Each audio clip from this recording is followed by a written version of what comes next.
Yo, hey man, make sure everybody tell NC happy birthday, man. Everybody tell NC birthday, man. She gonna put her cash app in the chat, man. Make sure y'all hit NC. It's her birthday. Y'all know how we do it on the birthdays, man. Make sure y'all show NC love. Hey, we got some good topics, man. We mostly talking about what's going on. They running around like mad dogs going wild. Y'all see the little YNs and everybody else, killing motherfuckers, mass shootings, and all that. So we talking about all that, the home, the house, what's it gonna take, and all that good shit, man. Make sure y'all smash that like button though. Hit that like button. Shout out to all the mods, all my mod squad. Shout out to everybody, man. Enjoy the show. CPD can't say what's up to Crown. Tommy Sherman, what's up? Happy birthday to NC, man. Make sure y'all smash that like button. We finna get into it though. Yeah, my nigga Glock made this shit. Real Mod Squad shit. Whole lot of Mod Squad shit. Shout out Trenches News, nigga. Shout out NC. Shout out Made Meaty. Shout out Spot. Shout out Queen. Shout out B. Shout out Nene.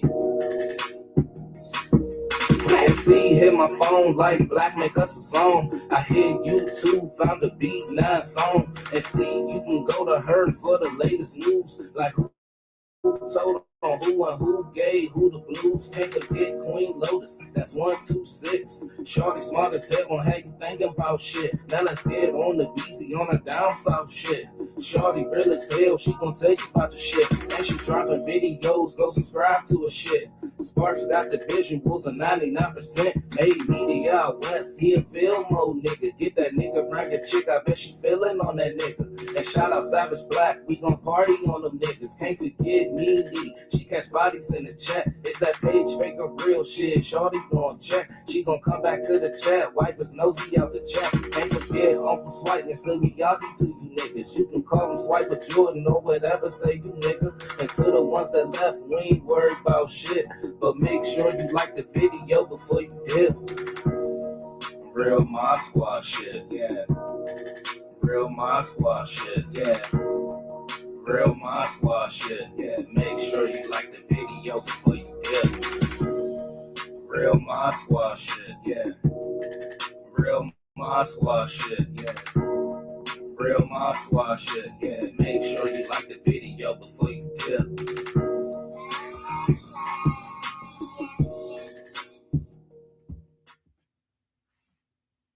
All right, I'm finna switch over then. We finna start the show. Happy birthday to NC once again, man. Happy birthday to NC.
Hey, y'all can hear me now?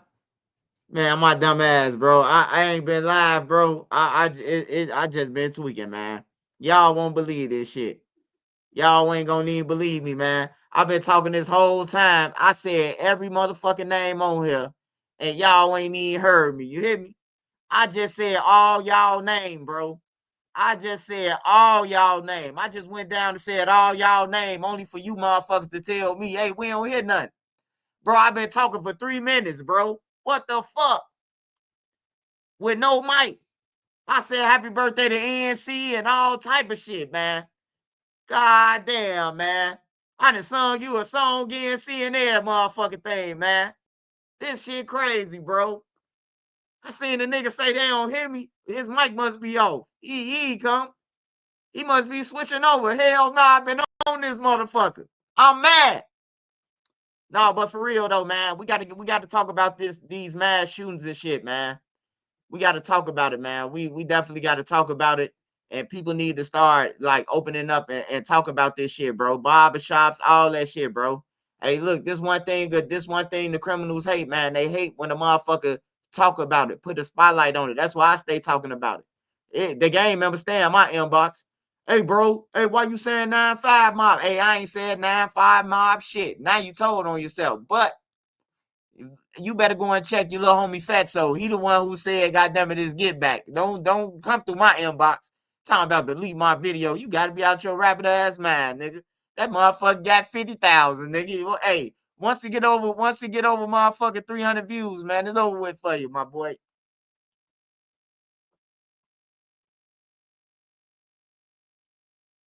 Let's bring eyes 2 Chain old manager case in Cobb County. Someone broke into his home and he unalived them 2 years, no court date, no jurisdiction.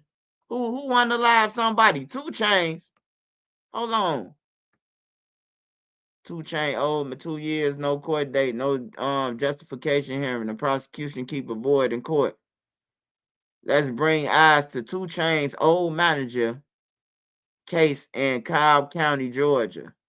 Someone broke into his home and he unalived him. Hey, we ain't gotta bring no spotlight to him, nigga. That sound like self-defense, my boy. It sounds like self-defense, my boy. If somebody broke in his crib and he killed the man, hey, that's why it ain't no court date. They probably told the man it's over with. They probably just ain't telling the public, man. Just like Lil Durk and them. Lil Durk and King Von.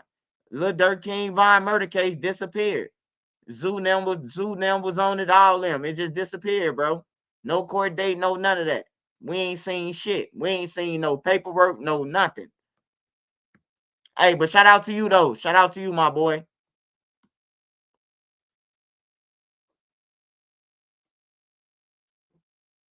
Yeah, that's a free one, man.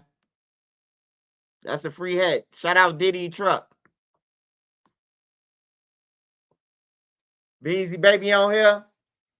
I don't know. I can't. I gotta unless I go to the things. Hey, but let's get into the stories, man. The mass shootings, man, they've been ridiculous, man. I don't know if y'all been paying attention, but um, like after the Mellow Buck shit, before the Mellow Buck shit, it was mad like mass shootings. We really wasn't paying attention to them though. It was like mass shootings here and there, people shooting up pool parties and shit. And then with the Mellow Buck shit, that shit was reckless, bro. Like they going to the feds. Ain't no doubt. Ain't no hey, look, when y'all wonder like, hey bro, why they ain't locking nobody up? That's cause they already know who did it. They already tracked their ass back to their house already. The feds on them, the ATF on them. You ain't getting away with that. You seen what them people did? Them people did a drive-by and mowed people down like bowling pins. That's a terrorist act, bro. I know people be like, nah, man, that's a terrorist shit, bro. People outside enjoying themselves, and a nigga just pull up and get the squeezing on females and anybody, you know? Like they just shot at anybody, bro. That black car. And then, hey, look, the black car involved with a couple shootings, bro. Like they went on the shooting spree. That black car then went on the shooting spree, bro. Like the same identification came through the motherfucking it came through the scanner. And then one of the lieutenants and the commander, they was on that talking, and they was like, um, this might be a similar car involved with multiple shootings, you know. I'm like, damn, they probably just said fuck it. They knew they was going to jail, or they all probably on parole shit. Yeah, they finished though. They finished. But I seen the video. It's a video going around in Philly, man. And the damn near, like, they ain't have to worry about they op shooting. Shit, they probably killed everybody on the block. That's why I say, man, like, it's dangerous. That block party shit, all that shit dangerous. Somebody come shooting one way, and then the niggas on the block, they just get to unloading, and people on the block running that way. You know, people trying to get, once they done shooting, people trying to get up and get on. You ain't expecting no nigga to mow you down who you was just standing next to, you know. And that's what just happened in Philly, man. Like, it's going crazy, bro. Everywhere. Like, just everywhere. Motherfuckers don't get no fuck. They say THF man caught a lot of charges here. Oh, he did. Hey, send that to Nene. Inbox Nene. Send it Nene his information. That's that motherfucker who set up Duck 2. Yeah. Man. Yeah, he set up Duck 2. He got off though. He the one who went to go and get the address off the building, man. Like, he got off. He got off on Duck case. But send me that shit. I'm gonna make a video about it tomorrow. On everything. I'm gonna make a video for you in the morning, buddy. I don't fuck him and Teasy. They backdoor Duck and they ain't even get paid for it. You hear me? You backdoor a nigga like Duck, bro. If I was in the street and I made a phone call on a nigga like Duck, bro, you gonna have to give me $1 million, bro. Because first of all, I know I'm gonna need at least 200-300 for a lawyer when I get caught. Then I'm gonna need the rest of the money because I'm finna bail. Because I know they finna come get us shooting downtown on Oak Street. So I'm gonna need $1 million. If nothing more, nothing less. I'm gonna need a meal ticket. These niggas ain't get shit. Los ain't get nothing. Motherfucking C-Thing ain't get nothing. TZ got 5,000 from D-Thing. What's $5,000? Y'all, you set up Duck. $5,000, that's a crackhead move. That's a crackhead move, bro. $5,000. For real. You could have seen a hype and got more money than that from a drug dealer. More than $5,000. How you get off the case? He got on the stand on TZ. He told the feds that TZ was jealous of Duck. He told the feds that TZ was jealous of Duck and all type of shit. He went to court though.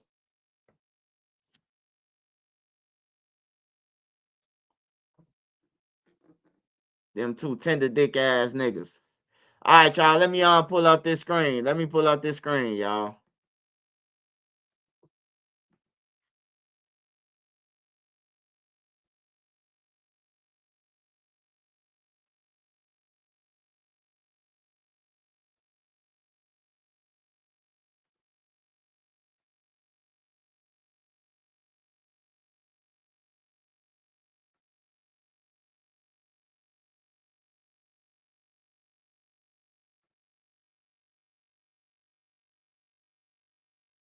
Damn, they said a guy was in a wheelchair. God damn it, he got killed. That's what I'm saying, man. Hey, if you in a wheelchair, bro, you got no business being outside around nothing that's gonna happen, bro. I be telling my big brother that shit. Like, bro, if I know what I'm gonna do, if a nigga in the wheelchair, friend or not, I ain't gonna lie to y'all, bro. I'm gonna keep this shit 1,000. If a nigga in a wheelchair, bro, he in a wheelchair, and we out there in the streets, and we all know that the ops might come through and spray this motherfucker. I'm rolling that wheelchair until I get to safety, and then I'm pushing his ass off. I ain't gonna lie to y'all, man. I know you might want me to tell you something different.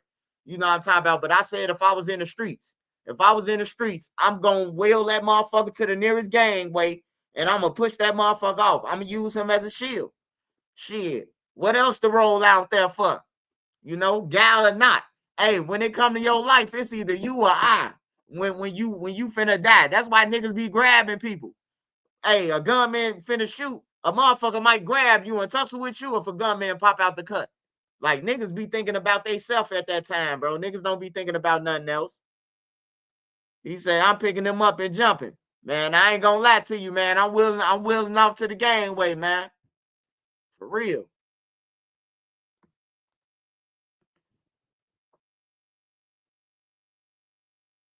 All right, so I'm gonna go to Philly first, man.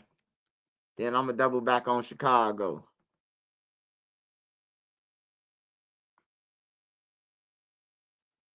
3 people were killed and 9 others were hurt in a mass shooting.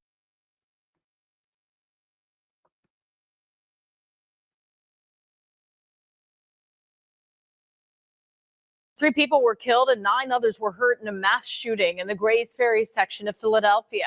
This shooting, just one incident over a very violent weekend in the city. Action News reporter Jessica Cartalia is live with more. And Jessica, you have new video showing the terrifying moments multiple people opened fire. And Sarah, that video is incredibly difficult to watch and just hard to fathom that something like that could happen. Meanwhile, many of the victims of that shooting were brought here to Penn Presbyterian Hospital, where they are still being treated. Ring camera footage is now part of a police investigation into a gunfight early this morning in Grays Ferry. Hey, that dude, the dude right there who letting off that switch, bro, he could have killed all them in front of him. He damn near took off somebody's head. I don't know if y'all seen the video because it's blurred out, but the real video, if you can see it clear, man, hey, look, somebody just happened to duck. He unloaded that motherfucker. They had switches on them things. You hear me? Like, it's crazy, bro, how they got all these motherfucking guns like we into it. Like, you shouldn't have to need all that shit, bro. You shouldn't, man. And then when people be saying, like, I understand now to an extent when people say this shit be playing the government. Now the police know that fucking Mellow Bucks and them into it with the whole city. They know this shit. They know everything. When y'all start seeing motherfucker, the police officer, y'all need to start investigating. You see a group of motherfuckers standing around River North. Hey, what you guys having, a party or something? You know, then you could sit there and protect them. Motherfuckers be so scary. They talking about some, man, who gonna call the police? Somebody from No Limit hit me up and asked me this. Hey, Swipe, be for real. Who gonna call the police, bro, to try to get a motherfucker to protect the party? A smart motherfucker. A motherfucker who got money. So you telling me if Juice WRLD was in there, the police wouldn't have been sitting outside? If Lil Bibby and his brother was there, the police would have been sitting outside that motherfucker, I guarantee. If Juice WRLD was there, they would have been sitting outside. The police would have had that motherfucking block shut down, and the alley and every motherfucker else. Hey, look, when you go to clubs, when you see the police at clubs walking around and shit on everything, they getting paid to be there, bro. They ain't there just we just trying to see what's here. You know? Yeah, if Dirk was there, the police would shut that motherfucker down, bro. That ain't no police shit, nigga. That's being smart. Y'all niggas hate the police so much, but when y'all down on the ground, every nigga I seen say fuck 12. When I seen him on the ground, he say call the ambulance, call the police, call 311. Now you want a motherfucker to call the police now. You know, no bullshit. If I would have told some of the niggas like, damn, bro, I thought you said fuck the police. That motherfucker would have looked at me like I was weird. Motherfucker would have been like, man, what you on, Swipe? You know? Now you want me to call 12 though, but you been around this bitch protesting, fuck the police, fuck 12 and shit. But now when you shot and fighting for your life, now 12 count. So is you really fuck 12 or not? Cause I done seen a motherfucker say fuck 12 and then die, goddammit. Don't touch me. You know what I'm talking about? An old school motherfucker been to the joint 20 times. Got out from doing 25 years. He got shot on the low end. That nigga say, fuck the police. Don't touch me. His ass died right there. They was trying to help his ass. You hear me? Shit, help me. I don't give a fuck. Help me. Help my people if you can, goddammit. For real. Be smart, man. Ferry. Hazardous waste crews scrub blood from the sidewalk just hours after that mass shooting. There is a lot of video circulating online. It's pretty much a horrific scene. Police say a gunfight erupted just before 1 o'clock this morning on the 1500 block of South Edding Street in Grays Ferry. After making several arrests over the weekend, police were monitoring reports of large gatherings and loud music. They were in the process of responding to a nearby call when they heard the gunfire. When they arrived on scene, they found a dozen shooting victims ranging in age from 15 to 24. Almost 140 pieces of ballistic evidence has been recovered. We definitely believe, based on our observation, a gun with a switch was involved. There was so much evidence at the scene. In addition to yellow markers, police wrote numbers by hand. Hey, y'all, I guarantee the niggas on the ring camera killed everybody who was down on the floor, man.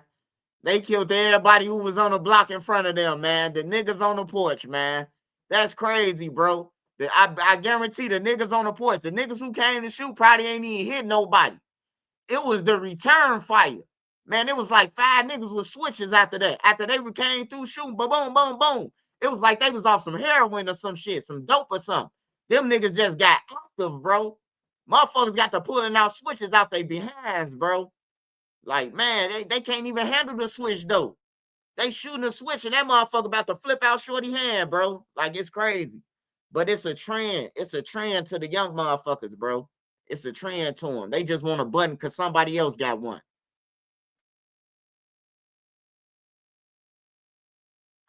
It's past frustrating. Tyreek Glasgow is executive director of the Young Chances Foundation, a youth center in Grays Ferry working to end violence and provide opportunities for young men. He knows many of the victims in this morning's shooting. They were working to get jobs, going to vocational school and doing those things. So to have their lives stop, for gun violence is something that is frustrating and painful. Glasgow, who grew up in South Philly, says residents are left to clean up the blood and remnants of this morning's shooting as city workers remain on strike. To come together and clean it up, but the blood, the trash, even the food, the activities that we're supposed to have today for our summer camp, we had to put on pause today. Police say they transported 8 of the 12 victims to the hospital. 2 of the victims were juveniles. They are expected to be okay. And police are still working to determine what was behind this shooting here at Presby. They say that many people showed up after that shooting, including those police officers, to make sure that things stayed calm. We're live at Penn Presbyterian Hospital. Jessica Cartalia, Channel 6, Action News. Yeah, that video just surreal. Jessica, thank you. You deserve the best.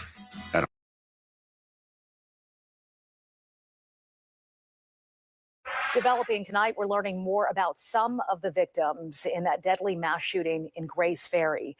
Philadelphia police say it was one of 19 shooting incidents over the July 4th weekend. 3 people in the Grays Ferry mass shooting were killed and 9 more injured. Investigators returning to the scene today. And Kelly, you spoke with the family of one of the victims who died. Unfortunately, this is not the first time they've dealt with gun violence. Yeah, Sheba, sadly, that is the case. The father of 24-year-old Azir Harris had a heartbroken plea to the city of Philadelphia today to put the guns down. He says Azir was a father to a 1-year-old little boy and a paraplegic because he survived a drive-by shooting when he was only 17 years old. This family has been through so much, and they are devastated. I carried him at his time when he was down, and now I can't be there to pick him up no more, and it hurts. Me too. Hurts me bad. Troy Harris says he keeps a close watch on his son, the youngest of 6, 24-year-old Azir Harris, who has been wheelchair-bound since he was 17 years old following his injuries in a drive-by shooting in South Philadelphia. When Azir's friends got him out of the house last night, he says he didn't question it. But I figured they'd either go to the store, get some juice or something like that. No.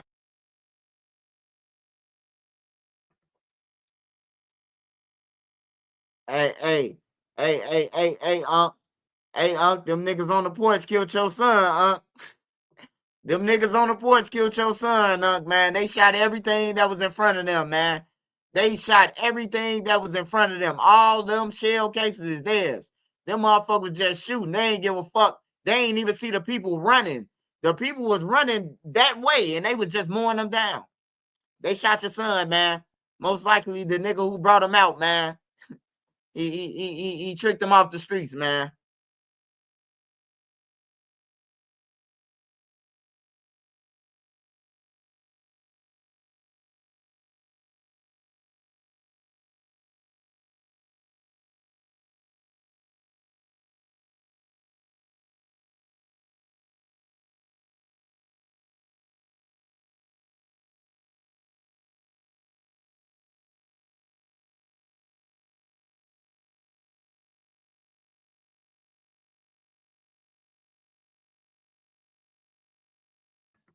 Sometimes you got to play the game, man. Never thought that he would be on the other side of town when that happened to him. He identified Azir, an outgoing, positive father to a 1-year-old boy, as one of the 3 victims shot and killed on the 1500 block of South Edding Street around 1 a.m. He says Azir's son's mother was one of the 9 other victims injured in the shooting. Emotional loved ones gathered outside Penn Presbyterian Hospital all morning for updates as police were seen towing vehicles away for evidence. As seen in this surveillance video, police say they believe more than 100 shots erupted during an impromptu block party gathering on the block. Police say this video is part of their ongoing investigation.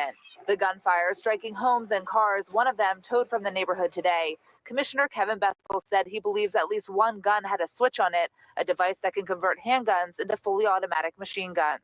We had a significant level of violence over the weekend, but we can continue to see our trends are not heading in the opposite direction. We will not go back to the times where we had 560 plus homicides. That is not happening. Frustration.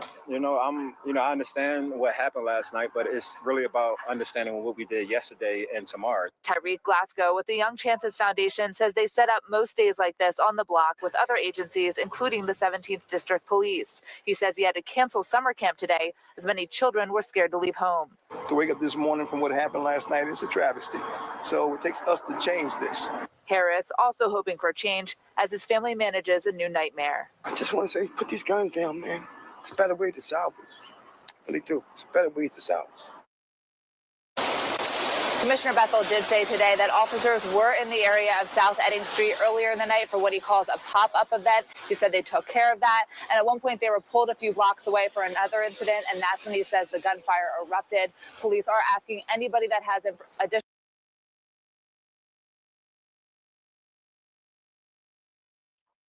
Hey, man, the police ain't serving and protecting, man. They ain't serving and protecting, man. Hot everywhere. I don't get it, bro. Everywhere. You besides New York. New York catching a motherfucker like this, bro. Besides New York. New York, the only place where I know you got a week. If that. You got like 3-4 days, bro, on the run. If that. Your ass getting caught in New York. But everywhere else, bro. Chicago, Philly, all other states, bro. Like they ain't on the crime scene. They always come after the fact, bro. Like they never catch a nigga in the act of shit. All the shootings that happen, bro, ain't no police in the area, bro. They all coming to the crime scene. Mellow bus. It's 18 people standing outside. Ain't nowhere in the hell. Ain't no police car ride past and see them and pull over. That's 18 people. A thirsty police to think that I could get some guns off one of them niggas.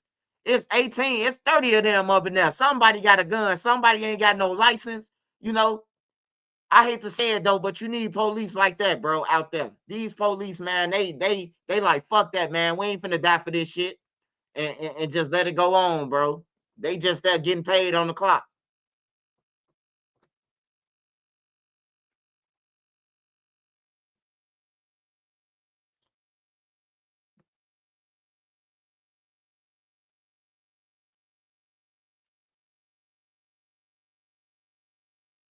Hey, Orlando Link say we've been saying put the guns down for 40 years.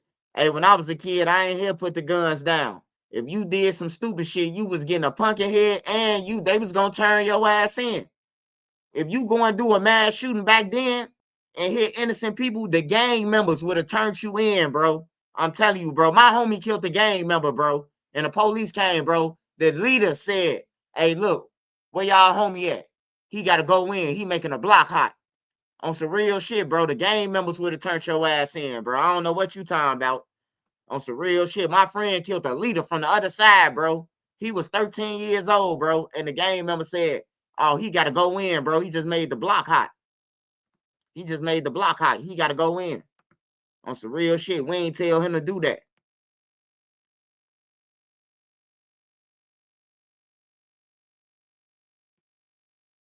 Tonight, we're learning more about a 16-year-old girl shot and killed in Avalon Park Friday night. Mia Smith was part of a Chicago nonprofit that works to diminish gun violence by performing acts of service for neighbors. Smith was killed just a few miles away from the community she worked to uplift. We was close, like the closest bond we ever had. Mia Smith's friends are devastated. She was the life of the party, like so energetic, full of life. Stuck in grief, clinging to memories of the 16-year-old gunned down Friday night in the 1200 block of East 83rd Street. Police say someone walked up and shot Smith and a 35-year-old man. The man survived. Mia, she was one of the.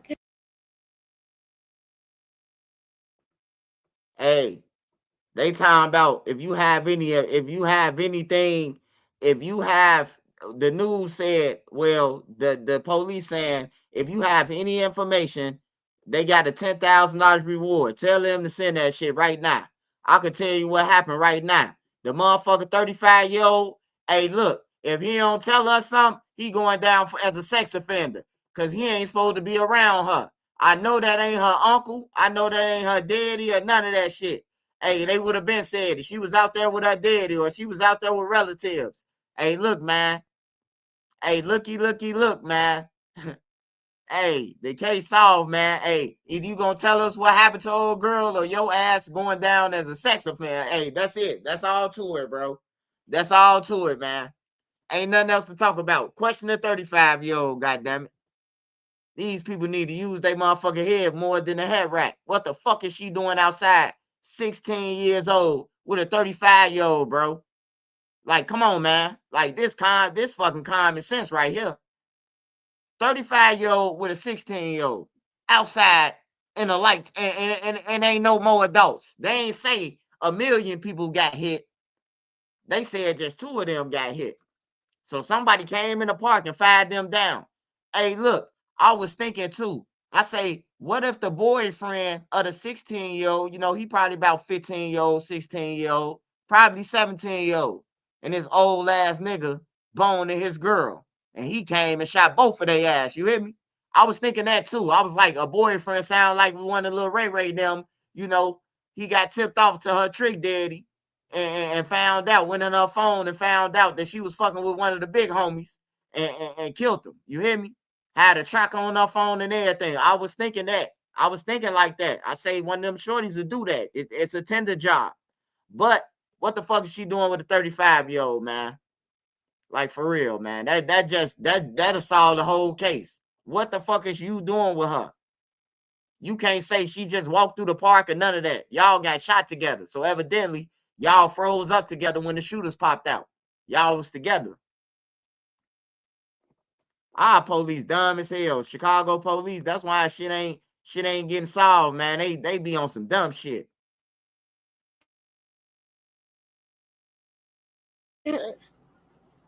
She didn't deserve what happened to her. She was special. Her friends came to know her when she joined Englewood First Responders, an organization that gives teens purpose through service. Work Mia embraced to stay out of trouble. When we first met, it was like she fit into this program. She was like, I'm looking for something to keep me out the streets from doing things that other young people do. And I'm like, this is the program for you. CEO and founder Charles McKenzie says he taught Mia how to mow the lawn. The nonprofit also helps clean neighborhoods, spend time with seniors, and embraces families experiencing hardship. They hit a person that's trying to make a change and difference against gun violence. At last check, Chicago police did not have anyone in custody for Smith's death. At least 52 people have been shot in Chicago this holiday weekend, 6 of them killed, including Mia Smith, and 3 people have been stabbed. ABC7 is tracking the holiday weekend.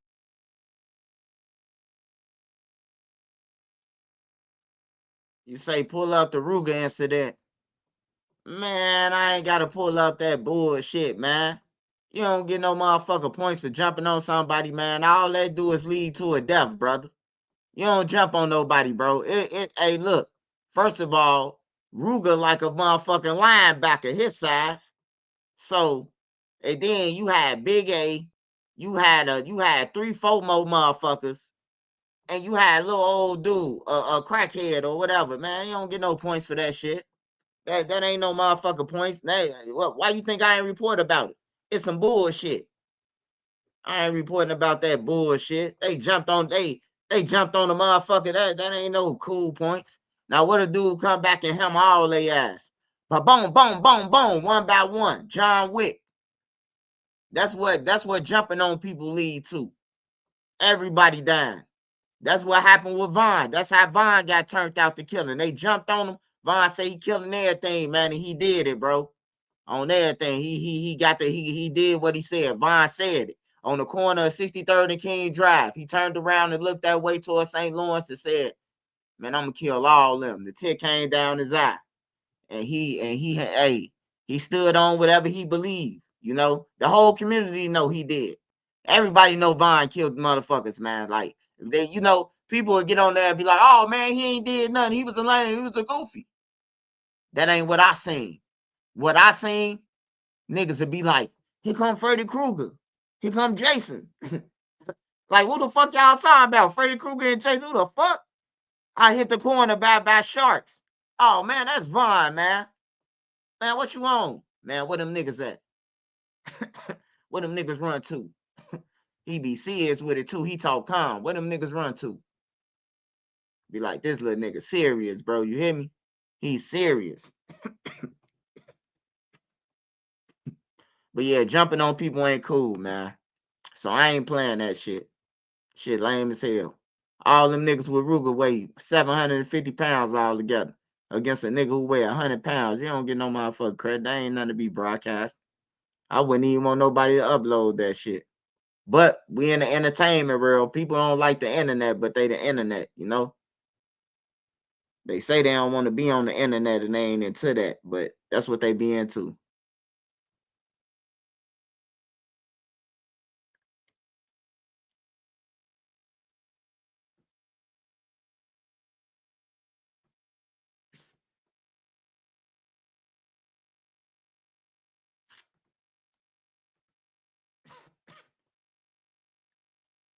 $52 people shot, 6 killed, 3 people stabbed.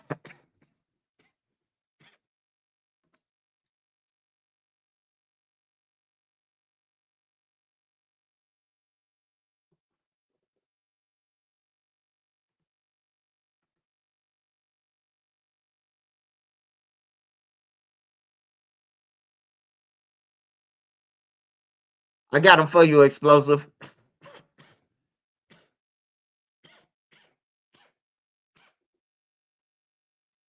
See, you ain't even had to say nothing, Explosive. You just said he tweaking, man, and they gave me the cue to wipe his ass. We don't play that over here, man. We just kill him. Oh man, hey, look. Hey, look. It ain't King Yellow block, but it's over there with King Yellow. It's 2 blocks over from King Yellow. But actually, it's May, Racine, Elizabeth, Ada. 71st and Racine, 73rd and Racine. They got federally Rico, man. They got federally Rico, bro. These dudes had the feds say that they got 81 guns.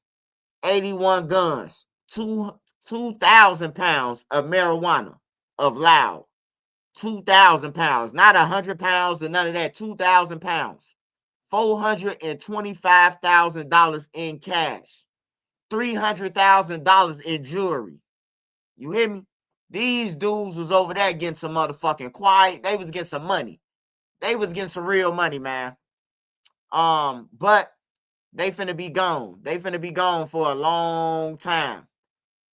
They finna be gone for a long time, bro. They paperwork should be on PACER by now. It should be on PACER, but it's on the government website. 7 of them been charged with 7 people. 7 people on that indictment. So between 7 motherfuckers, man, they had all that shit and that money and they was moving it. And all of them from Chicago except one of them. He from Miami. But everybody else from Chicago.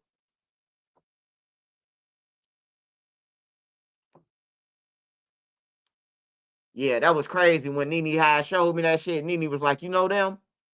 I'm like, 73rd place. I'm like, that's either the Stones or Yellow them. Like, that's either the Stones or Yellow them hood. You know, it's Stones over there too. And I Googled it, it was Racine. I'm like, damn, bro, they was eating. They was eating, man. They don't got no murders. It ain't said they killed nobody or none of that. It just said they had a whole bunch of guns and they were selling a whole bunch of marijuana, bro. They ain't killed nobody though. You know, hey, and there's a lot of blocks like that in the city.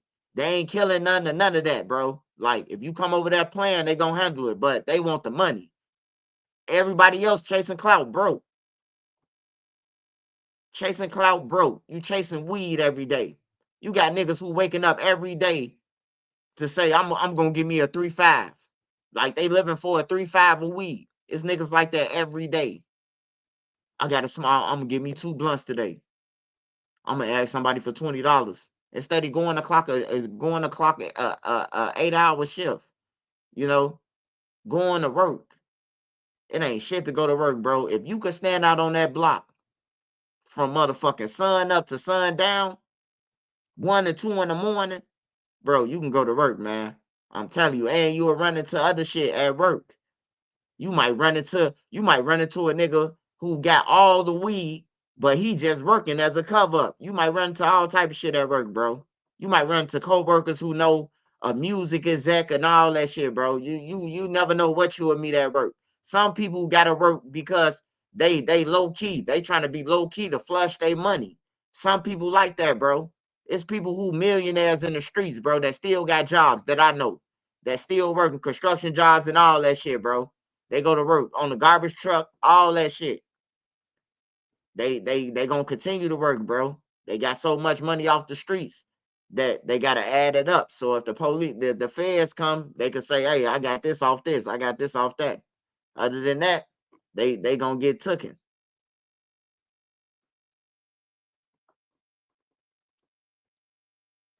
Man, if you could work in the joint, if you could work in prison, you could work anywhere, man.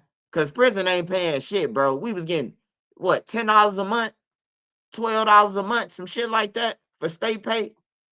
They and we doing real jobs. You got people up in there plumbing, doing the plumbing system for the prisons, for the whole prison. They the plumbers, the inmates. You got the inmates who cutting everybody hair all day, every day. Besides Sunday and Monday, they cutting hair.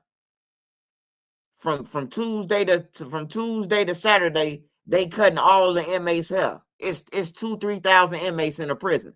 You know how much that'll cost if a real barber came? How much they have to charge how much the joint will have to pay if some real barbers came to the joint? They'll be rich, bro. If an outside barber got a contract with the joint, cause he cutting the guards' hair, he cutting everybody hair, the warden hair, he cutting everybody shit. That's what niggas need to be protesting for. Niggas who coming home from jail, y'all need to be marching to Springfield, bro. You been up in that bitch doing a real job for 10 years, 20 years, 30 years. Some niggas did 30 years working in the kitchen. Man, that's a real job, bro. Why is the motherfucking guards, they making real money? They making $40 an hour, bro. Why just standing over you, bro? That's some slavery shit. That's some slavery shit right there. I be thinking of that. I be thinking of that sometimes when I be like, man, I don't be seeing slavery. And then I think about the white dude in a white suit standing over me while I'm cooking the burgers and cooking the fries. He's standing over there. Hurry up. I ain't got all day. That's some slave shit, bro. And they be on that. I said, put the bread rack on top of that, boy. You know, who the fuck you calling the boy? Then they surround you. They surround you, and then, you know, they might kill you. So you just got to try to be cool, because all the guards got the same last name. All the white guards on everything. All the white guards in the joint. If you look at their ID, a lot of them got the same last name because they family own the land. They family own that land. If you, whatever prison you been to and you seen multiple people with the same last name, they family own that land, bro, that the joint sitting on.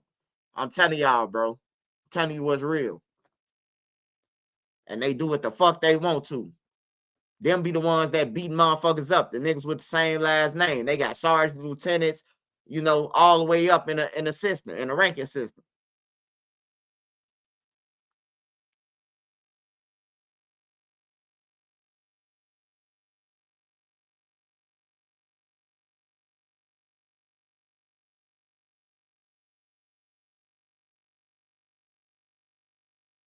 They need black boys to continue crashing to fuel the system.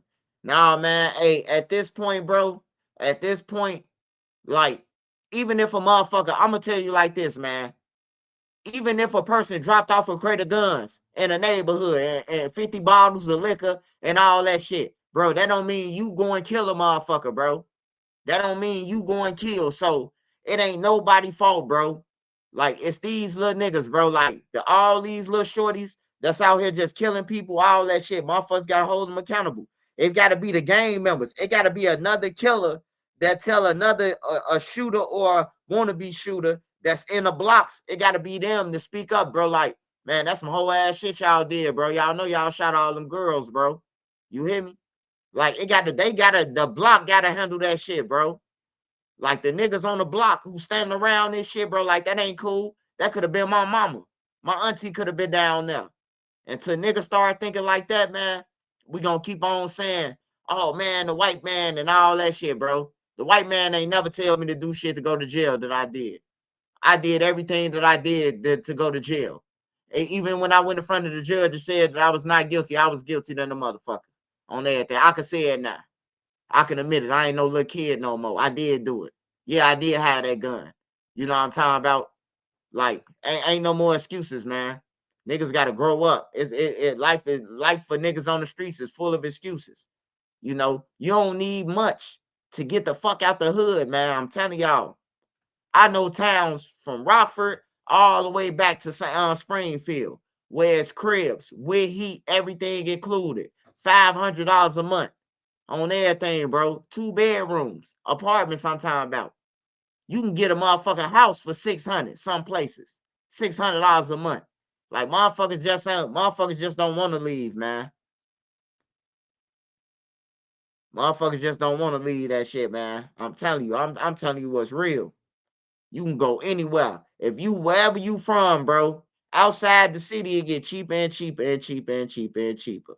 All the way to Springfield, East St. Louis, all that shit, bro, cheaper. What you paying in Chicago, if you can make it in Chicago, you can make it anywhere outside that motherfucker because it's cheaper. It's way cheaper.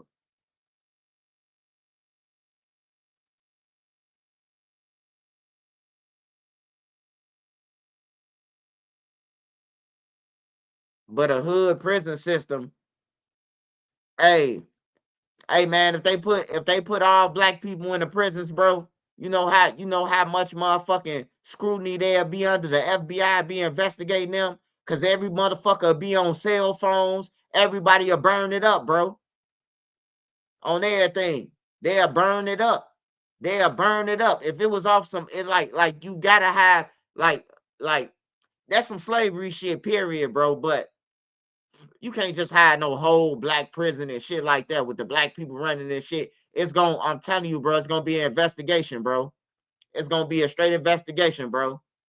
Cause some nigga gonna know how to talk and he gonna trick the guards and the guards gonna get paid if he got money and shit gonna like that. Checking in from the low end. Appreciate your channel. Shout out Matt from the low end. Shout out to the whole low end, man. Yeah, drill is dying. Drill is definitely dying out, bro. Like, I don't give a fuck how much Crew 50 them rap or none of that. Like, they buzz, and then it's quiet again. You know, drill ain't never been like that. I never seen it like that because you had Lil J. If you ain't hear nothing from Lil J, you had Duck. If you ain't hear nothing from Duck, you had Billionaire. If you ain't hear nothing from Keith, you had other people. You hear me? E-Day them. You had Dirk them. You had Lil Reese them. Like, you had people that was coming back to back to back to back. Now you ain't got that. You got one motherfucker rapper that's good from a block, probably from each block, and the rest of them suck ass, man. You know.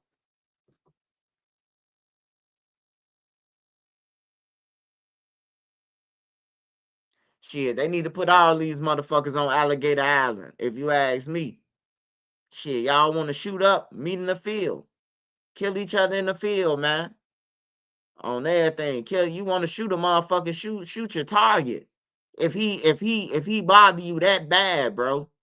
Like, why the fuck is you pulling a mass shooting? Because most likely, I could see if you hit 7 members and all 7 of them motherfuckers was killing people.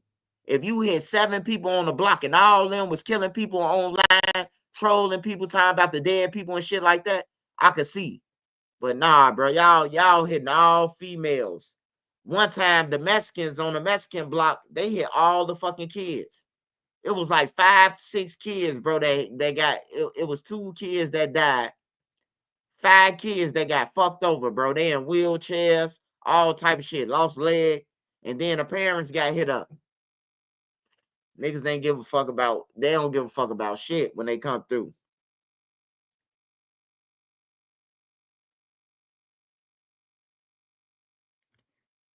Two-bedroom house in St. Louis is $1,200. Oh no. You can go to motherfucking Danville. You can go to motherfucking Champaign. You can go to a lot of places, bro. And you can live, bro. You without $1,200 in them towns, bro. You living good. You staying in something nice. But you can get a crib for $700 a month, $600 a month, $650 a month. On some real shit.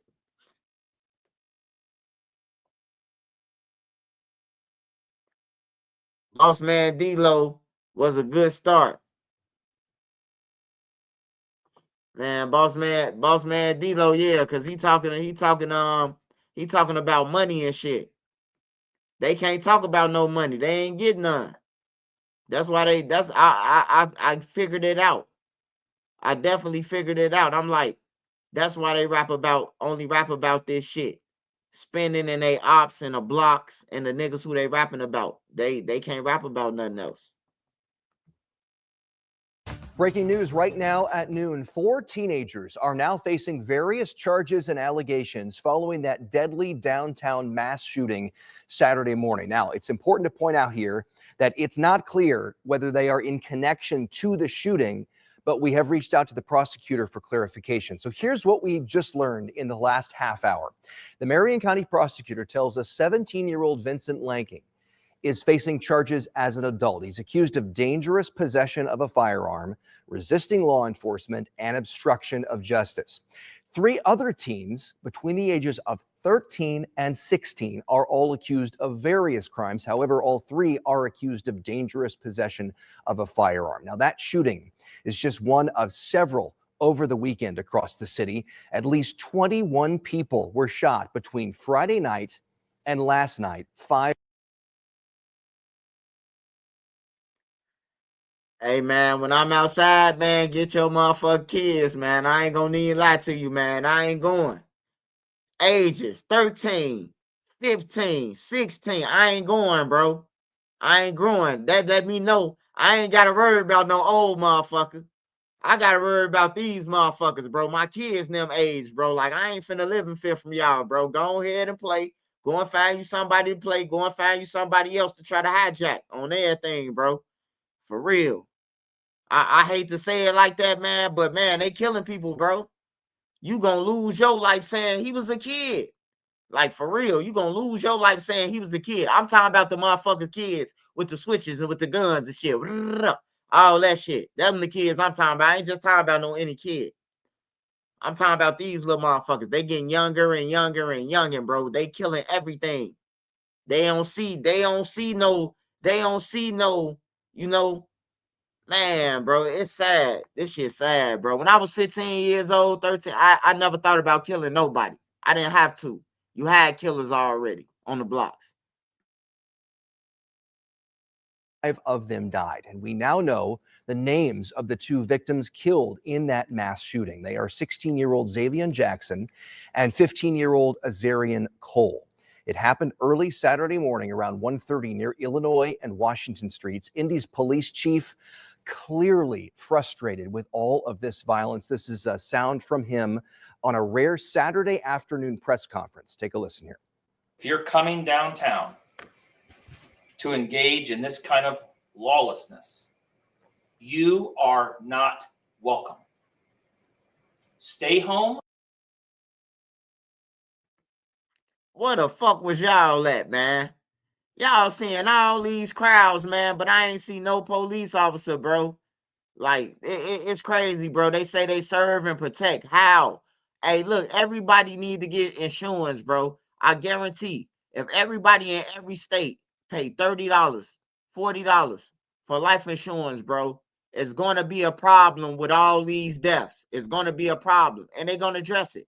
The crime going to go down. I'm talking about they going to stand on business because the banks is going to be paying out money. The banks is going to have to pay hundreds and hundreds of thousands, probably whatever insurance policy you get. They're going to have to pay that shit out because you're going to get killed. That's going to be part of the payment for your family.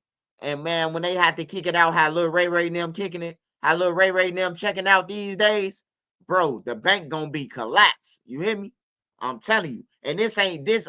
Hey, look, this ain't just Chicago. I'm talking about everywhere. If every state, everybody got insurance on all these motherfucking kids that's dying, bro, I'm telling you, the bank gonna motherfucker take a hit. Then that's when they gonna tell the police, hey, step to the side. We handling this. Either they gonna start making crimes federal like DC, everything federal. Everything federal you do. DC still be going up with that shit though. Or go home.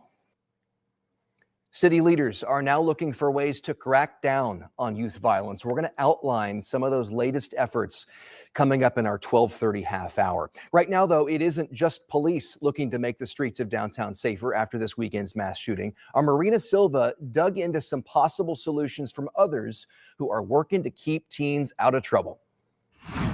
Police say on the weekend, teenagers flood downtown Indianapolis unsupervised.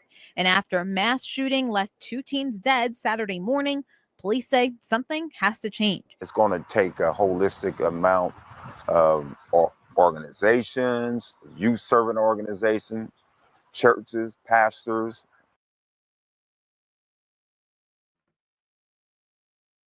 Hey, man, I'm going to keep it real, man. It's going to take all that. But it's going to take the motherfuckers who harboring these little motherfuckers on everything. It's going to take for them to be like, no, you can't come in my crib. You just kill somebody because they living with somebody. You ain't no 13-year-old killing nobody and going back to his mansion. Ain't no 15-year-old killing nobody and going back to his motherfucking mansion. All these motherfuckers who shooting people, they broke. They go into somebody's crib and sleep on the couch. I know this for a fact. I've been in the streets. The killers are broke. That's why they rob everything and kill because they broke. They be thinking that if I do this, it's going to be a better life after this. If I can hit the jackpot one time, I'm out the trenches. You hear me? But then they didn't kill so many people and rob so many people that they end up dying in the trenches.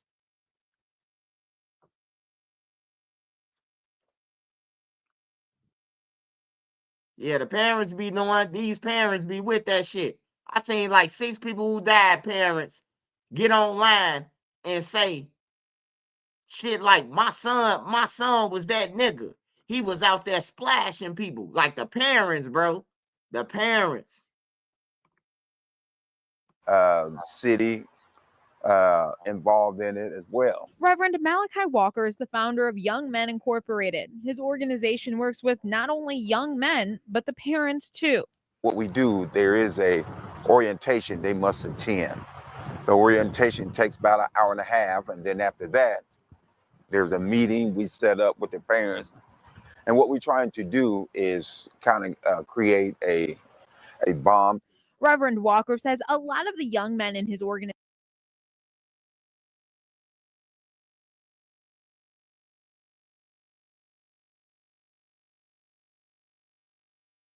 Man, fuck all that shit with Mr. Uncle Ben talking about.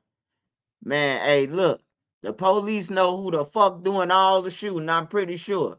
It's time to lamp on their ass. Follow them. They gonna get tired of following you, following them motherfuckers, and hopefully they make it to a Greyhound on everything, bro. Like, we need them motherfucking Dick Tracy cops, man. The motherfuckers who ain't them thirsty ass cops. Hey, look, I feel bad now. The guy Watts, he was taking my money. He was extorting the whole low end, and cause these goof ass niggas from they weren't 757, but they was some like 757, the older guys. They got to paying this motherfucker. So he thought since they was paying, everybody was gonna pay.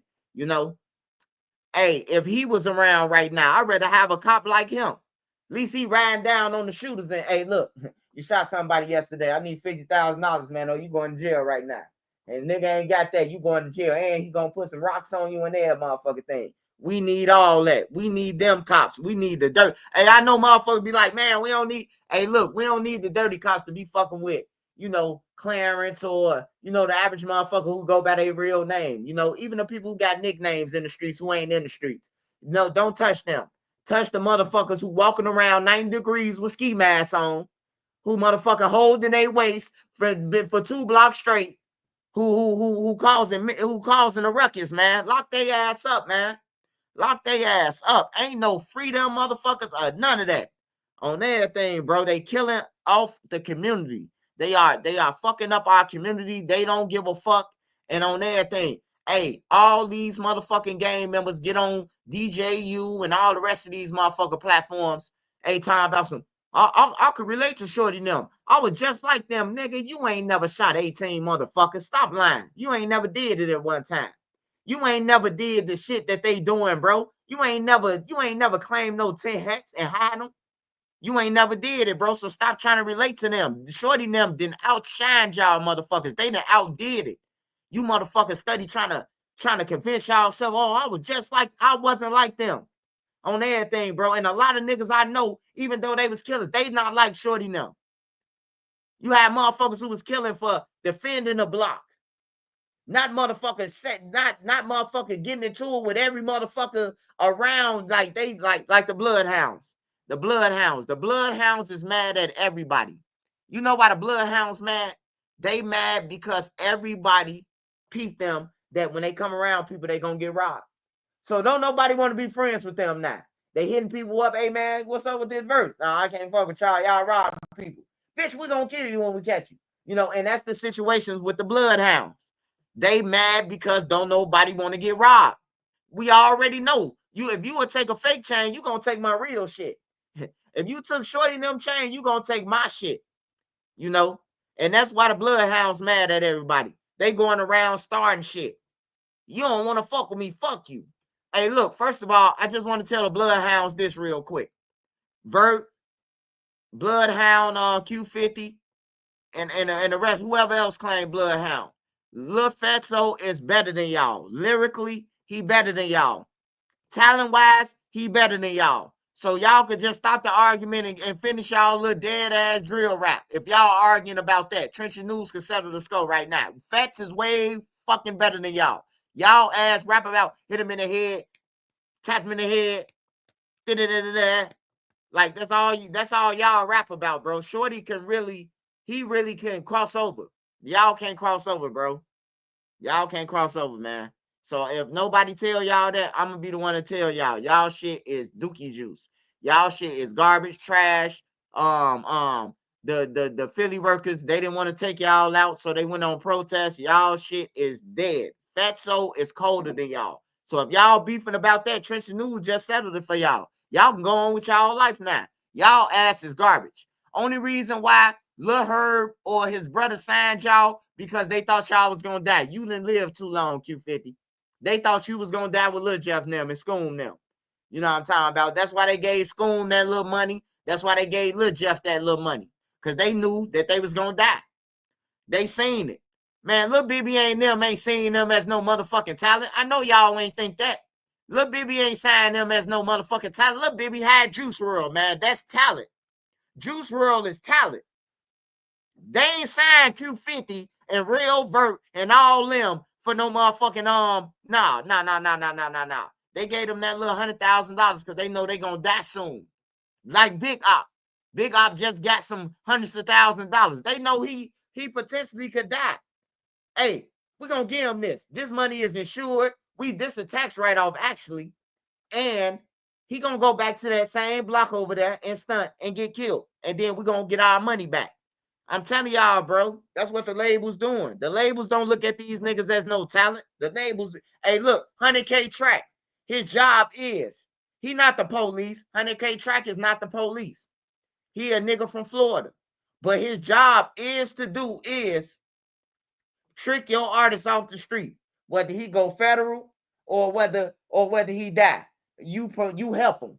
If he killing people, give him more guns on everything. And that's what 100K Track does. 100K Track, all his artists are in the feds or dead. All his artists. Every artist that he had, bro, jail or dead, feds or dead. They went federal or they died. He's not the police. He just got a job to do. And he with 100K them. I mean,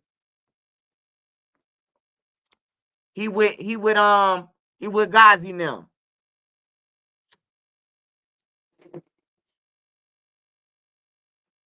Yeah, they charged 14s with the shooting in Indiana.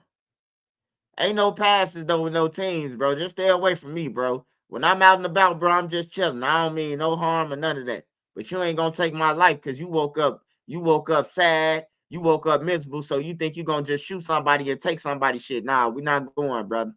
On everything. I don't believe in violence and none of that, but I do believe in self-defense, protecting myself, and I do believe in free hats on everything. If you want that, I have no sympathy for taking a motherfucking 13-year-old out here who got 10 hats on everything. That's justice to the community. You motherfuckers, 13 years old with hats like that, bro, like that's crazy. And then it be the grown niggas who be bragging about that shit. Hey man, you been gone for a minute, Scud. Lil Ray got 7 hats. Like, bro, man, I'm finna tell him to go over there and shoot up this block. Like, bro, it's niggas that's out on the block right now. It's niggas out on the block right now that's guiding Shorty and them like that. Cause Shorty and them ain't doing it on their own. Shorty and them being coached. They being coached to this shit. Yeah, they manipulating the shorties, man. 13 years old, bro. Like, you still got a chance, man. You can be whatever you want to, bro. I tell my son that. You can be whatever you want to, dude. Don't try to be nobody else, man. These niggas on these rappers, even though he listens to the music, I tell him about them. These niggas ain't gonna live long, bro. They talking all that shit that you listening to and then get folded up like laundry. Everybody we see woofing on the internet talking about they killing people and everything. When they get caught, we don't hear nobody shot back. We don't hear no fire, no return fire and all that. I heard Mellow Bucks. Speaking of Mellow Bucks, you know, somebody sent me somebody who was at the party. I ain't want to report about it. So I say, you know, I ain't gonna report about that shit, you know, cause you know, I got love for the No Limit area. I don't know none of these people, these kids that's from No Limit. I don't know none of them. I knew Lil Wet since he was a baby, when he was a baby. You know what I'm talking about? Cairo and them when they was young, when they was younger, when they was kids. Like Cairo and them was kids. And then Cairo and them from the low end originally. All them from the low end.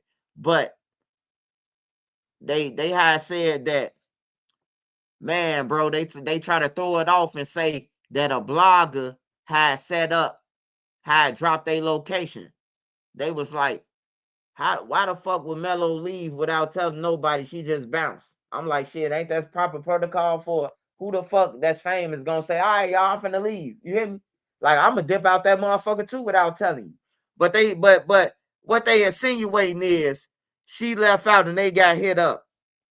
I don't think Mello would have left her fucking friends, bro, especially V. She wouldn't have left V, you know, off the top. That's just my opinion, though.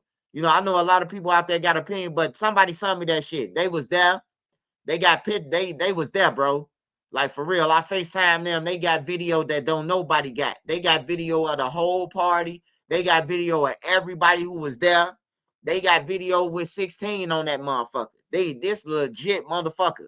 You know what I'm talking about? And they questioning, like, hey, I be hearing you talk about that shit, bro. Hey, man, I think, why the fuck would she leave? I'm like, bro, like, why the fuck wouldn't she leave? Oh, you motherfuckers there, she probably sensed that one of y'all dropped the low. Somebody probably told her, like, man, I think the cameraman dropped the low, and then she got up out of there. She went through the back. And then came back when the police came or whatever the situation was. You know, hey, what y'all think? Get in the comments, man.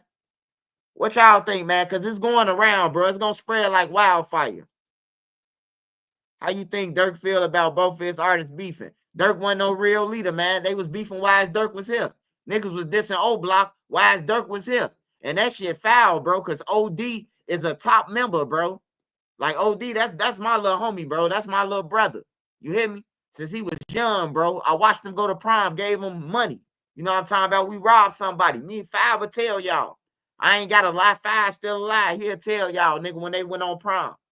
Ask him. Was Swipe there? Was Swipe there when y'all went on prom? Who came and got you out your crib to walk you to your motherfucking limo, to walk you to your car? Trey Five. Ask him. He'll tell you. Swipe did. On some real shit. Him and OD.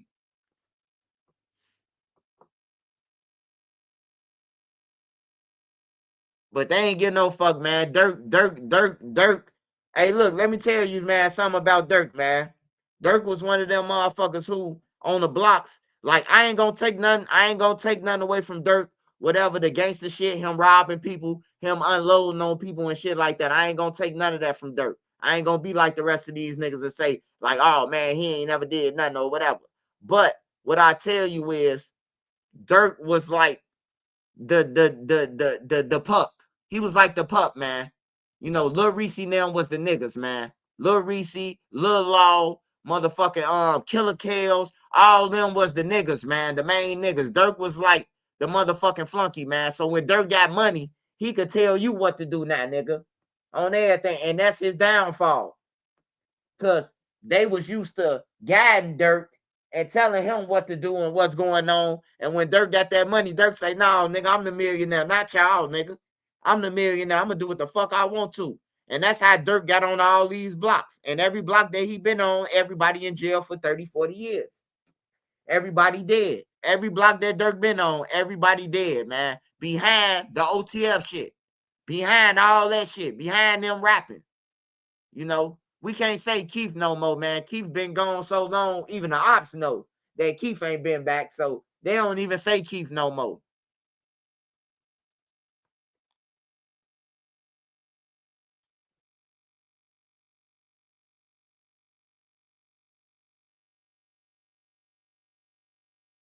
Yeah, but Dirk had the wrong energy, man.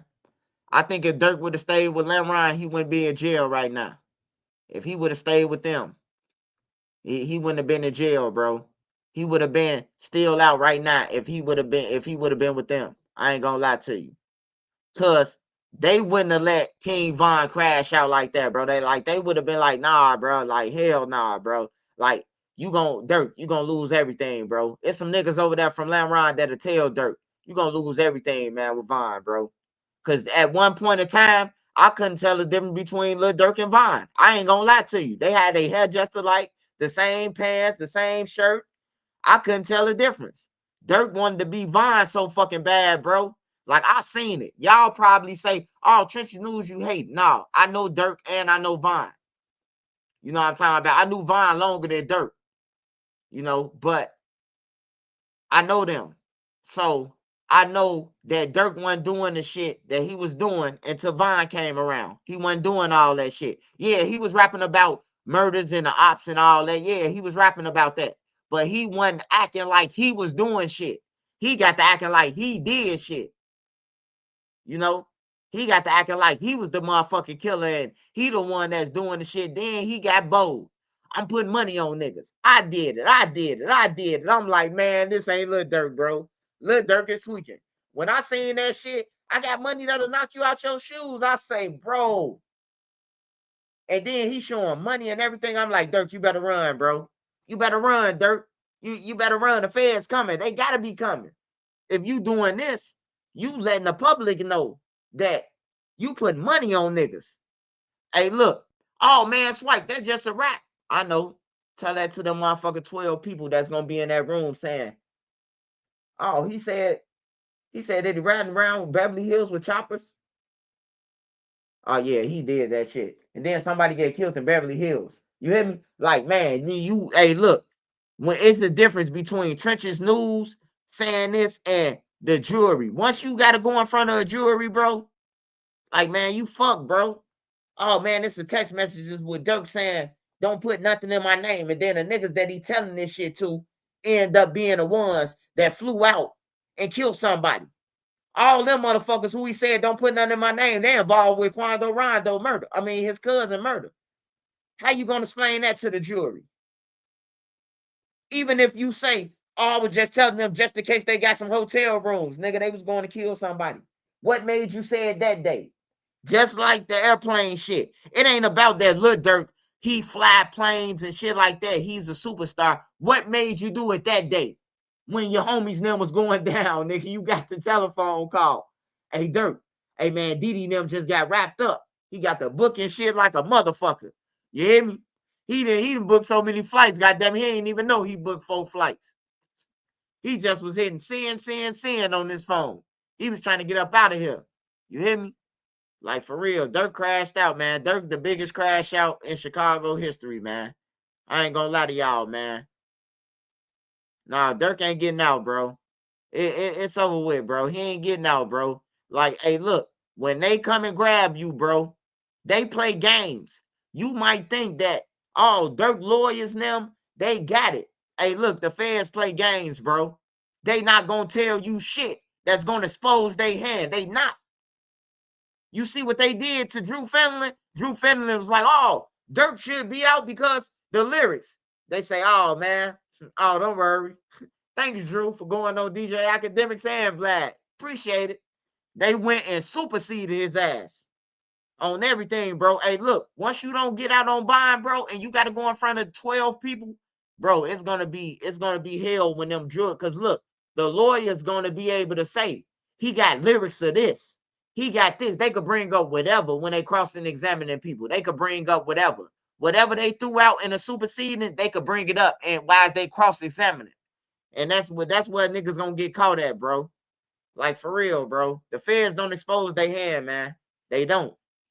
Like people saying, oh, man, the feds said Lil Durk ain't got nothing to do with the murder for hire. The feds ain't say that.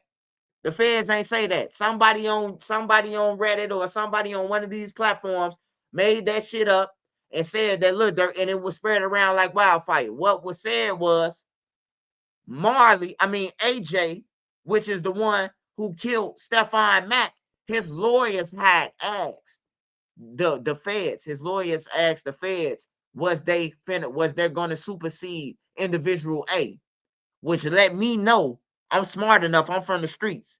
Lil Durk then told that man, hey, look, or somebody around him then told them, hey, look, ask them is they about to supersede individual A. And the feds told them, no, not at this time. And everybody got that as, oh, Lil Durk out of that. Lil Durk ain't out that shit, man. Lil Durk ain't out that shit. Once that man went to $1 million worth of game, Lil Durk involved with that shit. That's all they needed was Marley to go to $1 million worth of game. Remember, they already had his phone. They already had Marley's phone. So they knew Marley was going to $1 million worth of game with Lil Durk. They already knew it. The feds been knew because they had his phone. Before they killed, hey, look, after they killed Stephon Mack, the feds had his phone since that time. On everything. He ain't get over Lil Durk till a month later. A month later, bro. It's gonna be hard, bro. It's gonna be hard to get out that shit, man. It's easy to get in trouble, but it's hard to get out, man. I just keep it real, bro. I just keep it real. And we ain't see nobody beat no murder for hire. We ain't see nobody beat shit with no murder. We haven't. We ain't seen nobody with our own eyes since I've been on YouTube. I ain't seen nobody walk up out of the feds. I haven't. I ain't seen nobody. Even if they go to trial, they get smoked. Goonie Gang, Old Block, Hobos, who else? The Traveler Vice Lords out west, the Black Souls, bruh, man, everybody. I'm talking about not just one case, all the cases. Everybody who got murders and shit like that with a Rico, they not getting out that motherfucker, bro. And they ain't got to expose their hand until all the way to trial. 3 weeks before trial, they unload everything they got on you. So they ain't got to tell your lawyer shit. At this point, Drew is getting paid for nothing, man. Dirk better go and grab Brian Steele, man. He better go and grab Brian Steele, Young Thug lawyer, bro. If he want a chance of getting 30 years, he better go and get Brian Steele. Brian Steele probably knows some laws that, oh, yeah, Lil Durk was texting and everything. All right, we'll take responsibility. 20 years, 30 years, you know. Because Lil Durk ain't the killer. They know he ain't the killer, but they know he the motherfucker with the money. He know that his cards was used. His fucking credit cards used by these dumb motherfuckers. Like, if Lil Durk mad at anybody, Lil Durk should be mad at Diddy, at Vonnie for using his fucking cards to commit a murder for hire. They swiping cards to back cars and shit, to hotel rooms, and like, that's crazy, bro. That's crazy in the motherfucker. You ain't my homie. You ain't my homie if you use my credit card. I don't give a fuck if I gave you my credit card. If I gave you a Trenches News credit card. Motherfucker, you don't go and pay for nobody room who just killed somebody with my shit if you respect me. Like, for real, if you respect me, you ain't gonna go and do that shit, bro. You're not. You ain't my homie, bro. Niggas be calling niggas they homie. That's my homie, though. Nah, they ain't your homie. Your homie wouldn't even put you in that position. Your homie wouldn't even call you and told you that they seen Quando Rondo them. They wouldn't have called you. Nigga was supposed to call Didi them. Didi them was supposed to get on the plane and go and kill some without Dirk even knowing. Why is Dirk in Dubai? They were supposed to did it on their own. So when the feds did come, now Lil Durk can say, I ain't had nothing to do with it. You can get my phones, you can get my text messages, you can get my whole iCloud. I ain't got nothing to do with it. You know, but Lil Durk can't do that. He can't say that right now, man.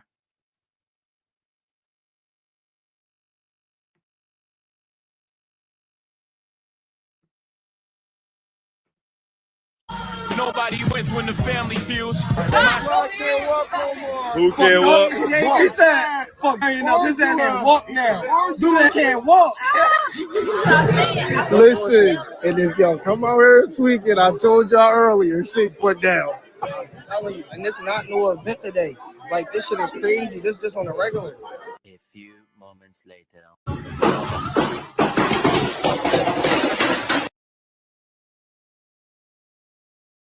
Hey, what I just tell y'all?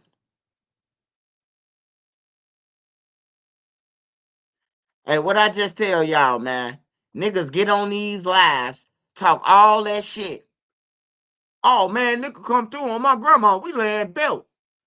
And then they saying check on your homies on your block that you just went live from woofing off of. Hey, if a nigga around y'all, bro, and he get the time about some, hey, yeah, pull up. Hey, pull off. I'm telling you, if you ain't got nothing to do with it, pull off. For real, man. Niggas don't get no fuck about nobody else. I never put, like, people, I got 9 sisters, bro. A nigga can't tell you who my sister is, bro. Unless you grew up with us. You can't tell me who my sisters is. You can't tell me who my brothers is. My family is. You can't tell. They could be blended in. Like, I got family from that live in old block. I got family that's in No Limit. I got family that's in THL. I got family all over. But you will never know they my family, bro, because I don't talk about them. You will never know. You will never know. I never talk about them.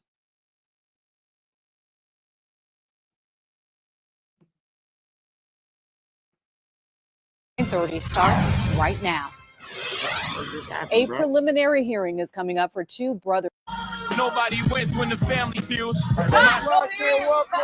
Who can't walk? He said, fuck, you know, this ass can't walk now. Dude that can't walk. Listen, and if y'all come out here tweaking, I told y'all earlier, shit put down. I'm telling you, and this not no event today. Like, this shit is crazy. This just on a regular. A few moments later.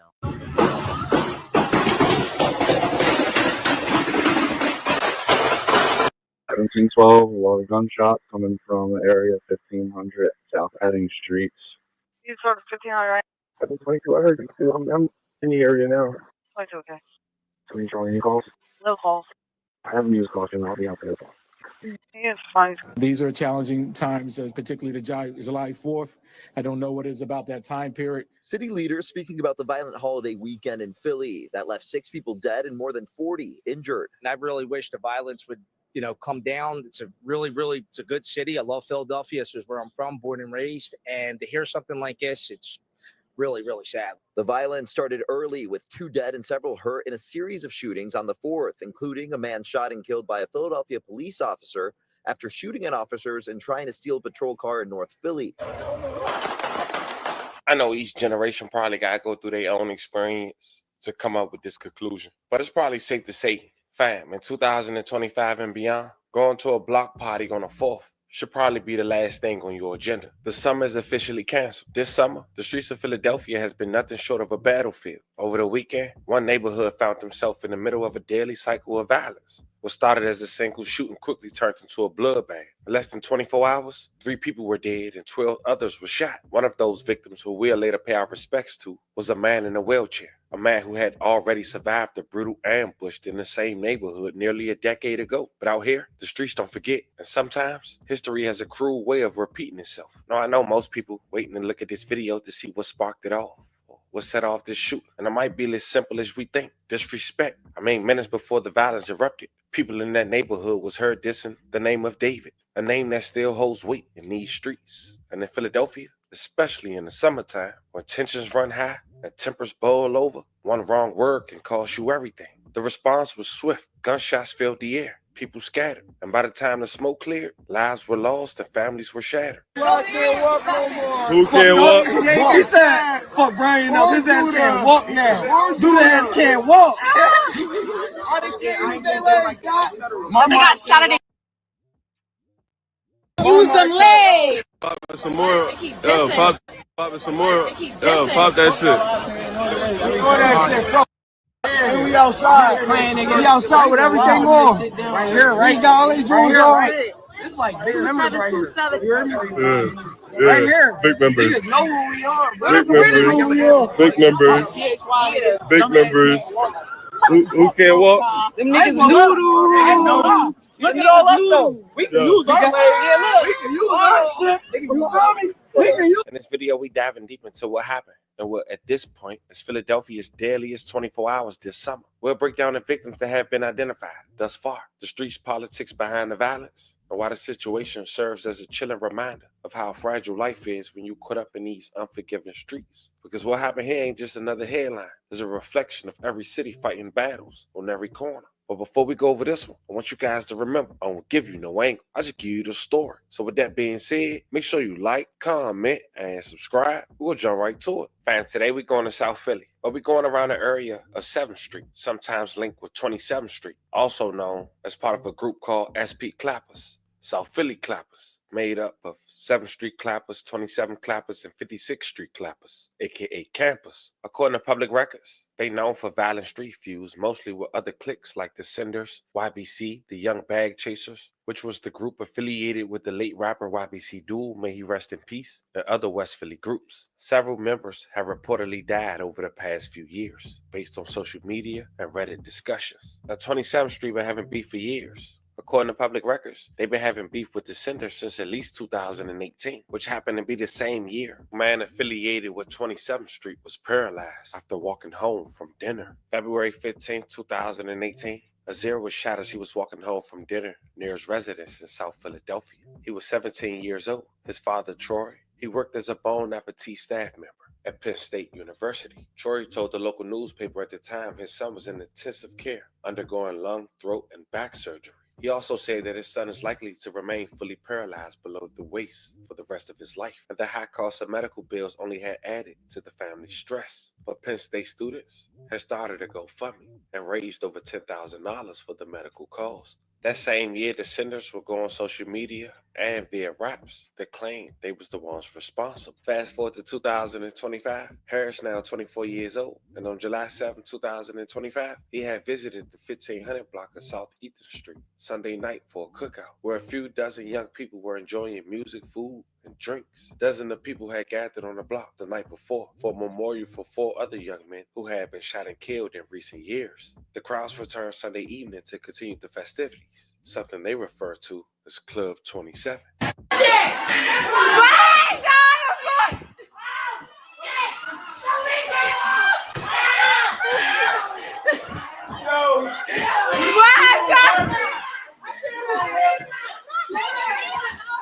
cops is not playing that shit.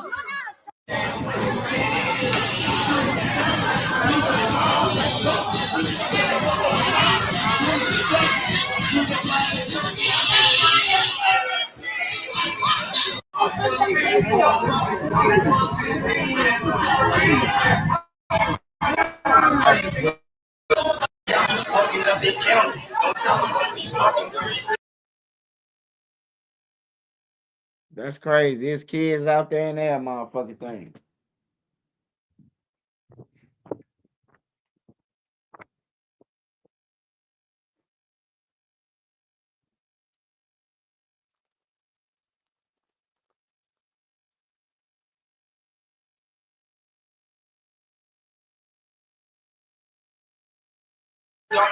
Most of this shit started kid. Walk him home, he miss you, nigga. I'm not with the argument. Why you bring your feelings with you? And I got them killings with me. They might take it rich in me. Run around the Green Bronx, Ronnie out. Club Society. Yeah, Ronnie. Oh, yeah, Ronnie. Yeah. Yachty's scared. Yachty's scared, Ronnie. Outside, they say part 2 tonight. Don't come out there tweaking because you will get put down. What they need to know, BZ. Listen, if y'all ain't believe me yesterday, everybody bitch out here today. Listen, and if y'all come out here tweaking, I told y'all earlier, shit get put down. I'm telling you, and this not no event today. Like, this shit is crazy. This just on the regular. A few moments later.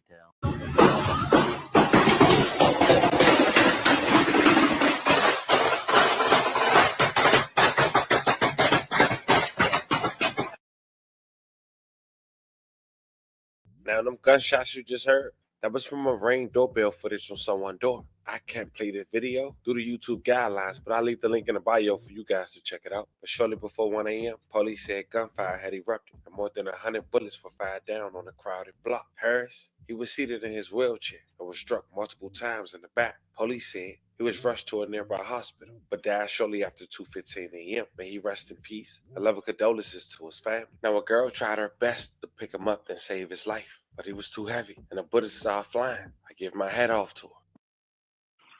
3 Command Montrose is clear. 3 Command Occasion. Car 517 for 1500-27 for a person with a gun. Multiple shots heard in a large group of juveniles. Hey, use responded at extreme, use extreme.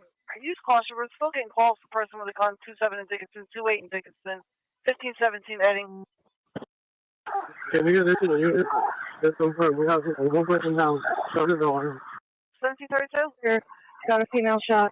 Transporting a president. The investigation into a deadly mass shooting in Grays Ferry that left 3 people dead and 10 others injured. Yeah, the shots were fired around 1 this morning on the 1500 block of South Edding Street. Police say it appears the shooters were firing indiscriminately, even with children nearby. Action News reporter Jessica Cartalia is live outside Penn Presbyterian Medical Center with the latest on the victims' conditions. Jessica.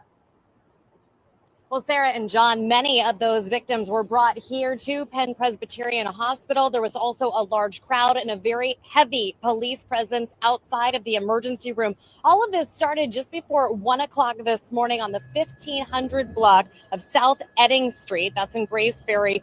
Police say this mass shooting, that's what they're calling it, left 3 people dead, 9 others injured. Police say that they were actively monitoring the block for reports of large gatherings and loud music after multiple reports of events like these large gatherings took place over the 4th of July weekend. They were responding to a nearby call when police started to hear this gunfire. And when they arrived on scene, they found a dozen shooting victims. Police say that they transported 8 of the 12 victims to the hospital. 2 of the victims were juveniles. They fortunately are expected to be okay. This is coward stuff. This is when you see the size of this block. I mean, just individuals just shooting randomly into houses, into cars, children out here. I mean, this is coward, wannabe thug stuff. Now, initial reports, they just want to. Hey, Cap, I do agree with you that it's coward shit, but where was your motherfucking police officers, man? All them damn people out there, man, we ain't seen the police ride past. I know Philly might be big, but goddamn, man, I know y'all seen 50, 60 people on that block, bro, out there. Somebody called the police and told y'all to come over.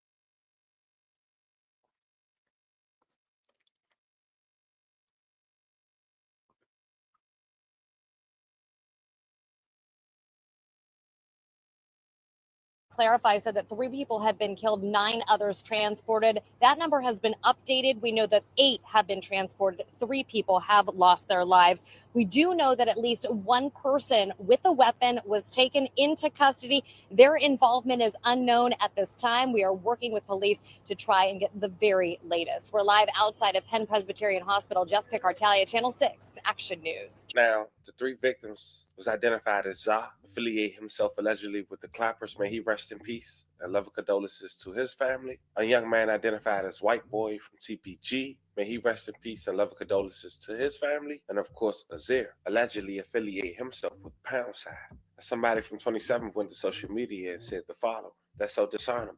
We don't move like that in our war. So for somebody to come shoot the block up while everybody enjoying themselves and don't have nothing to do with what we got going on is crazy work." But I see how MFers want to play. But as of now, it seems no one lost their life who allegedly wasn't in the streets. But it was a young girl who's now fighting for her life in critical condition. And her sister with the social media to speak up on her behalf. Y'all need to shut that Club 27 shit down. A block full of kids. Y'all don't give a fuck about nobody, just young and dumb, trigger happy. So many injured and people lost their lives over some shit that could have been prevented. My fucking baby sister in a hospital bed behind this shit. Man, y'all, respectfully, if you don't know the story, shut the fuck up. My best advice is get out the streets. But if you in it, don't put the ones you love the most on innocent bystanders, especially kids, at risk while you still dissing and dead at a party, at a block party. You putting everybody at risk. And even though the 3 people who lost their life, may they rest in peace, were allegedly in the streets, over a dozen others were shot, and many more lives was affected. And just like that, another chapter of blood being spoiled.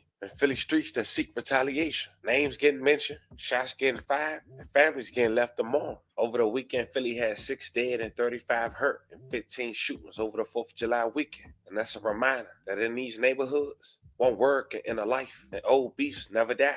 They just wait to catch you slipping. As we head out of here, we do want to say rest in peace to every victim we talked about in this story. Love and condolences to your families. And we want to say love and prayers to everyone who was affected by the story we just talked about. This was Philadelphia's deadliest weekend this summer, leaving 1 man being gunned down on camera only 7 years after being paralyzed. Let me know how you guys feel about this one in the comments. Don't forget to like and subscribe.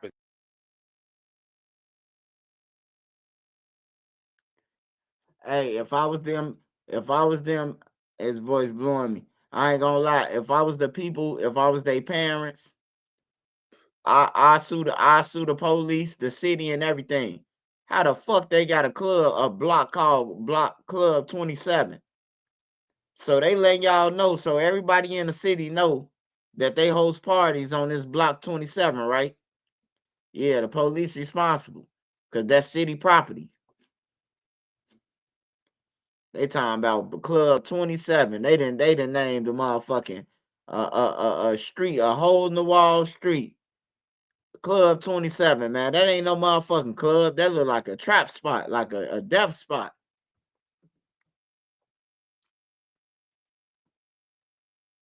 To all that, but we're going to begin tonight at 5 with our big story. Prosecutors say he pulled out a gun and shot his father multiple times. But the Milwaukee 18-year-old now charged says there's more to the story. Our Durante Matthews live with why the teen says he pulled the trigger. Yeah, Kim and Ted, Corey Williams is now charged in the shooting death of his father. The shooting happened last week and Williams was in court today. He says he picked up a gun in self-defense. Tanner Wisconsin versus Corey Williams. Mere months after turning 18, Corey Williams is facing adult charges. And obviously the allegations in this complaint are very serious. Prosecutors say it all started last week in this apartment building on West Atkinson. This is an extremely sad case for a variety of reasons. Court records say Williams and his mother went to his father's apartment. They were picking up Williams's other siblings. Police say the 18-year-old told them he had been living with a relative after his dad kicked him out weeks ago. A criminal complaint says at some point Williams's parents started arguing and he stepped in. He says his dad had a gun in his hand, grabbed him by his collar, and began tossing him around. Mr. Williams tells me that this is not the first time that the alleged victim has abused him. Prosecutors say Williams told police he grabbed a different gun and shot his dad more than 5 times. This includes the arm, shoulder, chest, and groin. During court Monday, Commissioner Barry Phillips questioned if Williams' father really had a gun. I need to know if he had a gun. It's a big difference in what the situation is if he did or didn't. Prosecutors say police did find 2 guns, but the state didn't know if a gun was found by the body. Other family members say that they did not see either person with the firearm. Family members told Fox 6 last week Williams was the one who killed his father. Police questioned him the next day. He then confessed. Now, both the state and defense say Williams has no prior criminal history. Court records show his cash bond was set at $10,000. He's not allowed to have access to any weapons either.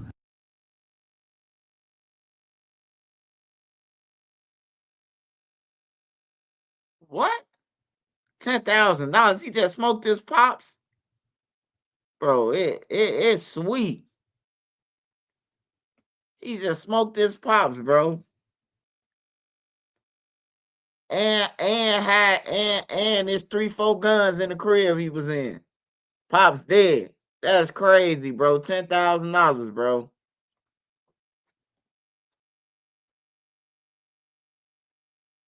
No, he ain't no minor no more. His ass 18 years old. He an adult. A Chicago family is grateful their baby girl is home safe tonight. The 7-month-old was in a car that was carjacked and dumped when the thief realized she was there. Tonight, in a story you'll hear only on CBS News Chicago, our Charlie DeMar spoke with the man who found her. Charlie? And Joe, the man who found that 7-month-old baby says he was simply sitting in traffic here on Roosevelt near Halstead, and it was a hot day, well into the 90s. He says the air conditioning in his car wasn't working, so he had the windows down, and that is actually what allowed him to hear that crying baby who was dumped in front of this church. I'm riding down the street, and I see a baby out here by itself. Nobody recognize this baby. Earl Abernathy was on his way to work late last week when he heard a noise that he says couldn't be ignored. I heard the baby crying right there. I threw the hazard song, get out. Run over here. Boom, boom, boom, boom, boom. Baby was like linked over in the car seat. Abernathy found a 7-month-old abandoned in a car seat in front of a church on Roosevelt and Halstead. Temperatures that day soared into the 90s. Why'd you stop? I just feel like that's what a normal person would do. I just felt like it was a bogus situation. I saw everybody just riding past. Abernathy called 911 and went on Facebook to see if anyone could identify the child. Anybody recognize this baby? I just called the police and everything. Little did he know that girl's family was frantically looking for her. 7-month-old baby is supposed to be in the back seat. Police say the 7-month-old was left inside the family car, which was left running at this BP gas station on Independence and Roosevelt when Jeremy Ochoa stole it.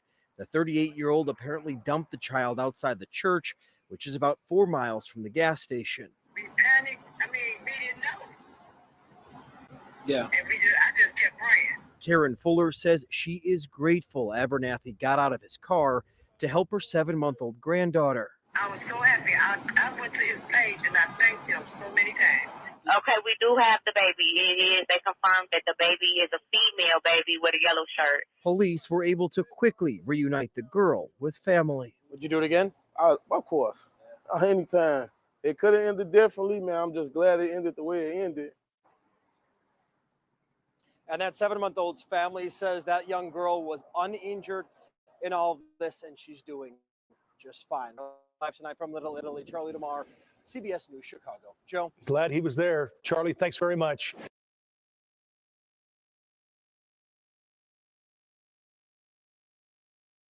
Stole it. The 38-year-old apparently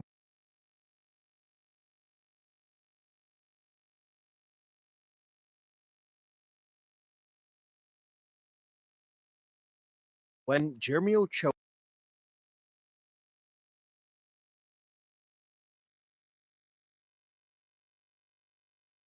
I know y'all see them motherfucking Dumbos on them. I know y'all see them ears on them.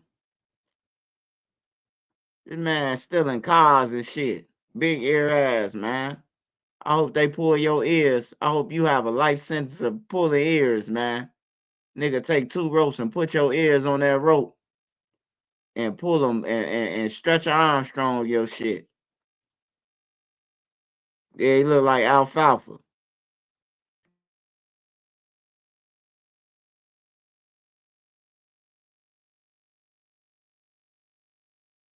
Well, tomorrow is the 4th of July, and each year people celebrate by lighting fireworks. It's a fun time that can sadly also be very dangerous. According to the U.S. Consumer Product Safety Commission, last year, 14,000 people were hurt by fireworks, and 11 of them died. In 2023, a Bella Vista High School baseball player had his life changed forever after a fireworks injury. Now he's sharing his story with ABC 10's Luke Clary. It's been 2 years since Jamie Groshong's life changed forever, but some things haven't changed. Ooh, push-ups kill me. They're very hard. His commitment to the grind, for one thing. It's an out that me and my friends all love. Some people call it therapy. I don't know. I was thinking you bought it off of him. He's still close with all his old friends. Sky's the limit, man. Like,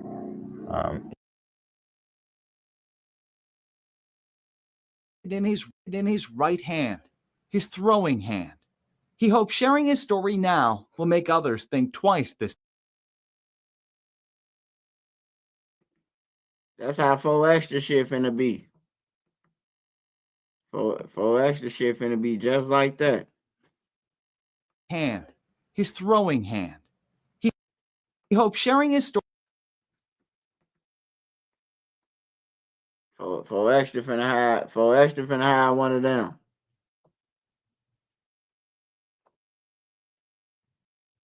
I don't think nobody gonna let him bust off with one of those. I don't know. Can a nub knock you out? I don't know though. If he got a mean left, would the nub finish off the job? That's what I'm asking y'all. Y'all get in the comments and let me know. Would the nub finish off a job? So if he rocks somebody with the left hand, with the right hand nub, be able to finish the job. Like, you know, if a nigga woozy from the left hand with the right hand, be able to, you know, knock him out. Get in the comments and let me know. Hell no, man. Hey, fireworks ain't meant to be played with, man. That's why I don't like that shit, bro. I don't play with fireworks. I'm not buying that shit. I hate buying that shit, period, bro.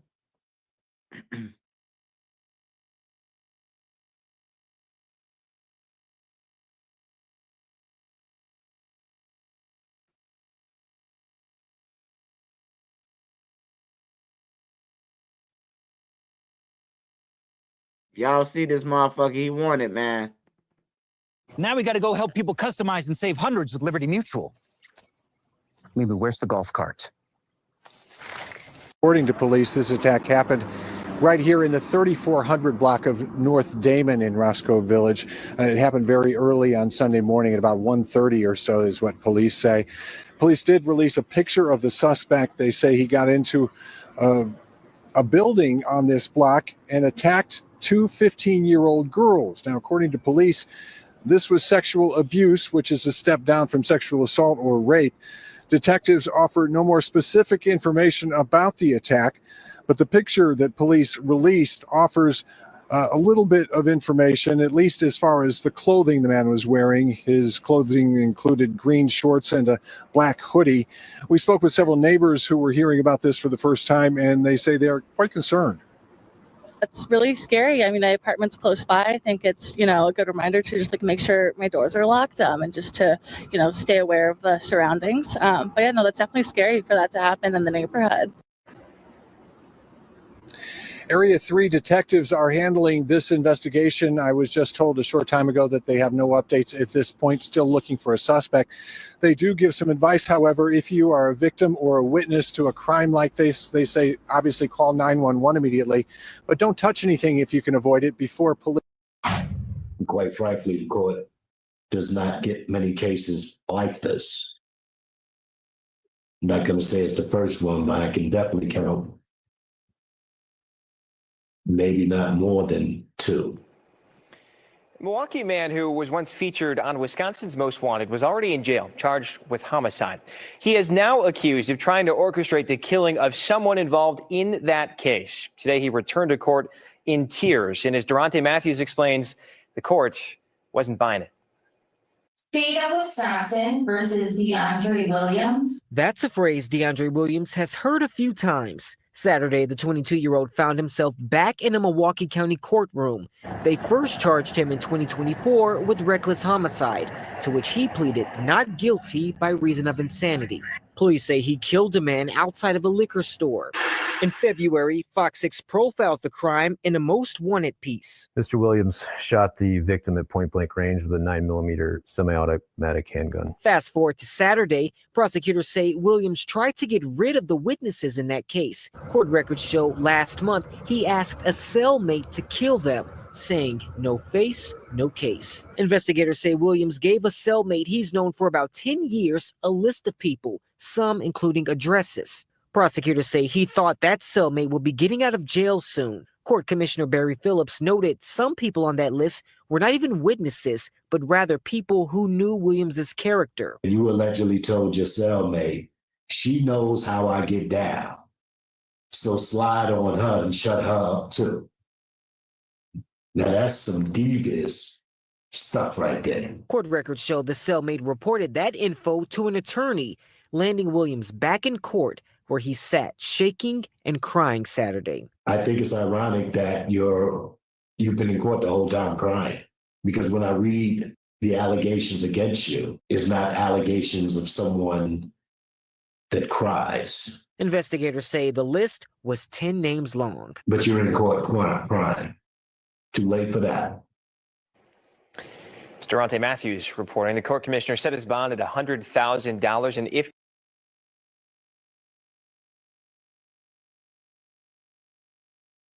Look at that hottie, the Takis Fuego meal. Wendy's spicy chicken topped with crushed Takis chips and Fuego fries inspired by Takis. So Takis fans, you're welcome. And new Takis fans.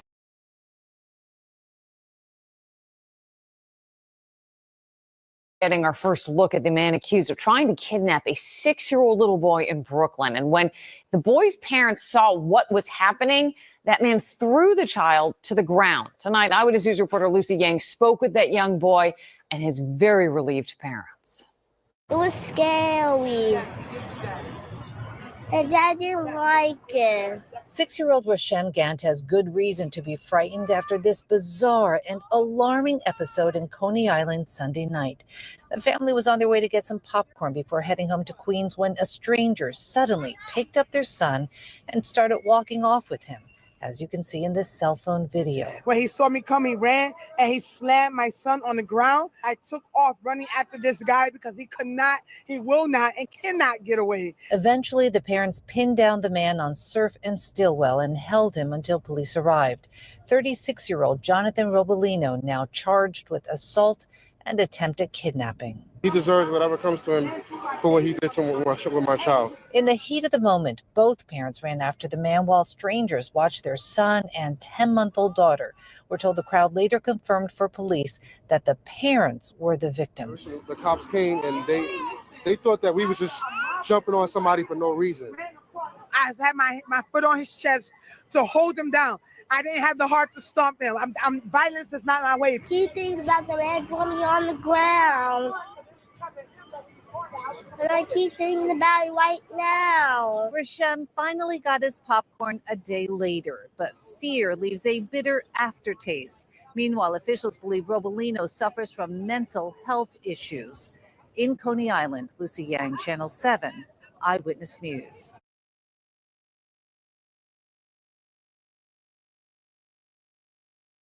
Terrifying moments as shots ring out at the shopping center overnight. It's a massive crime scene spanning several blocks. Victims rushed to the hospital by both EMS and private cars. We're getting a clear picture tonight of exactly what went down. New tonight, the surveillance video showing the chaos and panic as people run for their lives. Good evening. I'm Caitlin McCarthy. But first, here's what we know so far. Cleveland police say they got calls and shot spotter alerts for gunfire near East 115th and Buckeye around 4:15 a.m. When officers got there, cars were speeding away and a crowd of people was milling around in the shopping plaza. EMS took 4 victims to university hospitals, ranging in age from 17 to 25, 3 in critical condition, 1 stable. Police found a 22-year-old man in a crashed car nearby who had been shot to death. 5 other shooting victims showed up at the hospital in private cars. Detectives found shell casings all over the scene, along with 2 guns in nearby bushes and more guns inside a car at the hospital. Nearby security cameras caught the horrific scene on tape. Aria Janelle walks us through this stunning video. The video starts around 2 a.m. Saturday. You can see people slowly arriving into the parking lot of Simon's Supermarket on Buckeye Road. A few cars are already doing donuts in the parking lot. The video shows at least 100 people arriving over the next hour. That's when more cars are seen doing donuts in that parking lot as people record on their phones and throw cups and liquor bottles on the ground. At one point, several fireworks are even set off. Then things start to take a turn when shots go off around 4 a.m. You can see everyone start to quickly drive away, people hiding behind cars, and people running the opposite direction. 2 cars are even seen crashing into each other. A few moments later, one man is shown in the bottom left corner pulling out what looks like a gun and hiding behind a car. He then runs up to where the 2 cars that crashed are. Then the video is too dark and grainy to see what happens next. One of the managers here at Simon's Supermarket tells me this is not the first time that he's come to work and found these burned tire marks in the parking lot. He tells me he's concerned that this is going to keep customers from shopping here because they feel unsafe. He's hoping that police will find a solution to this soon. Here in Cleveland, I'm Aria Janelle. Sometimes I imagine what I'd write today for my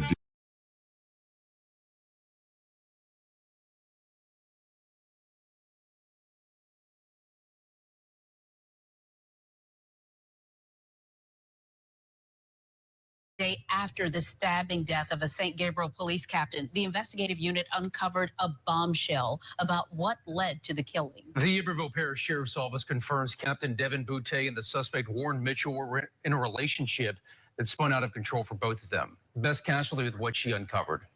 Michael, Sylvia, this explosive information comes from the sheriff's office, where investigators told me Boutte and Mitchell were already on their radar after several tips. On Sunday, news of 34-year-old police captain Devin Boutte's potential murder rocked the small community of St. Gabriel. Devin was in love with the police department and the city of St. Gabriel. He loved this community, and they loved him. Boutte's chief, Kevin Ambo, was the first person to find his body. Hopefully, I'll never have to witness something like that again. He tells us it was Boutte's boyfriend, Warren Mitchell III, who alerted him. I was notified by the center officer out. I came out and checked myself, and I ended up finding him succumbed to his injuries. Mitchell confessed over the phone. The sheriff's office says Boutte was ambushed here in his home while he was sleeping. Mitchell allegedly stabbed him twice, once in the front and in the back. And investigators recovered that kitchen knife still inside Boutte when they arrived. What they also recovered inside the home that the police captain and Mitchell had been sharing, drugs. According to the sheriff's office, Boutte had been providing Mitchell with weed and meth to sell and use. It seems to be that Boutte lost his direction through the relationship with this man. It clouded his judgment. Sheriff Brett Stassi says he had gotten a tip about this weeks ago. And that would be our jurisdiction. And actually asked the Attorney General's office to investigate Boutte just 10 days before he was killed. There's nothing that you can compare this crime to any other that I can remember in recent years. The suspect, 25-year-old Warren Mitchell III, has a lengthy criminal past. Drugs, robbery, even some indecent behavior with back when he was a juvenile. And was even a suspect in a murder in Texas in 2021.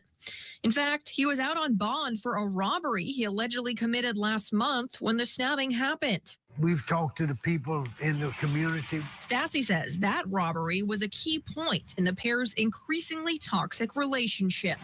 He thought that he was trapped in this relationship and this was the only way out. He had attempted a couple times prior to get out of this relationship, and he couldn't seem to get away. Meaning what exactly? A few weeks ago, he did a robbery at a store, knowing that he would be arrested and brought to jail. And that in fact happened. He posted a $27,000 bond, and Captain Boutte went to the store and tried to repay the money and asked that they would come forward to drop charges. Despite the term not being used officially, the situation between Boutte and Mitchell has all the red flags of domestic violence. He used some coercion and to keep pressure on him that I went and paid the money back. I got you out of the mill place. I did this. Just some control tactics that he used to kind of control him. Despite Stassi wanting them to hold Mitchell without bond, Judge Elizabeth Engolio set it at $500,000 this afternoon. For the investigative unit, Bess Casserly, WBRZ News 2. Good evening. Thank you for joining us. A day after An unspeakable tragedy in a quiet suburb. The community in shock tonight. A man dead. His own child admits the murder in an alarming 911 call. Good evening. I'm Caitlin McCarthy. Michelle Nix on the scene all evening. She has the breaking details. A son is arrested, accused of shooting and killing his own father.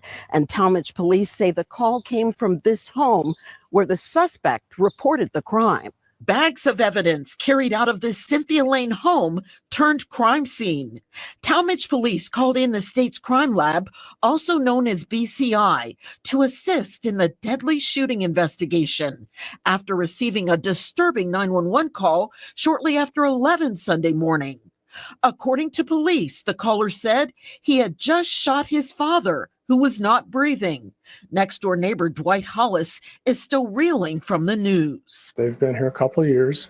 We've enjoyed having them as neighbors, had no idea that there was any problems, there was any friction or anything going on there. Talmadge police immediately arrested the suspect, who was still at the scene of the crime. Paramedics initiated life-saving measures on the victim and rushed him to Akron City Hospital, where he died. You see things like that in the news in other cities and different areas around. You think, well, thank goodness that's not here. And then you see something that's a little closer in Akron, and you say, well, that's getting kind of close to home. But to have it happen right next door is heartbreaking and scary.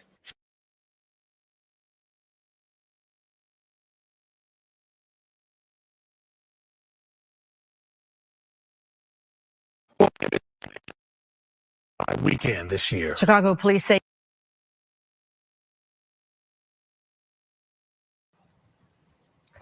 CPD a few minutes ago just released the department's official numbers for the weekend. 44 people shot. 7 of those people were killed. There was also a fatal stabbing and a fatal beating. Now, those figures suggest this may have been the least violent July 4th weekend in years. A couple of the weekend incidents were incidents with multiple victims. In the final hours of the holiday weekend, police responded to 2 shootings that happened at about the same time in Austin. They found 2 men wounded in an alley near Ferdinand and Laramie at about 10:30 Sunday night. One of the men, a 27-year-old, had been shot in the face and was taken to Mount Sinai Hospital in critical condition. At Laurel and Madison, a man told police he was shot in the thigh when he stepped outside and someone started shooting in his direction. Investigators found shell casings in the street, in the grass, a silver sedan riddled with bullet holes, the vehicle's back windshield shattered.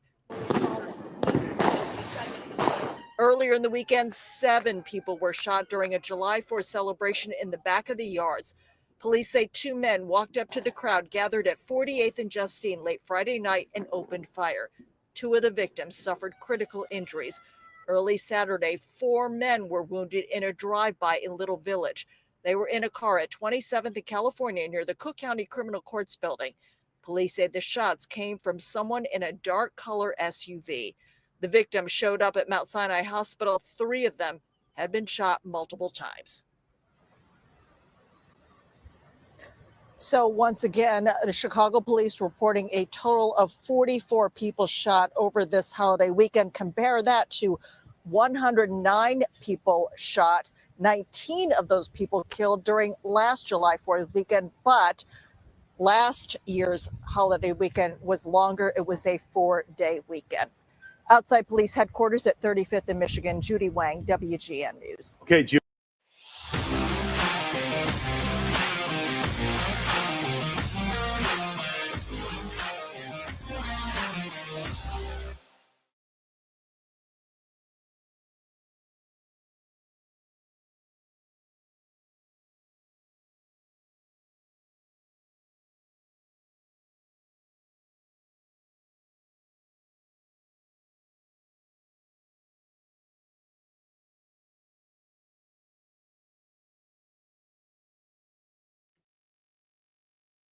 They be lying like a motherfucker, man. The least.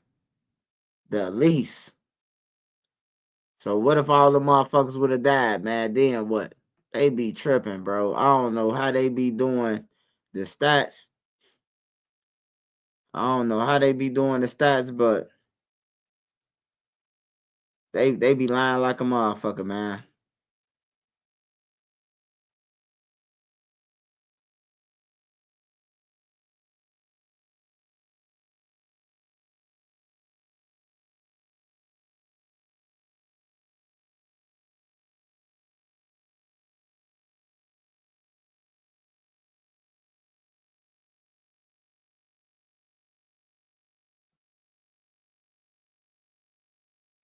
Just hours ago, we heard from police following dozens of arrests in downtown. Officers say while things were mostly peaceful for the 4th of July holiday, police took about 60 people into custody, including dozens of juveniles. Their parents were also cited. Some of the charges involved guns and illegal fireworks. Police increased patrols for the holiday weekend after several years of lawlessness downtown. Juvenile. Police are releasing new details about arrests downtown on the 4th of July. Police say they arrested dozens of people, most of them juveniles, for setting off fireworks and causing other trouble. First Alert 4's Jordan Burrell joins us live from downtown with new information from police this afternoon. Jordan.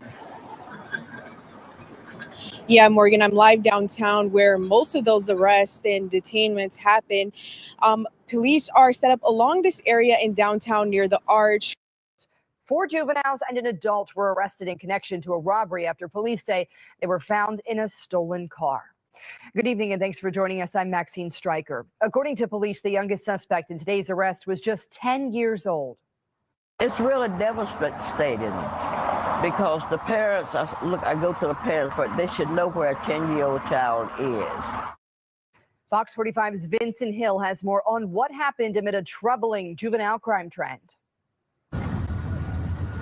Well, Maxine, you just heard it from Miss Mary. Devastating indeed. This case just the latest example of residents wanting change from DJS. In Northeast Baltimore. First responder was robbed at the bus stop at 1184 East Northern Parkway. A robbery involving several suspects. Minutes later, It looks like they may have bailed out. They're going to be coming up the course, 1400 block of course. that vehicle used in the crime is spotted and 5 suspects arrested. A 10-year-old male, 2 13-year-old females, and a 14-year-old male. Police say the vehicle was stolen just days before from North Baltimore. They get worse with it too.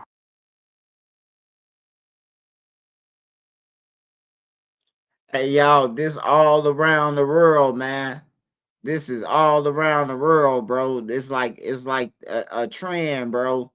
The 13th, they robbing people, they killing people, bro, everywhere. 10 years old, bro. They parents need to go to jail, bro. Whoever the 10-year-old, bro, their parents need to be in jail, man. Like they need to start taking the parents to jail because that let me know that the parents don't give a fuck, bro. If your son, if your son got enough balls to go and steal a car, your 10-year-old, leave out your house, tell you he going to play with his friends, and steal a car, knowing that you don't play that shit. Like, hey, you got to do something about it, bro. I ain't trying to hear no DCFS or none of that. What DCFS at? They need to start whooping they need to start putting belts of ass to these kids, man. I ain't gonna lie. Or you gonna lose them all to the streets, man. I couldn't believe it. Miss Mary lives near where that robbery happened. As shocked as she was hearing the ages of the juveniles, she was more surprised to learn a 32-year-old man was also arrested inside that stolen car. They know better at a certain age, and a teenage, you really know better. Some of them get up with the wrong crowd, and some of them are just easy influence. The adult was taken to the hospital after hurting his leg while trying to run away. The 4 juveniles were taken to juvenile booking. It's unclear if they're still in custody. I think it did be some changes. The latest arrest, highlighting a string of crimes involving juveniles, who many times have been let out before, only to reoffend. For Mrs. Mary, You can't let them keep getting away that way. They need to be punished too, to say, because they know better too. there's still ongoing calls for change when it comes to juvenile offenders. So it's really gonna get worse. If they don't do something about it, it's gonna get worse. And again, it's not clear if those juveniles are still here at DJS. Now, as far as that 32-year-old, we did press BPD for his name so we could check his criminal history. They say they won't provide that until he's released from the hospital. For now, we're live at DJS. Vincent Hill, Fox 45 News. Hi, I'm Vincent Hill. Thanks so much for watching.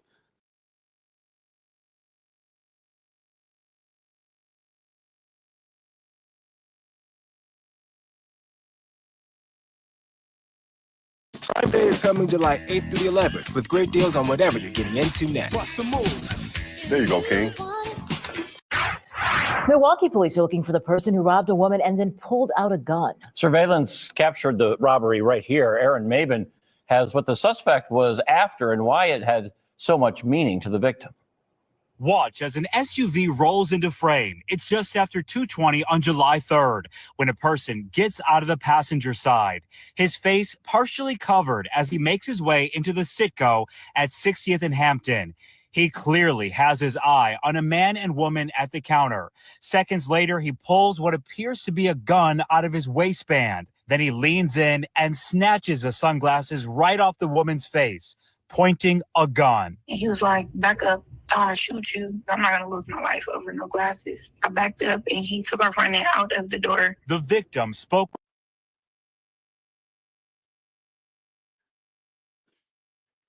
Man, I can't believe this shit, man. That nigga did that for some glasses. Man, yeah, bro. Like, hey, look, protect yourself at all costs, man. Protect yourself at all costs, man. Motherfuckers riding around looking to see if motherfuckers got on glasses, man. Hey, protect yourself, man. Y'all who wear them expensive glasses, man, they probably come from, you know, an optician store, but these dudes don't get no fuck, man. He just did all that, bro, for a pair of fucking glasses off a lady face, man. That's crazy, bro. That's some broke shit. That's some bomb shit, bro.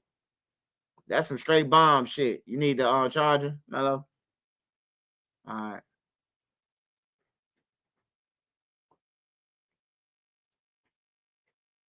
With Fox 6 over the phone. Not good, shaking up a bit. We're not identifying her because she's worried about her safety. She did tell us his Cartier sunglasses are about a lot more than the designer label. Those were given to me by my late fiance who passed away due to gun violence. This thief was bold, stealing and pointing a gun at someone in the middle of the day. And there are cameras all around this store, so it's possible that he saw himself being projected on this big TV before committing the crime and running off. What? Ooh. We showed the video to people near the scene of the robbery. Over glasses? You would be willing to take somebody's life over glasses? It's not okay. Milwaukee police crime data shows there have been roughly 748 robberies this year. That's down nearly 200 compared to this time last year. But neighbors say they've started to hear more about sunglasses thefts in recent months. I guess it's just the new trend. Everybody's just taking glasses, thinking that's okay, when it's not. In all, it's a crime that took less than 10 seconds. It will take longer to tell if this is a bigger pattern in Milwaukee. Aaron Mabin, Fox 6 News. So frightening.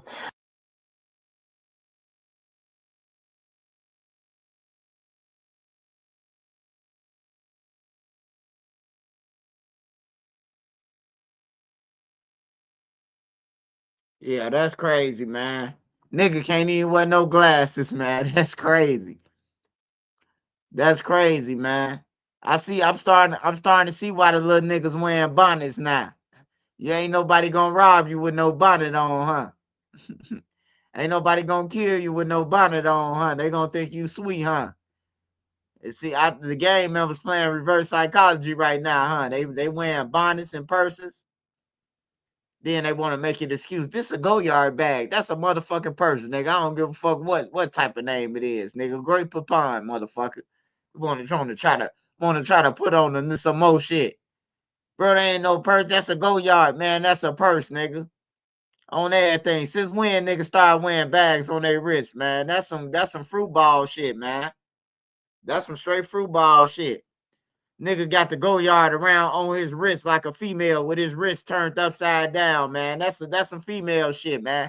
That's how my mama and my sisters wear their purses, bro. They wrist be upside down, man. On everything. They wrist, the front of their wrist is facing up, man. That's a female move, brother. Like, come on, man. It's a go yard, man. Are you tripping? I wouldn't give a fuck if you paid $50,000, nigga. You acting like a female. The females need to start putting that shit on blast, nigga. Like, man, how you wearing the same shit I want? You know, I want a bag. I want that type of bag. Why you wearing this shit? Like, start questioning these niggas, man.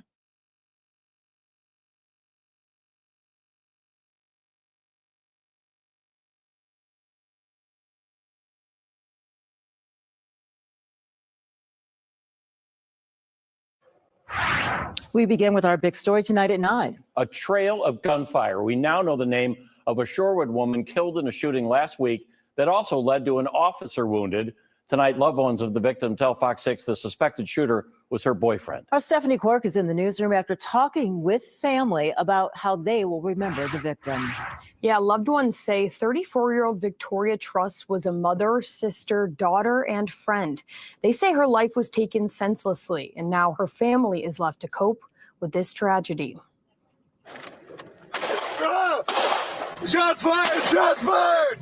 I'm hit! Body camera video captures the moment a Shorewood officer was shot while responding to a fatal shooting near a Shorewood home early Thursday morning. The officer who was hit is okay, while that home is now surrounded by flowers to honor the victim of the initial shooting, 34-year-old Victoria Truss. When your family, you gone off this earth and your family here to plan a funeral, it left a hole in our heart. Dominique Jones says Truss was like a sister to her. It doesn't feel real. It feels like I'm still stuck in a dream, and every time I go on Facebook, I can't escape it.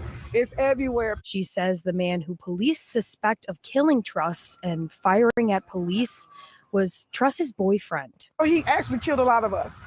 Our souls. The medical examiner's office identified the suspect as 34-year-old Michael Griffin. He initially got away from police in Shorewood Thursday, but was later spotted driving and led police on a chase. That chase ended in a shootout in Milwaukee, and police killed Griffin. That was the gentleman she was dealing with. That was the car, and I just broke down, and I keep calling her. She didn't give no answer. Jones says Truss was a loving mother to her 14-year-old son, a caring daughter, sister, and friend. Monday night, they're sharing their message in hopes no other family's life is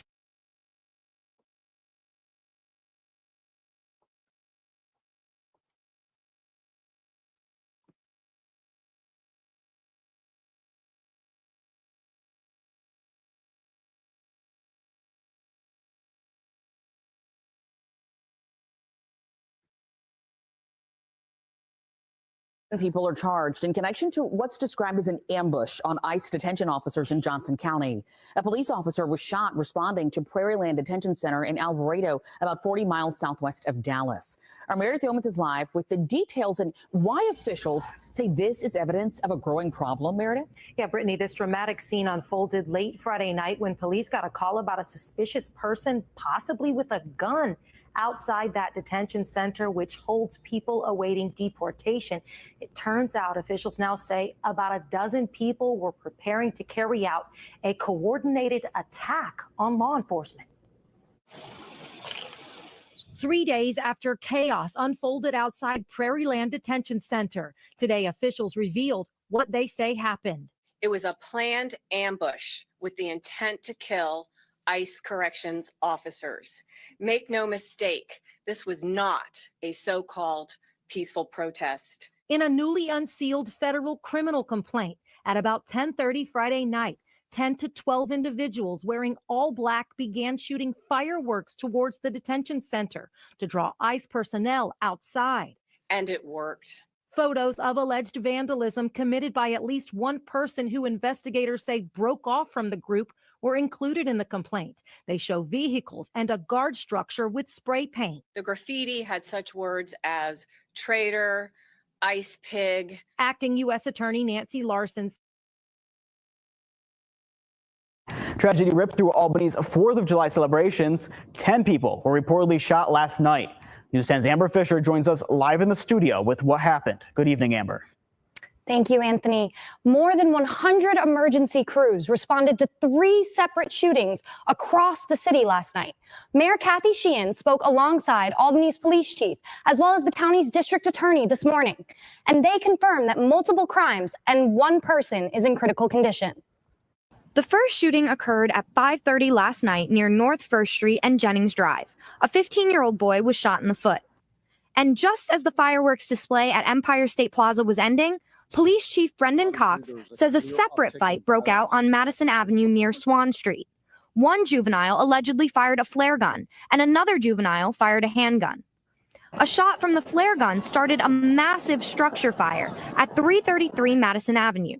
A nearby home also caught on fire and has to be torn down. When I was 14, 15 years old, my parents, while they might not have always known what I was doing, they certainly would have. Hey, man, these little motherfuckers evil, man. Hey, I don't know what other words to use for them, man. You got good kids, though. You do got good kids, bro. Get good grades, respectful and everything.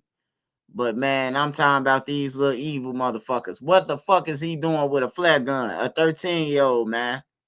What he doing with a flare gun, man?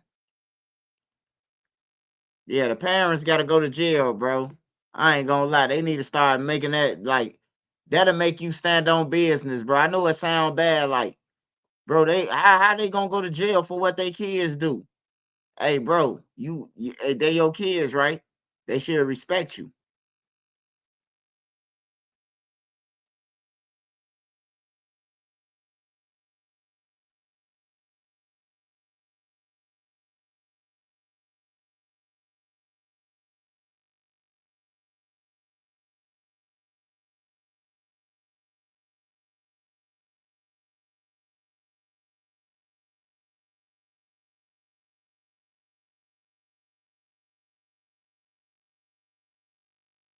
They say Chicago gun violence is down. That's crazy. We just seen fucking 7 mass shootings I just reported about. And they talking about it's down. That's crazy.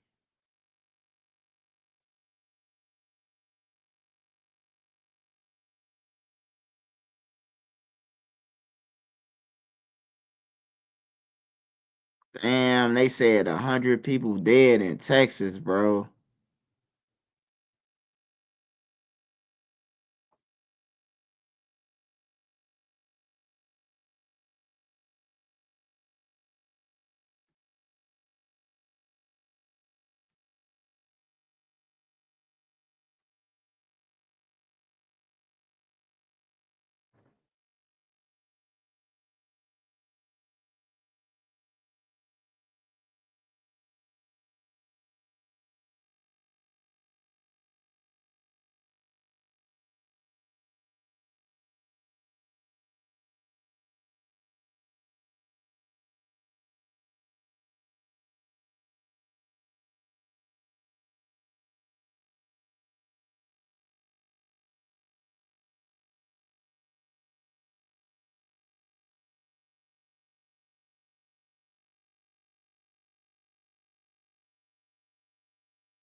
Niggas trying to ambush the border patrol. God damn. Hee haw.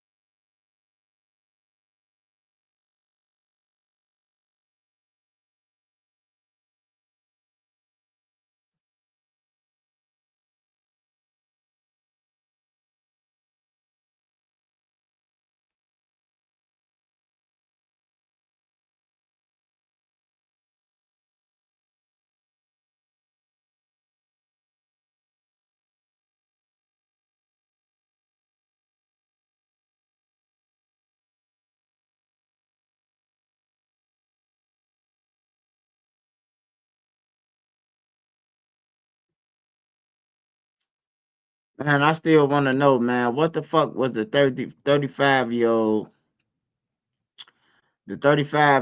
doing?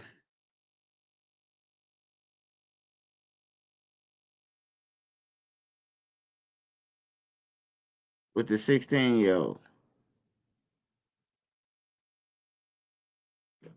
They probably put out some more information tomorrow.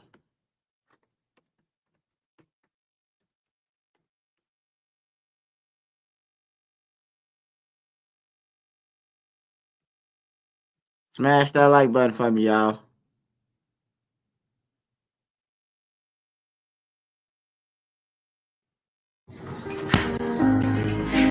Almost done.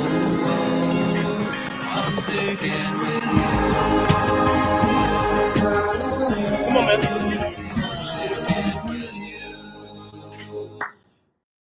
Nobody wins when the family feels. Which I do not want to fight. If I say it once, your bitch ass better not make me say it twice.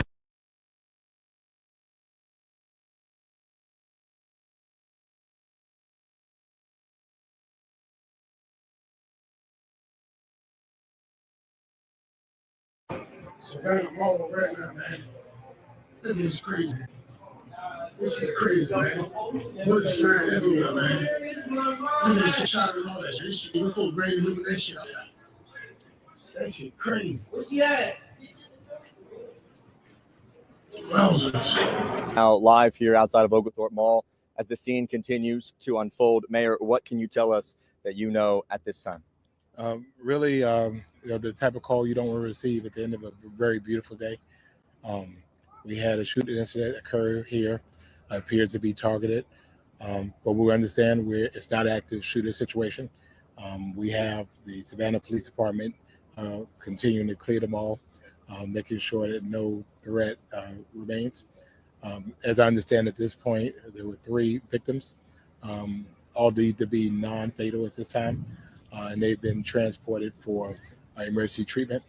I understand there's also one medical emergency that has occurred, not shooting related, that's also being addressed at this time. Fam, I hope everybody was able to enjoy their 4th of July weekend, get some much needed rest and chill with some family. On the last video we dropped on this platform, we talked about a Chicago mass shooting that left 4 people dead, over 10 people shot, and many more injuries. And at the very beginning, we talked about how I was doing research on the shooting that took place in the Savannah, Georgia local mall that left 3 people shot, 4 people injured, and leaving 1 deceased. And we briefly mentioned how we putting these videos to the side as we find out more information to bring it to you guys' attention. So we was going to focus on the Chicago story. Throughout my weekend trying to get rest as well, I managed to research with my team on the perpetrator, who he was, who his connections were, and let's just say I know enough now to bring it to you guys' attention. Over the weekend, Savannah, Georgia Police Department had arrested a young rapper for a mass shooting at a local mall, a tragic incident that, as we mentioned, left 3 people shot and 1 person dead. As we pay our respects to the victims, later in the video, we also go over the 4 details that's still unraveling. One thing feels heartbreakingly clear. This wasn't random. Surveillance footage from the night of the shooting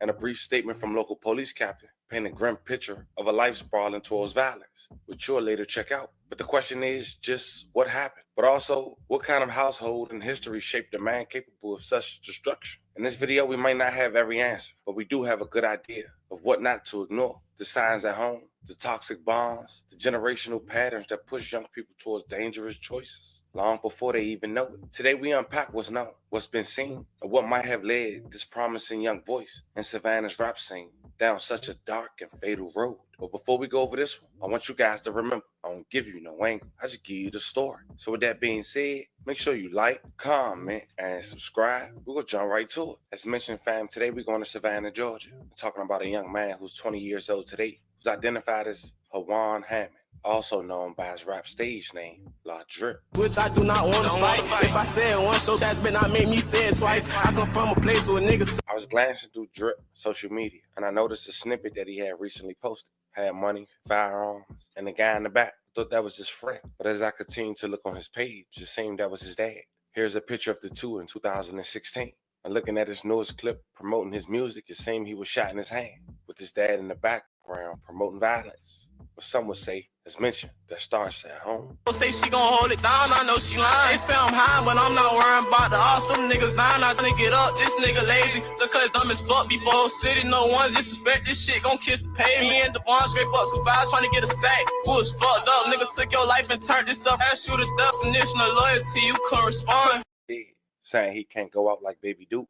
That boy got shot on the bike, may he rest in peace. Check it out. Place where niggas say you pills to take your life. I can't go like Baby Duke. They hit that boy ass off the bike. Catch your ass and walk that talk, so either way on. Now, he also got a criminal history, even at the age of 20, dating back to 2023. With records show, it was charges related to illegal possession of a firearm. Details of his sentence wasn't publicly released. In 2024, there was no indication of rehabilitation or reduced inactivity. Law enforcement described Lil Drip as a known offender within the system prior to the mall incident. But then just 4 weeks after posting his latest video to his YouTube channel, a shooting occurred. July 2nd, 2025 at a local mall in Savannah, Georgia. Multiple people were injured, including 2 juveniles. A woman who experienced heart complications during this incident had later been hospitalized. Later in the timeline, we'll later go over her situation and pay our respects, as she was the victim who passed away. Things quickly escalated as word quickly got on social media. People inside the mall going live, and even surveillance footage from inside the local store where the shooting occurred. Now, I can't play the full screen. I'll leave the link in the bio for the Family TV YouTube channel, or at least the X account for you guys to check it out. But the same group of young men was inside a local retail store that sell urban clothes and resell sneakers. One man was in the back, one man was in the front looking at pants, one man was watching the door. As you can see, they quickly get into a shootout. One man who runs back with the all black had shot a man in the red who was coming towards the store, as one man was handed the gun and all white starts to shoot back.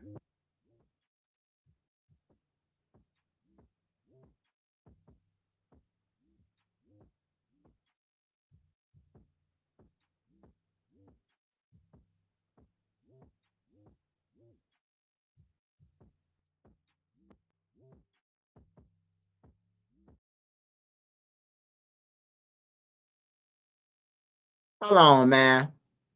I know I ain't tweaking, but did his father just pass off the son the gun? He cocked the gun back for his son. That's what I'm talking about, man. Niggas like him.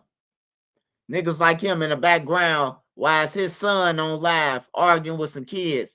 He in the background stamping that dumb ass shit. Instead of telling all the kids, I'm gonna whoop all y'all ass.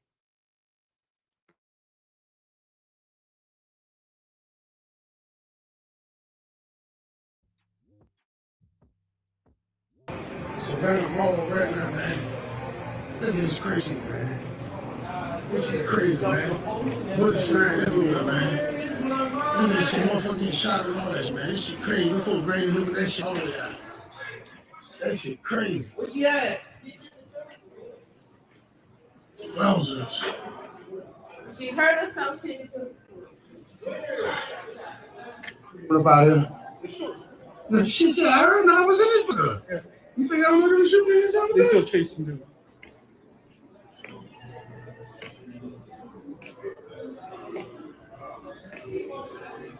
This shit crazy. Boy, look at this shit here. Boy, look at this shit. Coming out.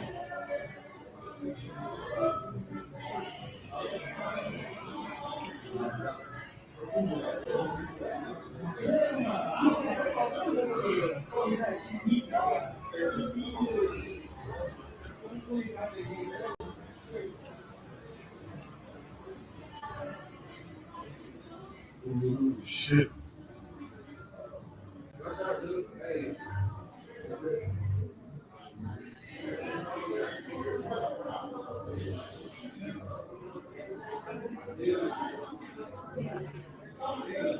Look at this shit. Did he hit somebody? They got the horse? I don't know if they got him.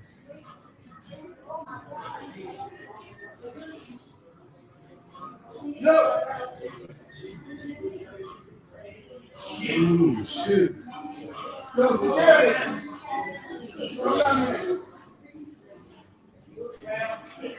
Stop. Dude, stop. Get around right here. Got a pistol or got rounds right here. You got rounds right on there, right here. Right over here. Over here! We got bills! Over here!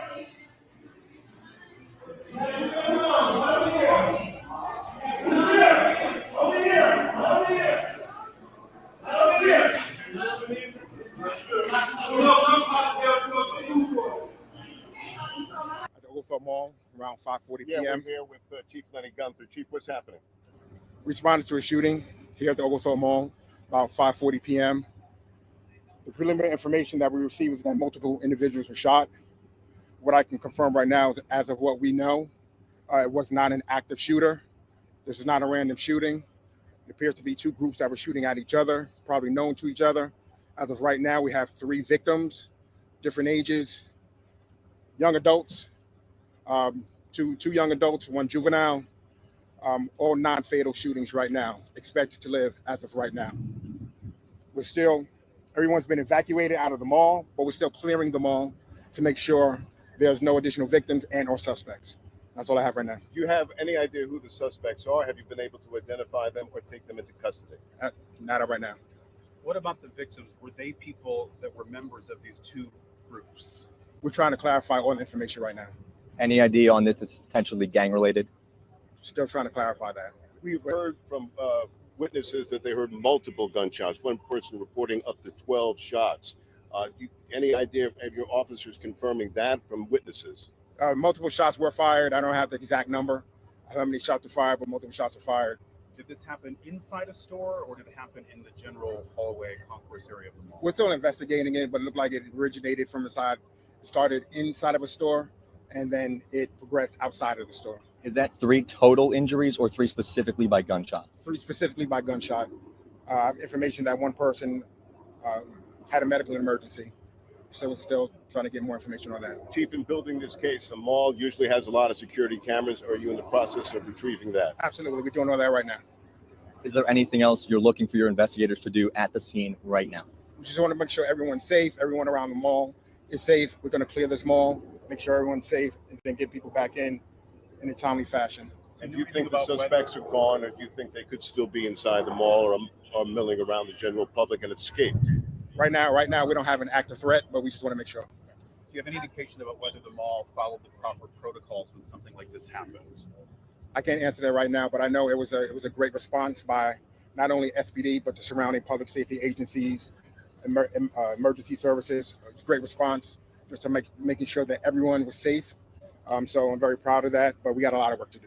Chief, how could Now here's where the gap in the information get tricky, because Drip was seen posted by a random person on Facebook the night of the shoot with the title, "Check on your people. This guy was shot. Hope he is okay." On that same day, a Facebook account allegedly affiliated with Drip's dad had wrote, "When Ann start dying, don't be with all that sad crying."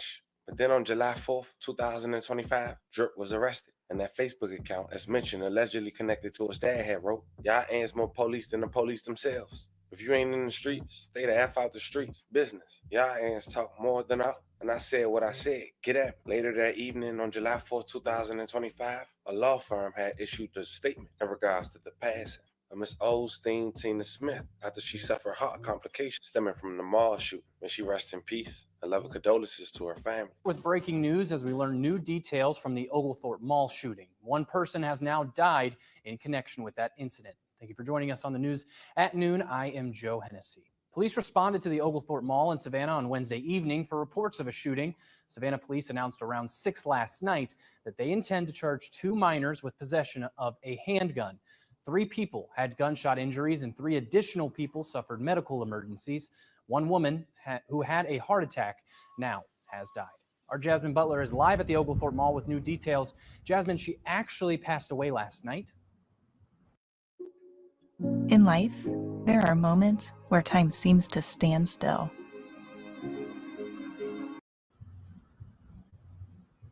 Yeah, Joe, heartbreaking news today. Not what any of us wanted Tahir Olisleen, also known as Tina Smith, passed away last night around midnight. Savannah police said it was due to heart complications, and the shooting here on Wednesday made it worse. They also say that they're planning to work closely with the Chatham County District Attorney's Office to decide on charges and who will be charged. We don't know yet how this devastating news today will affect what charges the people involved face. Yesterday, we spoke to officials all day about updates on the victims, whether they were shot or caught in the chaos like Smith, including Alderman Diedrich Leggett. He says he had been in close contact with the family. Those updates from them this morning, they are devastated and understandably asking for privacy. The family was instructed to direct all media inquiries to Elcoat's law firm. We reached out to them for a statement to see if they had anything on the family's behalf, and they said that we could expect a statement soon. So we'll continue to keep you updated on air and online. Live in Savannah, Jasmine Butler, WTU. As of now, that's all we know. According to local authorities and the update, they do believe there was retaliation between two gangs. The names they didn't disclose, and once more information being presented to the public, rest assured I'm gonna bring it to you guys' attention, fam. As far as the local rapper Drip, as of now, he's innocent until proven guilty, especially seeing the back and forth between two gangs. So we don't know if he got arrested because he was caught with a firearm, being on probation, or having a criminal record that we briefly talked about. Or was he the one who started it? But what we do know is that he got shot. This was caught on camera. And of course, being done at a local mall, you gotta assume more arrests is to come very soon. To Ms. Smith, we do want to say once again, rest in peace and love and condolences to your family. And we do want to send love and prayers to anyone who was affected by the story we just talked about. It's crazy that these youngins willing to go into a shootout, having men being a lookout man, while they shot, putting others at risk, even during the holiday weekend. Let me know how you guys feel about this one in the comments. Don't forget to like and subscribe. And today, I'll catch you guys on the next one.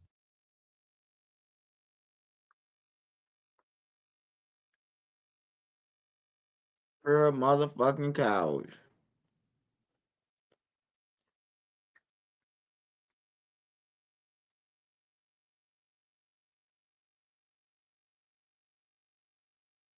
Real cowards, man.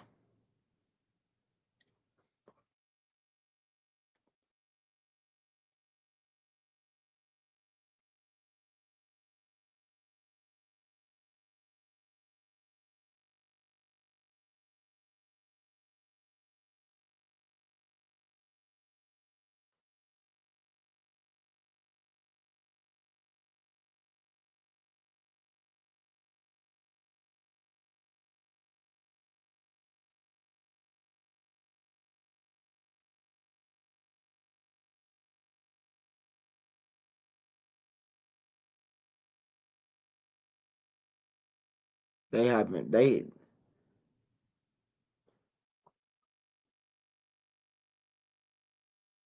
hyping for extra. His come back up, huh?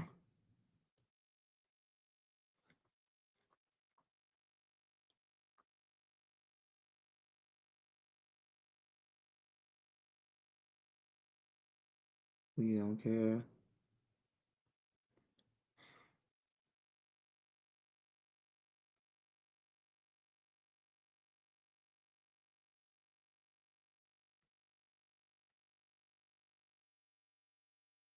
Today, the Justice Department announced that it finds no evidence that accused sex trafficker Jeffrey Epstein kept a client list or that he was murdered.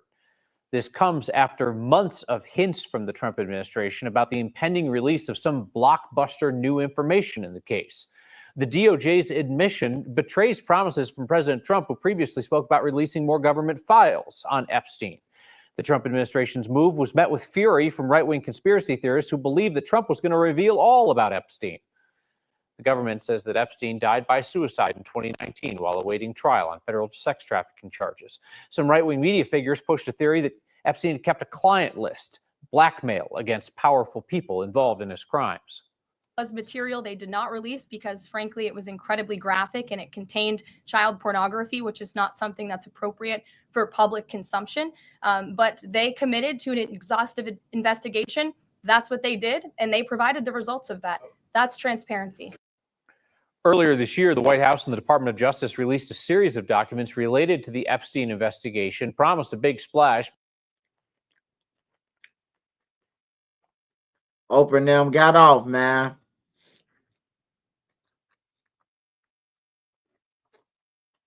Oprah got off. They got off, man. All Trump, Trump and them cleared that shit. That man had a list. He had a real list. That nigga had an island.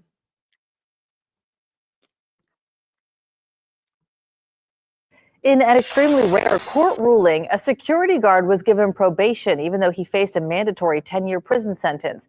Nicholas Williams was convicted after firing a warning shot that hit a belligerent trespasser. Williams got the break when a judge declared the sentence unfair and unconstitutional. But now his mom is facing a felony charge of her own. So did Tanya Brumfield go too far in helping her son? Investigative reporter Mike Perlstein explores this case in this exclusive and bizarre story. Nicholas Williams' family and friends were in disbelief when he was hauled off to jail after being convicted of aggravated battery. How could you possibly arrest someone for protecting themselves from harm? Williams was working as a security guard when he fired a warning shot at a belligerent trespasser he had removed from the store, hitting the man in the leg. Despite Williams' argument of self-defense, he was convicted of not only the battery, but also a firearms charge that carries a 10-year minimum sentence. He was literally doing his job as a security guard. Nobody took it harder than Williams' mom, Tanya Williams Brumfield. This devastated. It really tore the family down. Brumfield wondered what this would mean for Nicholas's future, and especially for his 7-year-old daughter. She rallied friends, family members, and even Williams' employer to write character letters. Many came from out of town to pack court hearings. There was at least 7 family members each time, sometimes as much as 15 family members. Even the district attorney's office took the unusual step of joining a defense motion to drop the so-called firearms enhancement and make Williams eligible for probation. Even the district attorney said, okay, this is excessive. Distressed, Brumfield decided to seek help. So she called the community hotline of the Holy Cross Counseling Center and spoke to a student in training. I did seek counseling because I just couldn't wrap my head around it. Brumfield didn't think much of the call, but at her son's next court hearing, deputies arrested her. She was booked with public intimidation for allegedly threatening the judge in her son's case. I was shocked because I knew that I hadn't done anything wrong. But in this arrest warrant, a New Orleans police officer who took the complaint wrote that Brumfield, quote, believed her son was unjustly going to jail, described herself as going berserk, and that she planned to go to the courthouse, cause a scene, and harm Judge Holmes to draw media attention.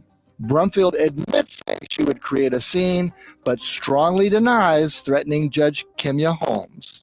I feel as though I've been wrongfully accused.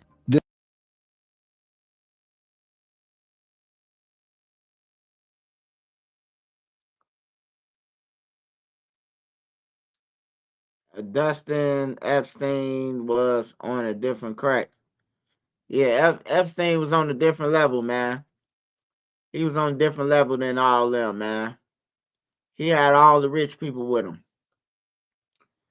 All the rich folks. Bill Clinton, he got portraits of Bill Clinton them in his house, man. Obama. The man got some type of wax museum in his house with all the presidents on pictures and shit who been at his crib.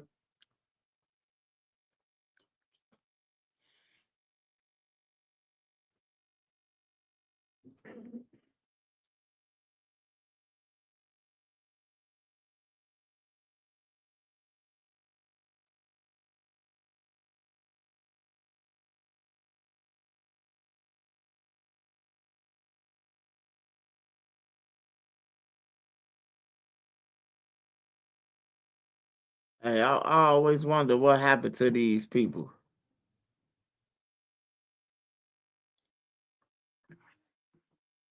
Let's see what y'all saying in the comments.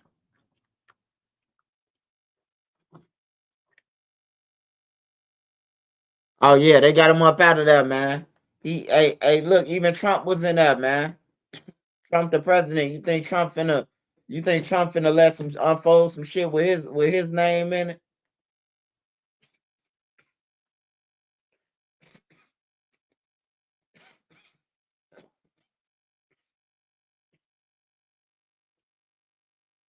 On everything. They got rid of Epstein though. We already know how that story ended. Hey, I want to see this, man. I don't think y'all remember this, but on 62nd and Morgan, it was 8 females. It was 7 females and 1 dude got killed in the house. Nobody ever said nothing about it, bro. So I want to see this and see what they saying about it. She put on her graduation gown the night before, full of hope for the morning ceremony. But just before sunrise, her body was found on the living room floor, shot in the head. 3 others lay dead beside her. All of them had gathered to celebrate life until someone walked in and shattered theirs. This isn't just a story about bullets. It's about the people inside that house, their lives, their dreams, and how a joyful night turned into horror without warning. It happened inside an Englewood home that led to gunfire just before 6 a.m. Now 4 people are dead, 4 others injured. According to the friends and family who showed up at the scene today, a mother of 5 among the 4 shot and killed early this morning. 3 of the victims pronounced dead at the scene were women, 1 man. Of the 4 surviving victims, there are 3 men and a woman. No guns were found in the house, but police did find shell casings and a high-capacity magazine for a gun. This is crazy. I mean, why do people gotta keep on shooting and killing people for what? It was a warm Monday night in June, one of those summer evenings in Chicago when kids stay out late and porches stay lit with conversation. On 62nd and Morgan Street, a 2-story gray stone house stood quiet outside, but was buzzing with energy inside. This wasn't just a casual get-together. It was a gathering to remember someone who passed away. Friends and family came together in one of the only ways they knew how, through community. The house belonged to Enrique Badillo Sr., a Chicago police officer who didn't live there but rented it to a man named James Tolbert. James was a barber who, after COVID, shut down the shop where he worked and started cutting hair out of his home. The house quickly became a hub, not just for haircuts, but for food, conversation, various games, and shared moments. In the neighborhood where community spaces are rare, this house's purpose was to fill a void. Inside that home were people just trying to enjoy the night. Shanitria Williams, just 19 years old, was one of them. She had a 2-year-old daughter and dreams of building a better life.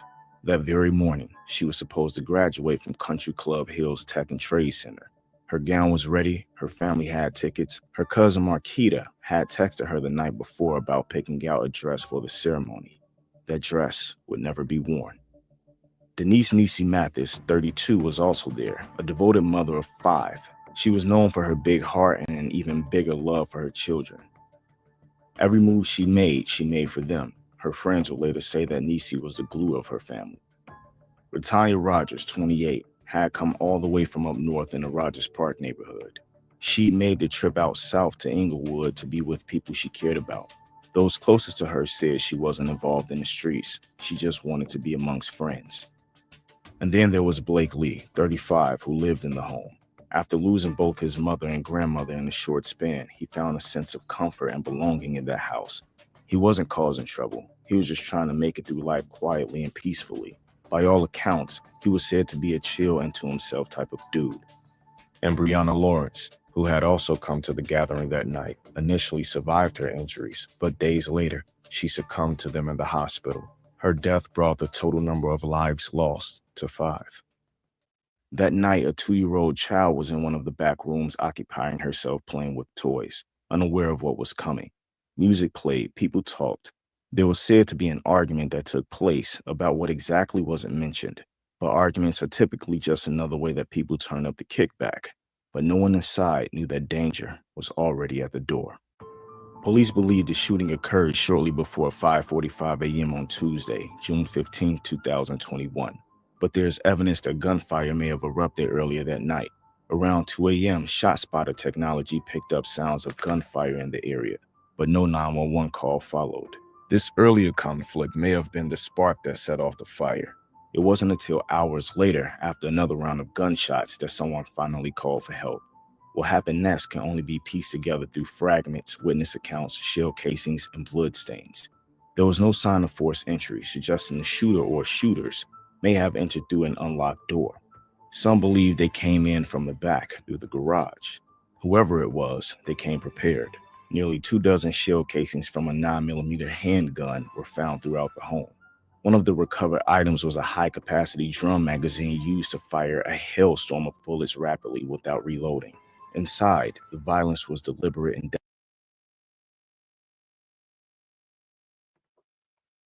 Hey, if y'all lost, man, this shit happened on 62nd and Morgan, man. 62nd and Morgan. It's a lot of hoods around there that's dangerous. That's Dump Street over there. Who Dirk them into it with. Stephon Mack them. The reason why Stephon Mack did the D-Thing situation. That's over there. And it's a couple of more neighborhoods over there. But 8 people got killed in this house. 8 people. Now you will be like, man, how the fuck one person killed 8 people? 8 people, man. But they ain't telling it all though. This house was like whatever a person did. Like it could be like he cut hair. His client's coming over. They dance for people. They company over. It was like one of them house. They gambling. They doing all type of shit in this house. 8 people died though, bro. 8 people got killed at one time, bro.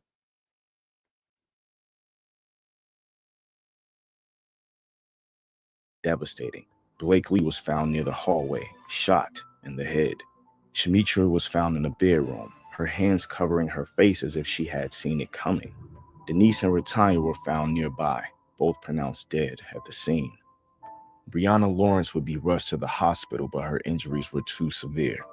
3 others survived, but just barely. A 25-year-old man and a 41-year-old man were both shot in the back of the head and rushed to the Advocate Christ Medical Center. Their conditions were not made public. A 23-year-old man was shot in the back and managed to walk himself to the St. Bernard Hospital before being transferred to the University of Chicago Medical Center in critical condition. Another adult woman was taken to the same hospital, also in critical condition.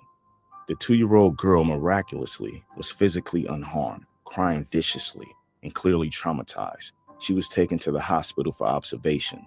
When officers arrived at the scene, they found the home soaked in blood and silenced in joy. Superintendent David Brown later said in a press conference, "We have 4 people who are deceased, 3 women and 1 man. 4 others were wounded." He emphasized that there was no sign of forced entry and said the presence of a high-capacity magazine indicated this was a targeted, premeditated act. The city of Chicago had a complicated history with the house. Neighbors made complaints. There were reports of frequent parties, loud music, gambling, and late-night activity. In fact, the city filed a lawsuit against the property owner, Officer Badillo, years earlier, demanding security improvements. He was stripped of his police powers pending an investigation and was difficult for the city to contact, despite being on the payroll. Alderman Stephanie Coleman said that the house had been a problem for years. "This was a mass shooting that will affect another generation," she said. "The neighbors have been calling, attending beat meetings. They've done their part." Still, no arrests have been made, no charges were filed, and no suspects were named. Neighborhood activist Andrew Holmes, who often responds to crime scenes, spoke to the heart of the issue. "Every time people gather, whether they're inside their homes or outside, we got individuals that discharge weapons. But who is going to talk? Who is going to give up the information? In areas like Englewood, cooperation isn't just discouraged, it can be dangerous. Snitching can carry a death sentence. Silence becomes survival, and justice remains just out of reach." 4 years later, the case is still open. The trail has gone cold. Police have floated theories, perhaps retaliation, maybe a dispute, possibly connected to gambling or money. But no one truly knows. What's clear is that someone walked into that house and fired a weapon capable of mass killing. Someone left 5 people dead and others clinging to life. And sadly, it seems someone got away with it. The tragedy wasn't just lives lost. It was what those lives represented. Shemetria never got to walk across that graduation stage. Her family still holds onto her cap and gown. Her daughter will grow up without a mother. Denise's 5 children will grow up without the woman who anchored their world. Retanya came to visit friends and never made it back home. Blake was trying to hold on to the only community he had left, and it cost him his life. Brianna Lawrence fought for days to survive, but ultimately became another name in a case with no closure. And the 2-year-old girl will grow up with questions that may never be answered.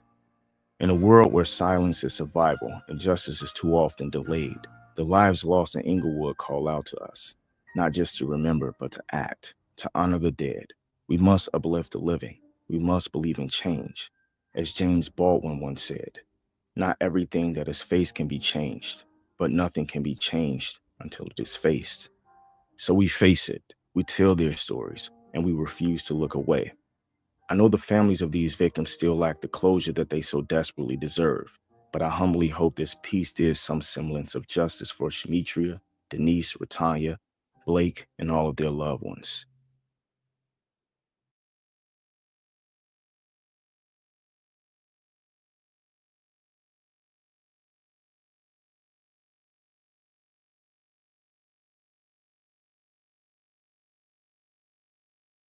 Toast to Tina's new business. Oh, I thought it was a hobby. Essential.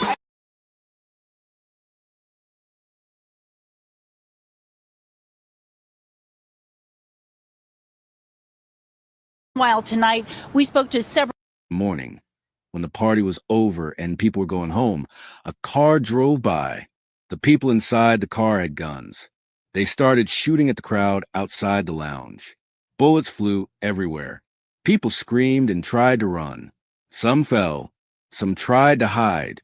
But for 4 young people, it was too late. Taylor Walker, a 26-year-old woman, was hit. She died. Aviance Drexler, 27 years old, was also shot. She died too. Leon Henry, a 25-year-old man, was killed. And Devontae Williamson, who was around 24, also lost his life. In total, 4 people died that night. 14 more people were hurt by gunshots. This happened in just seconds. What started as a fun night ended in a nightmare. Police cars and ambulances came quickly, but the damage had already been done. No one knows for sure why this happened. Was someone targeting a person at the party? Was it a random act? The police are still trying to find out. Search for the gunman who opened fire outside a River North nightclub. This mass shooting happened in just seconds. 18 people hit, many more traumatized. And this is the video that shows the moment as someone inside that car opened fire on the crowd gathered outside of the Artist Restaurant and Lounge. It's on Chicago Avenue in River North. 4 people were killed, 14 people hurt. Natalie Martinez live tonight at Northwestern Memorial Hospital after speaking with some of the victims' families. Natalie? Stefan and Allison, those victims went to several hospitals in the area. 9 of them came here to Northwestern. We were told late this afternoon that 4 were in fair condition. 1 was discharged. Meanwhile, tonight, we spoke to several of the family members of those who didn't make it.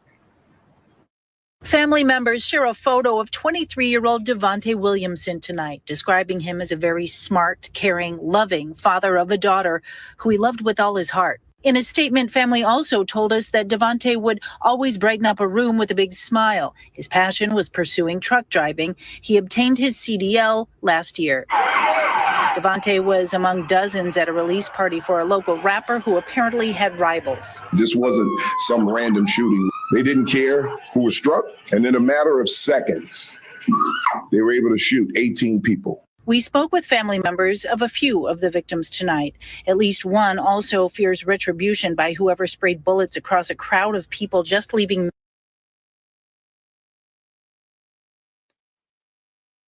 He say, how did Melo get into a serious relationship that fast? Hey, man. Hey, Chicago move fast, man. If you get killed today, man, somebody will be in your bed tomorrow in Chicago. I guarantee, man. Somebody will be in your bed because one of your homies going to come over there and rub on your baby mama's shoulder and tell her it's going to be okay. And he got y'all and the kids and everything. It's called the Will of Men game. The Will of N. You're gonna will ass right in. I got you. Flash a little bankroll, might give you $500. You know, once he hit one time, he feel like he ain't gotta pay no more. Ain't no Pampers, ain't no milk, ain't none of that shit. He already got what he want. Anything else behind that, he looking for free. You hear me? What you cooking? Free. The kids using the Wi-Fi? Free.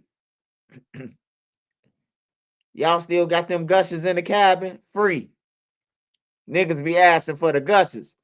You still got some of them gushers your kids hide in the bag? You still got some of that Halloween candy your kids got from Halloween? Niggas be broke, fucked up. I'm telling you, man. I used to be broke too. But I ain't never live off nobody. Anybody I ever lived with, they'll tell you. Swipe was out there robbing people, then he come back, bro, and break bread with us. Anybody I was living with, bro, they gonna tell you that. Anybody. I ain't never just slept in no motherfucking crib and not paid, bro. Like I never did. I wouldn't feel comfortable. At least I know if I pay you, my spot is secure. You hear me? Like leave him alone. He pay. You hear me? Like that's how I always went about staying with somebody. I ain't never stayed with nobody and just lived off of them. Buy me a bag of weed or none of that. Hell no, man. That's some bomb activity. I was broke though. You know, I was broke, but I helped out though. I can say that. I helped. I did help.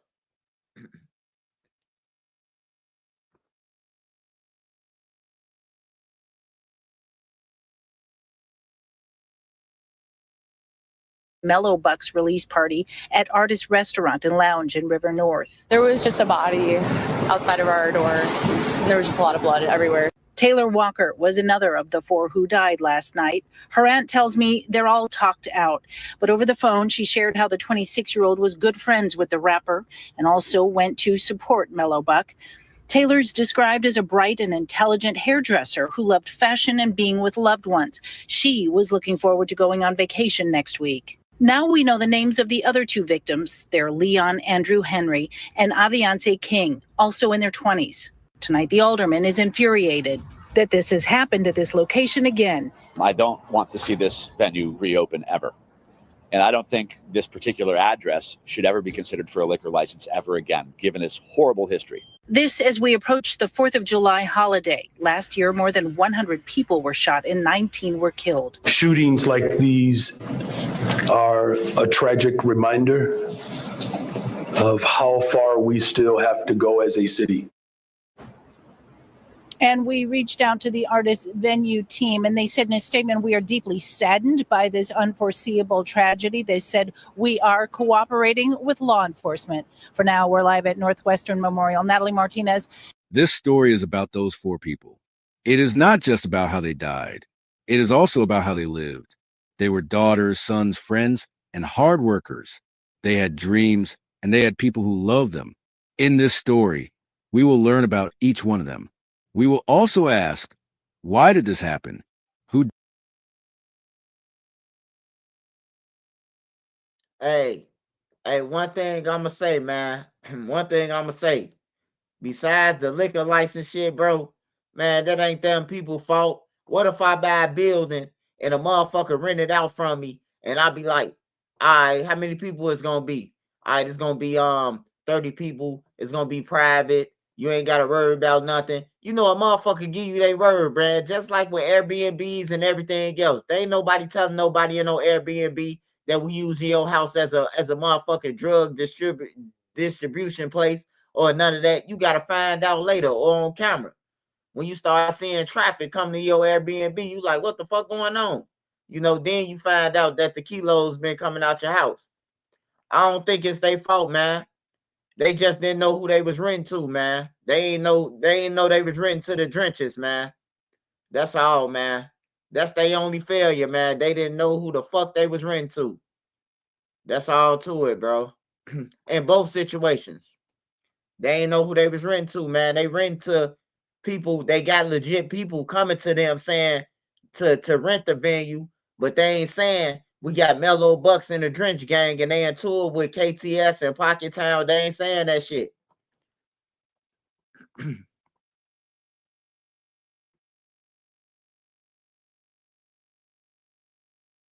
Did it. And how can we stop this from happening again? Before we get started, make sure you hit the subscribe button. Drop a comment below. Where are you watching from? What are your thoughts as this story unfolds? Your voice matters. These are real people, real tragedies, and real lessons that we can't afford to ignore. Share this video with someone you love.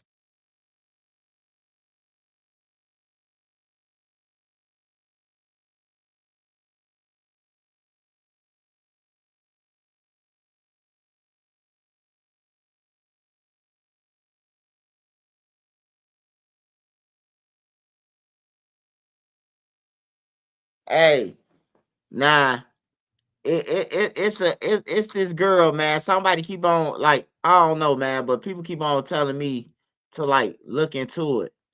And it was a girl that was on a boat. I don't know if y'all remember this story about 2 weeks ago or a week ago. I don't know. I can't remember. But I remember it was a girl on a boat and she just happened to get off the boat. Now, it looks suspicious to me because one, none of her friends bothered to jump the fuck in the water. Cause I ain't heard no news report say her people or anybody jumped in the water. I know if I'm on a boat and my best friend flip over in the water, I'm jumping in the water. You know, I just don't know, man. Hey, some people ain't your friends though, especially in Chicago, bro. You gotta watch that friend shit. You gotta watch your motherfucking yeah, Zaria Wells. Oh shit. If you look, if you saying close down that place, right? You might as well start going to every hood and close down the liquor stores and all that shit. Cause the Arabs the one who's selling the bullets and the guns to the motherfuckers. So you might as well go ahead and start in the Arab store. Shit. That's what 50% of the guns and the bullets coming from, them motherfuckers. So you might as well go to every corner in the city and tell them to shut down, man. That hey look, if you ever notice, the hoods that got all the stores closed down, they ain't got no crimes over there. Well, all the stores at, you ain't got nowhere to hang out at, you ain't got nowhere to pinpoint nobody at, you ain't got none of that. You can't do none of that because ain't nobody just standing around.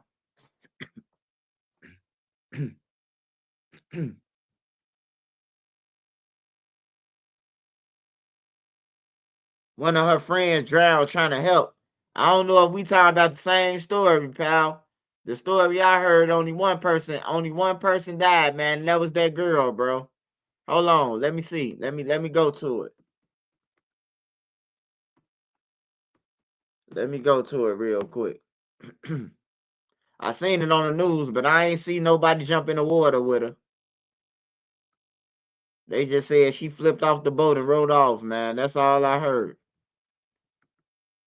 She was dancing on the boat. They showed a picture of her on the boat.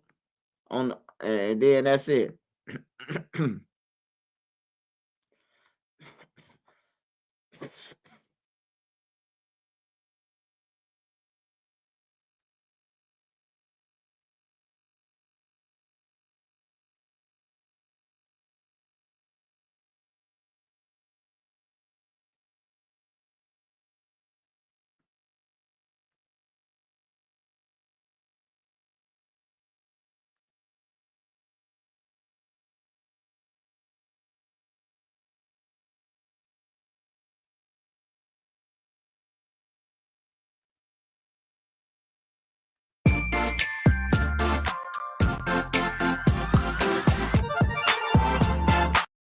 Nobody wins when the family.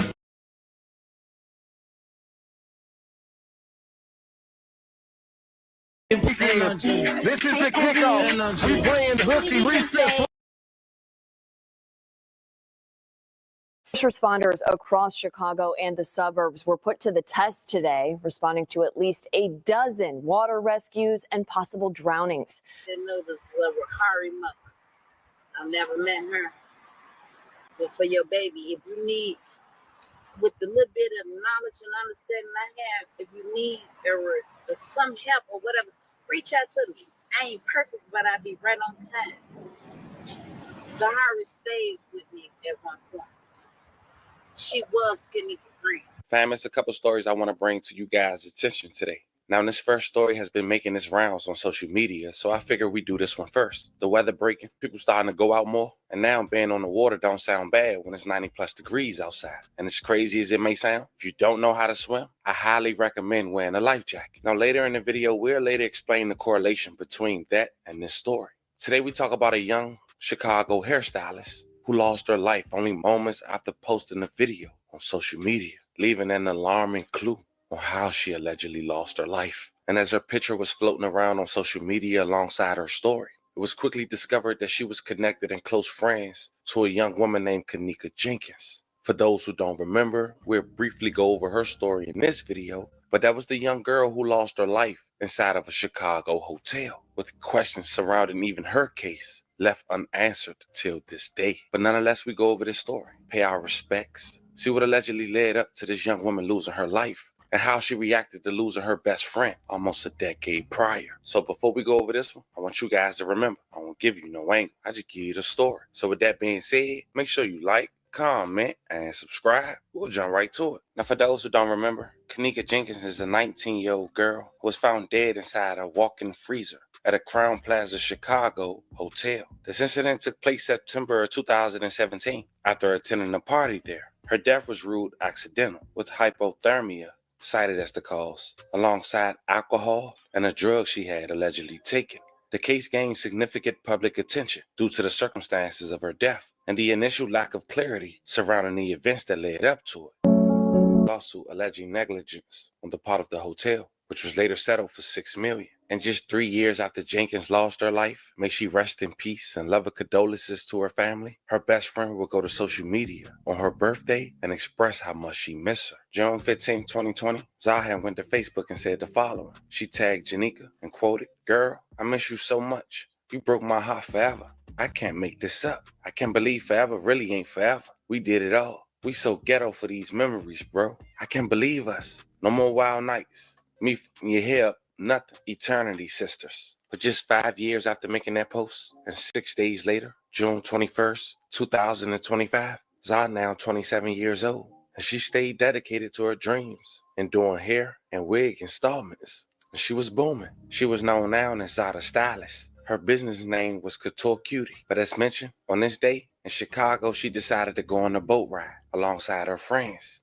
It was 80 degrees outside. Moments before getting on that boat, Zah went to her Instagram and posted what she had on and while on the boat, and nobody had on a life jacket. And you can tell by the clothing they had on that the winds out there was serious. And I just want to give everybody a FYI because I didn't notice neither before looking this up. It might sound remedial, but check this out. Higher wind speeds over lakes generate larger waves and choppier water, affecting boat stability, safety, and overall experience. Strong winds transfer energy to the water surface, creating waves. The stronger the wind, the larger and more chaotic the waves. Now check out Zah's Instagram post.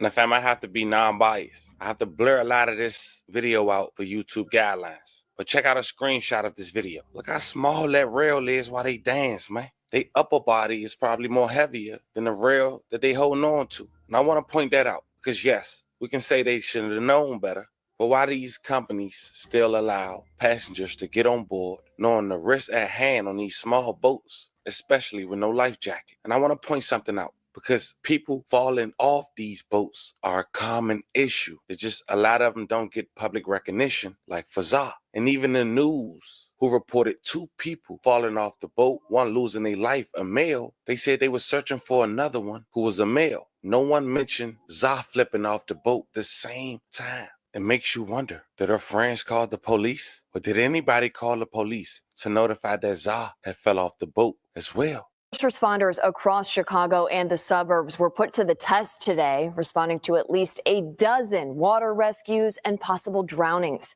including responses at these 3 popular locations. Our Marissa Sulek has been chasing these all day herself. Marissa. Tara, we have just learned that one man has now died after a water rescue here at Navy Pier earlier today. We know 2 people are at nearby hospitals after different accidents, and 1 person is still missing in Lake Michigan at this hour. But safety advocates telling me the main problem today was that wind. At 63rd Street Beach, rescue crews were seen urgently searching high and below for a man the Chicago Fire Department says fell off a boat and is still missing. Near Lakeshore Drive at the Playpen, sources say a man was sent to Northwestern in serious condition after he hurt his foot. And at Navy Pier, CFD says a man was also sent to Northwestern in critical condition after he was pulled from the water in cardiac arrest. We want people to understand that winds are dangerous currents on the Great Lakes. Dave Benjamin with the Great Lakes Surf Rescue Project says the wind was a major factor this weekend. Depending where people go, he says how the wind is blowing impacts currents. These are going to be very strong offshore winds, so anything that floats can go far and fast offshore with people on these objects as well. We don't have a boat that's operable in any kind of a wave action. Up north in the suburbs, fire departments like Winthrop Harbor and Zion also responding to water rescues, but don't have the resources. They say these rocks were put in by the state to break waves and help with erosion a couple years ago. The mounds attract swimmers, but are extremely hazardous. Just this week, they say a 20-year-old man drowned.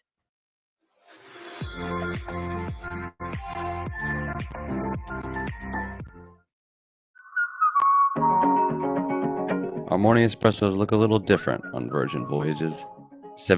The breakwalls, we believe, are creating a rip current effect out there for people. An active drowning person will submerge in less than 1 minute. Benjamin says if families and groups are going to beaches this weekend, keep an eye on who you go with.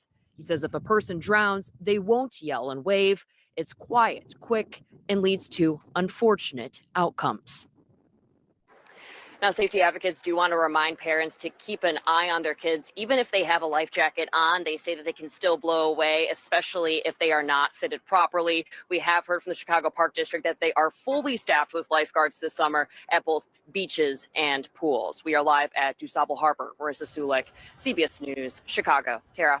Now, on that same day, which was yesterday, June 21st, 2025, Za fell in that water as well. According to CBS, it wasn't reported to the local authorities, so they didn't report it. Now, before we go into details about when it was later discovered that Za was pulled from that water, from local authorities, and also the alleged correlation that her friends allegedly left her, which they responded alongside her mom. But people are also making the correlation with her best friend case. How her friends allegedly left Janika in that hotel to roam off alone knowing she was intoxicated. Now, as mentioned, this was Black Yacht Weekend in Chicago. Check out a glimpse of someone experiencing day one and giving a review on TikTok. Weekend is here, and I met all the out-of-towners who stole y'all boat. I went to the first day of Black Yacht Weekend in Chicago, and y'all, it was bussing from the food to the helicopters. We are off to a great start. But first, let's tame this hair. Y'all, I took so many pictures straight out the chair because I knew after I came home and put that bonnet on, it was never going to look as good as she had. I tried to do a little curl swirl, but that was not happening, so bumped ends we go. I started off Juneteenth at Chemistry in Hyde Park at the Black Yacht Weekend VIP dinner. Y'all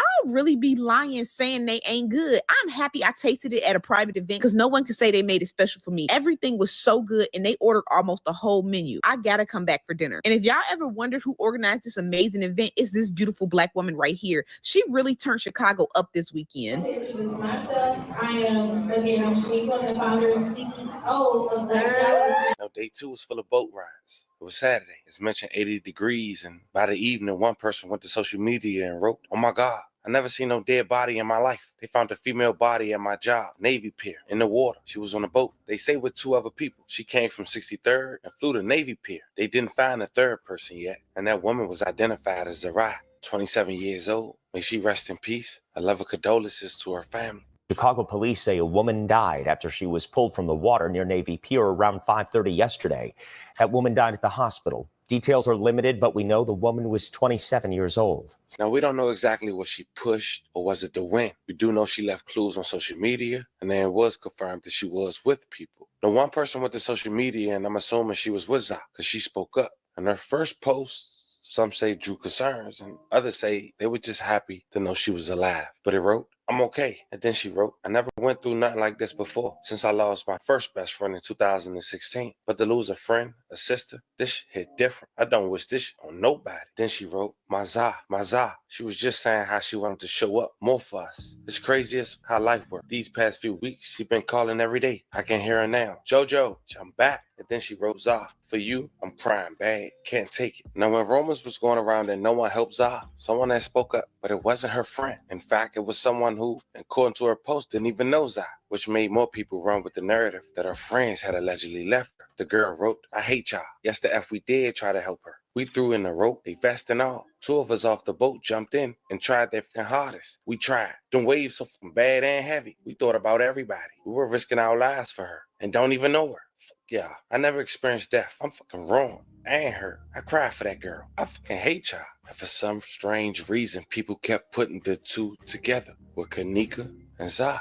But then Kanika's mom had spoke up when finding out Zariah had lost her life. She even mentioned how Za had allegedly lived with her at one point in time with her daughter, as well as her doing hair even back then. Check it out. I'm coming here to everybody that's in question because I'm just finding out. And to Zahari, mother, my heart goes out to you, beautiful queen.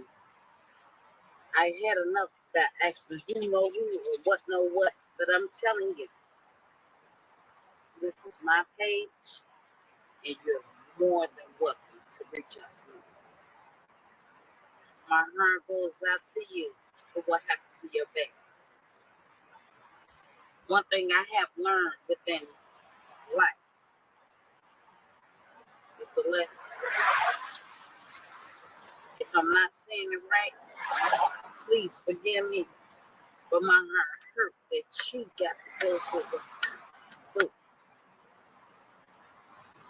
But the good thing, that I need somebody to know this is a Rahari mother. I've never met her. But for your baby, if you need, with the little bit of knowledge and understanding I have, if you need or some help or whatever, reach out to me. I ain't perfect, but I'll be right on time. Zahari stayed with me at one point. She was Kenika's friend. And for me to just not hear this like a couple of hours ago, it breaks my heart. It breaks my heart. Y'all live each and every day like it's your last day. Please, please. If you're mad at somebody, the Bible said the truth is true love. Tell them. And if somebody love you well enough, they're going to try to fix it. But if not, it's okay. I know that's off the wall or whatever. But my heart goes out. But it's not off the wall. It's for us to need to know. Do not hold on to anger. Do not live and let go. Ain't no goddamn body perfect. And if you feel that I disrespected you, I'm sorry. But to God won't love me anyway, because God said, come to him as I am.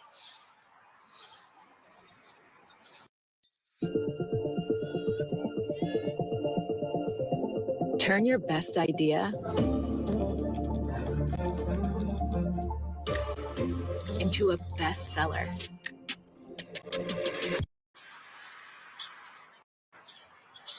And the Bible says your wellest is your most deadliest days. I'm learning not to lean on my own understanding, but depend on God. And I got up on here because guess what? Zahari once upon a time was in my house. A whole lot of Kanika friends was in my house. And they had the opportunity, and I had the opportunity to know who they was. And they knew who I was. I said it years and years ago. If I gotta be somebody else, I don't know how to be. The only thing I know how to be is me. It ain't for you to like me. It ain't for nobody else like me. But right now, it ain't even about me. This baby lost her life. I remember she used to come over my house and do hair. She was Tanika friend. And I told all of her friends, I would help y'all be successful. But I'd be damned if I would help y'all be nothing. If you're going to be in this house, you're going to go to school. So let the mothers know I supported what y'all was on. It wasn't no good time house. Well, let me rephrase that. It was a good time house if you went to school and you did what your mama said. When I found out that you was mad at your mama, oh, no. Because guess what? Our mamas will never be perfect. But for them to have the audacity to carry us for 9 months and for us to get so angry at them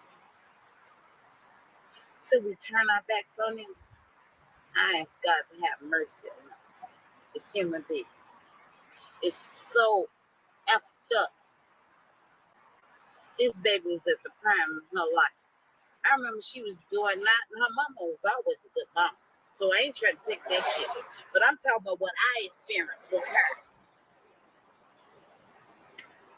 She was doing hair, and I told her, I said, you doing hair? I used to do hair a long time ago. And as long as I was doing it free, everybody came to me. But when I started charging $15, they started going to pay otherwise.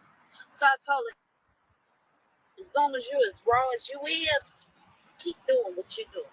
I know it's easy for me to say because she ain't get to defend herself. Trust me, I ain't no son. But it ain't for my words because I ain't got it. And I got to get it after I'm giving her shots. But she was Tanika friend. Tanika didn't bring everybody to my house. But when she did bring, she wanted me to share the love. And she personally came to me.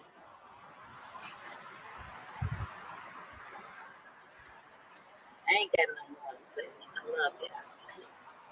It's a very unfortunate story. Every lost victim we talked about in this story, we do want to say once again, rest in peace and love and condolences to the family. Anybody that was affected by the story we just talked about, we do want to send love and prayers your way. But this is where we at, fam. A young woman in her 20s, so much life ahead of her, chasing her dreams, lost her life after going out with her friends, with rumors speculating that her friends allegedly left her, like her best friend, almost a decade prior. As more develop, I keep you guys updated. For now, let me know how you guys feel about this one in the comments. Don't forget to like and subscribe. And today, I'll catch you guys on the next.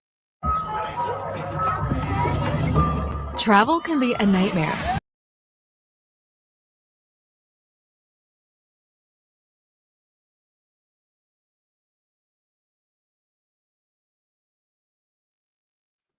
Hey man, I don't know, man. I see y'all in the comments saying Final Destination and shit, man. That's what I'm feeling, man.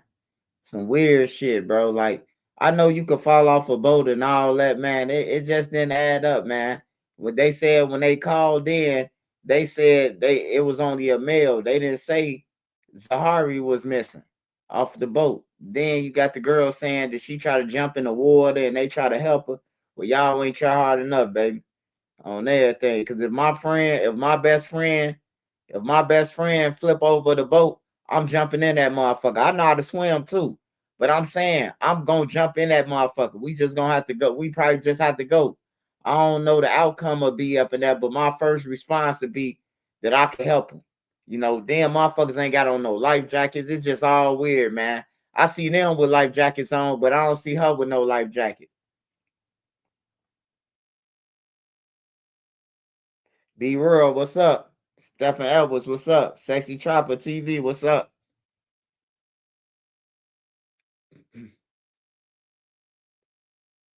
Man, that shit with Kanika Jenkins was so scary. You know, I went to high school.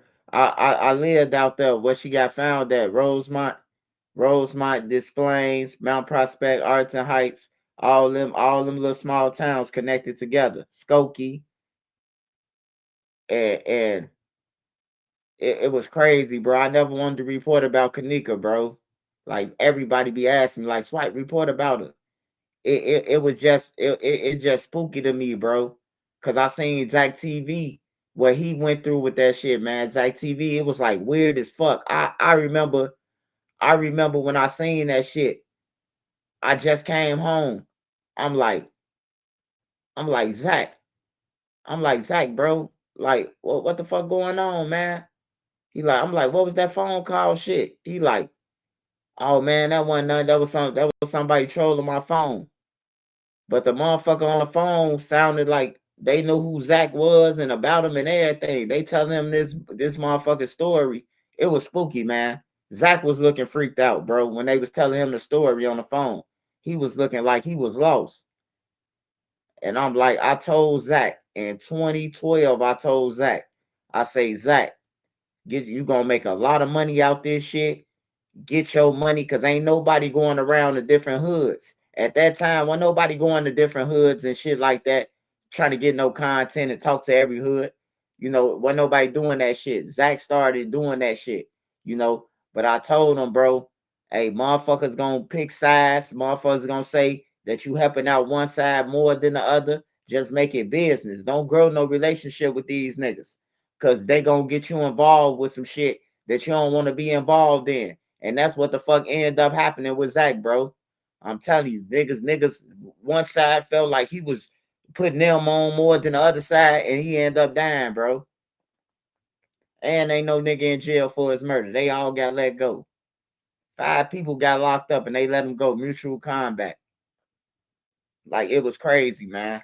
I told Zach that though, bro. I did two Zach TVs. I'm on 2 Zach TVs, and I was behind the scene like 2 of them. I'm on Zach TV. And I used to tell him, bro, all the time, like, bro, don't let these little niggas get you killed, bro. Like, for real. I know the views and the clout, you gonna blow up, but man, don't let these little niggas get you killed, man. Be aware. Cause they some jealous motherfuckers. They'll be like, oh man, you let him diss our homie. Yeah, that shit was crazy with Kanika though, man. The freezer shit, that wigged me out, because them freezers, like what the fuck is like? It's just weird, man. Like, how the fuck did she get in a freezer? Like, how the fuck did she like? They still ain't showing us. Like, it just don't add up, bro. And then every freezer, this 2000, look, Kanika didn't die in 2000 motherfucking '08 or none of that. Every freezer got a release button. If you get locked in there, you could press the release button. But she was off so many fucking drugs. It looked like she was drunk. It looked like she was high. It looked like she was off some lace shit. She was stumbling. Then it looked like some niggas was following her. Like, I was confused, bro. But that shit crazy. Her friend died.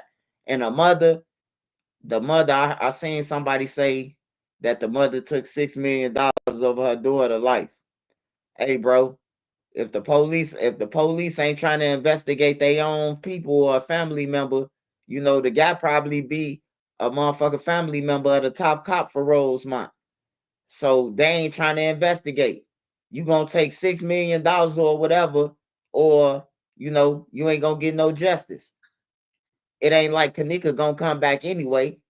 I'm pretty sure the mother and all her family could use the $6 million, because they probably ain't had shit before that. So it just is what it is, man. I mean, would you take $6 million? Your daughter ain't coming back. I mean, you got to make it make sense. Now, I could see if your daughter was coming back and then you'd be like, no, we ain't taking that. We need justice. We need woo. I wouldn't have took $6 million though. That's Rosemont Horizon, bro. They the ones who house the motherfucking WWF thing, all that shit. That family, they own chains of shit, bro. Like, they rich. Ain't nowhere in the hell I would have took $6 million. On some real shit. They probably make $6 million in a month off rooms. Like hell no, I would have wanted what Shorty got. What Shorty mama got, who fell off the roller coaster, $300 million. That's what I would have asked for. I would have went for the gusto. The lawyers probably got 30 million. She got 6 million. Yeah, that's some dope fiend shit. I ain't gonna lie. I ain't gonna lie about that. That is some dope fiend shit, man. Cause like certain places your people die, ain't nowhere in the hell off in this a hotel. This a hotel. My name, hey, look, you remember Jamie Foxx show? When they the auntie, the uncle, all them was in the hotel they own. I would have owned that motherfucker on everything, bro. If one of my people would have died, one of my siblings, we would have owned that motherfucker, bro. Ain't no more open up shop. $6 million. Stop it. You know. But some people take what they gotta take though. If you broke, you ain't got shit, you probably finna get put out, you know. They lowballed her. They definitely lowballed the ass. They lowballed her like a motherfucker. Luckily, you rented your car.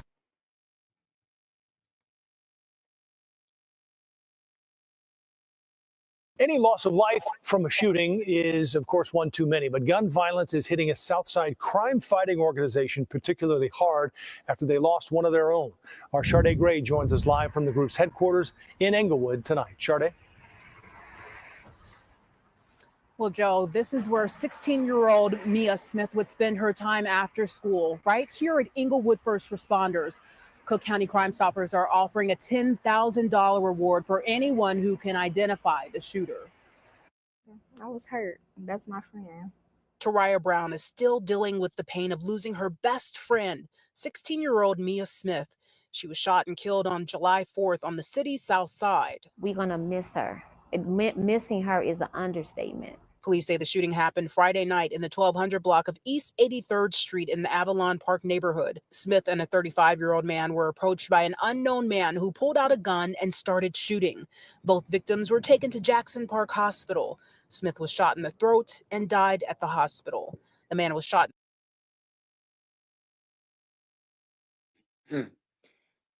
I ain't gonna lie, man.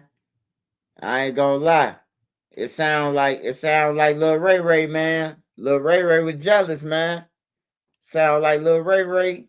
Lil Ray Ray caught wind of his girlfriend, his 16-year-old girlfriend, fucking with a 35-year-old. The 35-year-old probably be a drug dealer, got some money, and Lil Ray Ray popped both of their ass, man. You know, Lil Ray Ray and them tender dick.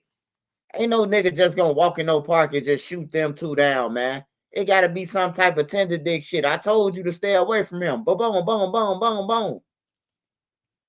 Or she probably say, he be trying to give me money and all that shit. Y'all know the games. Y'all females. Y'all know the shit. Oh, the nigga trying to give you money, trying to buy you ice cream. What's your favorite? What size shoe you wear? All that goof ass shit. Y'all know what I'm talking about, y'all women on here. That nigga, hey, the 35-year-old need to be locked up, man. If he say he don't know nothing, then you going to jail. You going to jail. You finna register, motherfucker. You gotta know something. Either they was after your ass, cause what is you doing with this 16-year-old, man? That should be the whole fucking question, man. Who the fuck is this 35-year-old? A family member or something need to come out. Like, god damn, a family member, somebody come out and say, who the fuck is the 35-year-old? Is he a family member? Can we know that?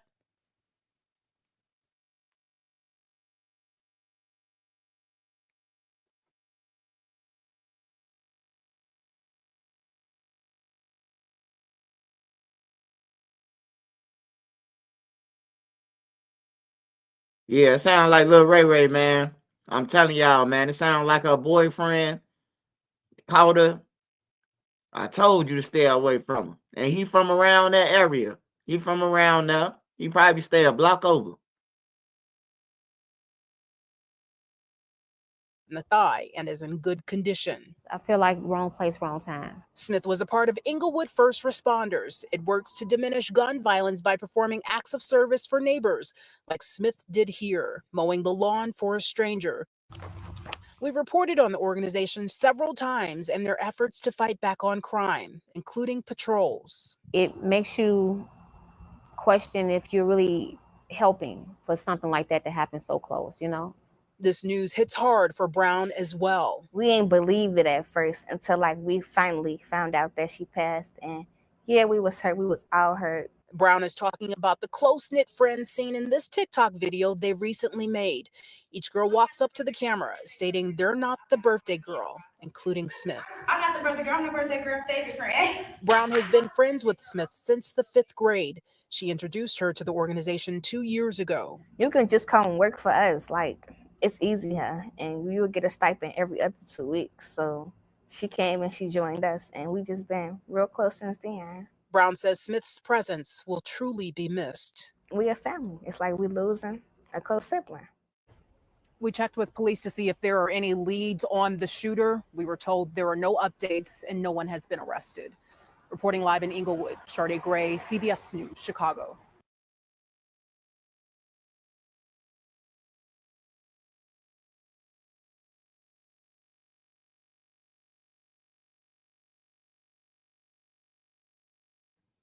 First of all, I want to say this. Who the fuck is hanging out in that hot-ass Avalon Park, bro? On everything. Them boys got ops around there. That's what Lil Jeff them, who was Lil Jeff them, was in tour with. Lil Jeff them be in tour with Avalon, A-Tray, and all that shit. So, who the fuck is outside at midnight over there with a 16-year-old? A 35-year-old, that ain't his niece. Who gonna be a motherfucker 35? You ain't gonna be outside with your niece, a 16-year-old. I could see if they was grown and there was more people, but it was just them two who they walked up to. So my question again, what the fuck was the 35-year-old doing at the fucking park with the 16-year-old? Once we find out that, we'll find out the more shit. Her friend. Now the girls say that she her friend, right? But you ain't telling us on the news if she was dating a 35-year-old, because one of you 16-year-old motherfuckers know that she dating a 35-year-old. If y'all friends like y'all say y'all is, y'all talking.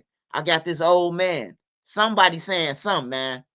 I know the little female circles. I got 9 sisters, man. Somebody gossiping, man. Somebody gossiping and yeah, she got a 35-year-old. You know, one of your friends might be a kid still, and they don't agree with that shit. I'm staying away from y'all. You know, it's always a kid who mama don't play that shit. Her mama strict. She ain't going.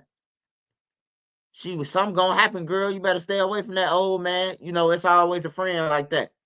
But other than that, everybody like, girl, what he gave you? Girl, he gave me $500 and brought me some shoes. And then that turned over her friends. Now he got all her friends sleeping with her, you know? Because she done told them what they can get. Girl, y'all messing with them broke ass. Y'all mostly with little Ray now. They ain't got no money. Dude sell drugs. He get money every minute. I be with him and his phone ringing, you know? And now she dead, man, over some bullshit, bro.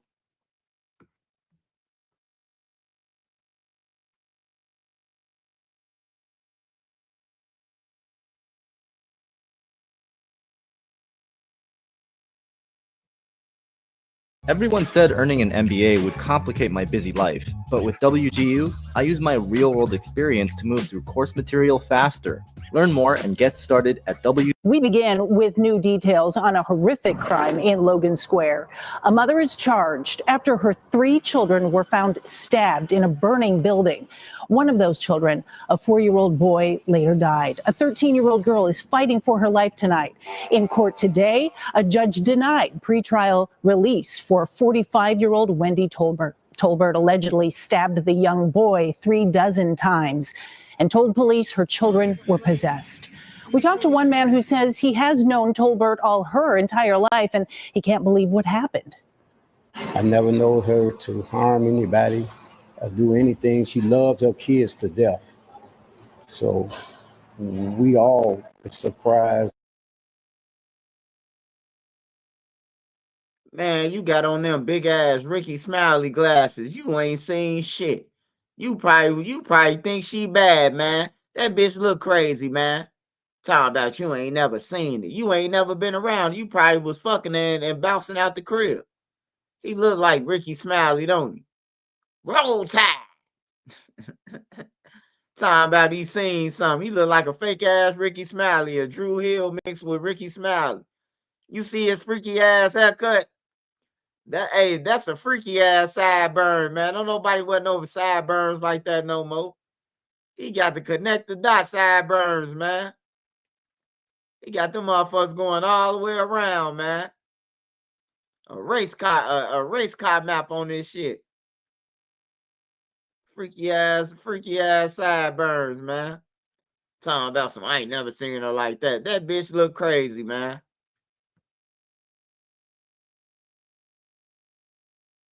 And it shocked everybody in her family.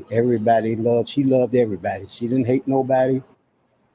Tolbert's public defender says she suffers from mental health issues and she'll be back in court for another hearing tomorrow.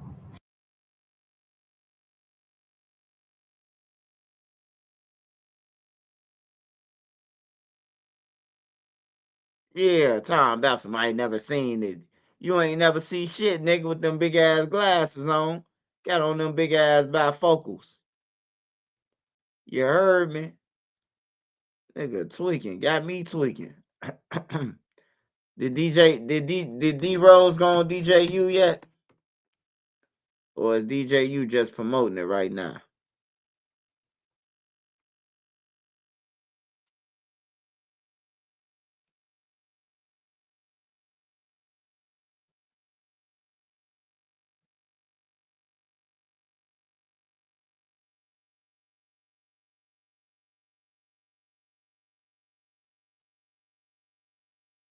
Hey DJU, man.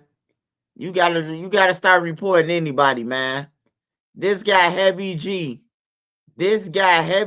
said St. Louis started Chicago music sound music. And DJU say how they started. Hey Bezu, hook it up. They say how did they start drill? St. Louis started Chicago drill or Chicago sound music sound. He say cause Chop Squad DJ is from St. Louis. He had did all Von songs. Hey, look, bro. Von started rapping in fucking 2018, man. Young Chop is responsible for Chief Keef. Young Chop is from Chicago. Young Chop is from Foster Park, bro. So I don't know what the fuck he talking about. Man, DJU, it is starting to look like you just interviewing any motherfucker, man. You interviewing anybody now, brother. I ain't gonna lie, brother.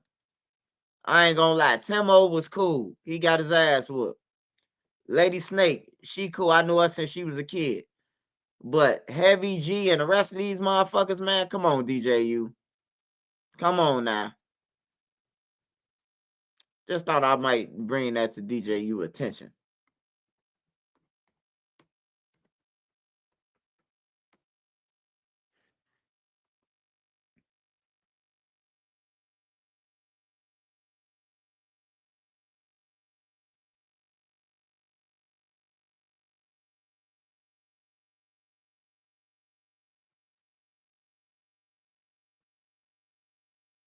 This pan is proven to perform.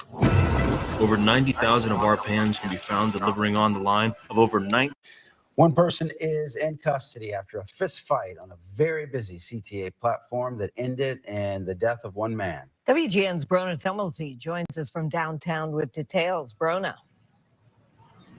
Good evening. Police say a fight broke out on the overhead platform around 10:30 last night, and one of the men involved was rushed to the hospital but did not survive those injuries.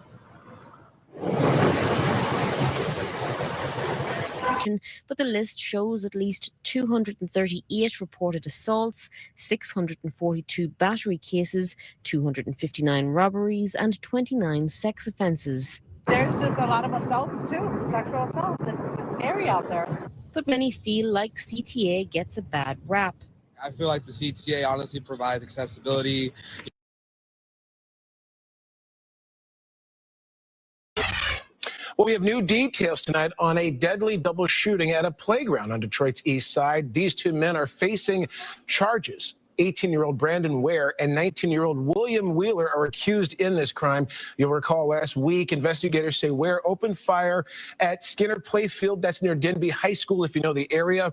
4-year-old Samir Grubbs and 18-year-old Davion Shelmanson Bay were killed, according to police. The shooting stemming from an argument on a bus where someone took a ski mask off of Ware's head. We're told Wheeler later drove Ware to the playground and Ware opened fire. A 17-year-old was also shot in the leg, but is recovering still. Well, Fox 2 working to learn more about an overnight shooting that sent 3 people to the hospital in critical condition. Detroit police say the shots rang out on the city's west side near Acadia and Bentler around 3 this morning. We're getting preliminary information that this is stemming from an illegal street gathering in this area. So we're just asking the community for their assistance. If you were here or you saw something, you heard anything, please reach out to the 6th Precinct Detective Unit at 313-596-5640, or you can reach out to Detroit Rewards TV and leave an anonymous tip.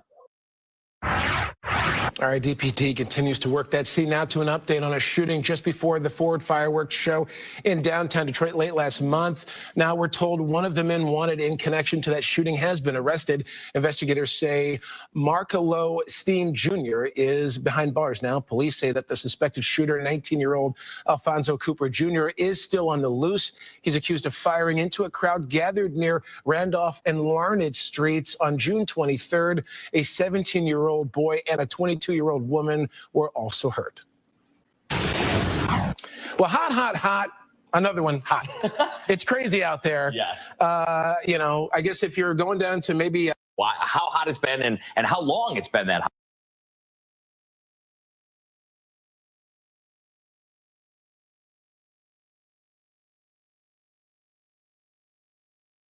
We begin with a story that you will only see on 7. A mother calling for justice after her 2-year-old boy was shot with a stray bullet over the weekend. Welcome to 7 News Detroit at 6. I'm Mike Duffy. We first reported this story last night.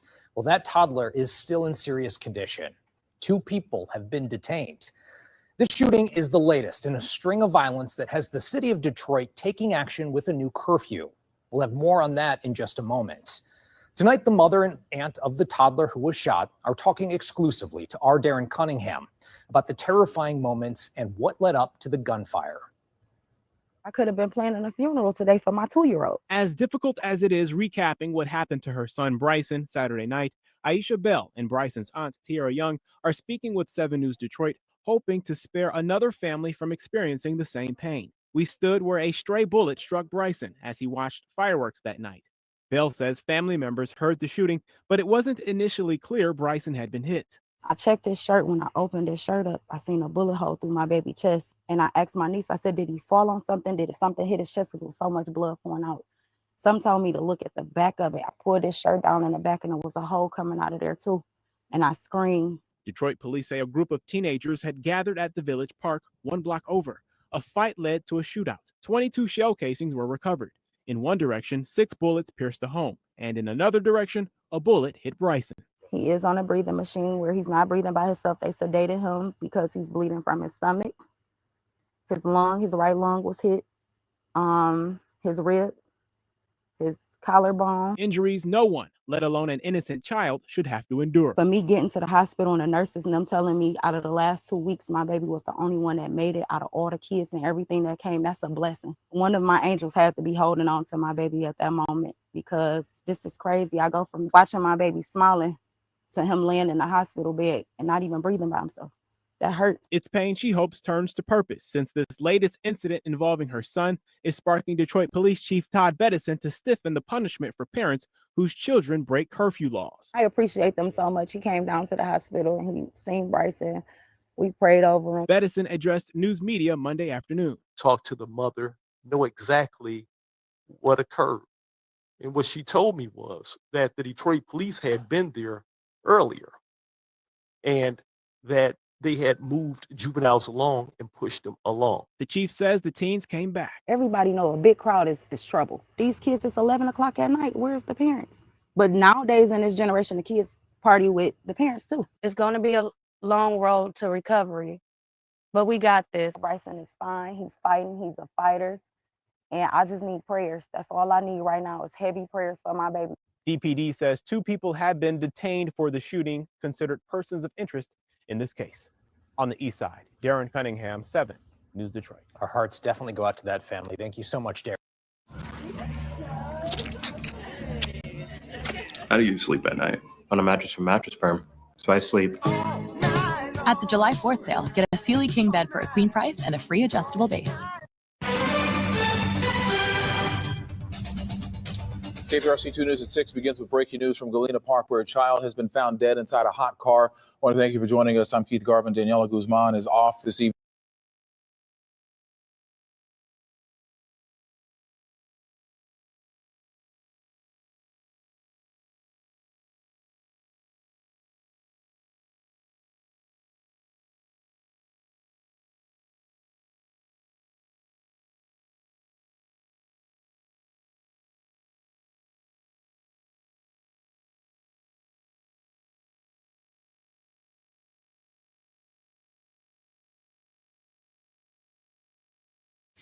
An entire Orange County community in mourning tonight after the tragic death of an 8-year-old girl killed in a devastating fireworks accident on the 4th of July.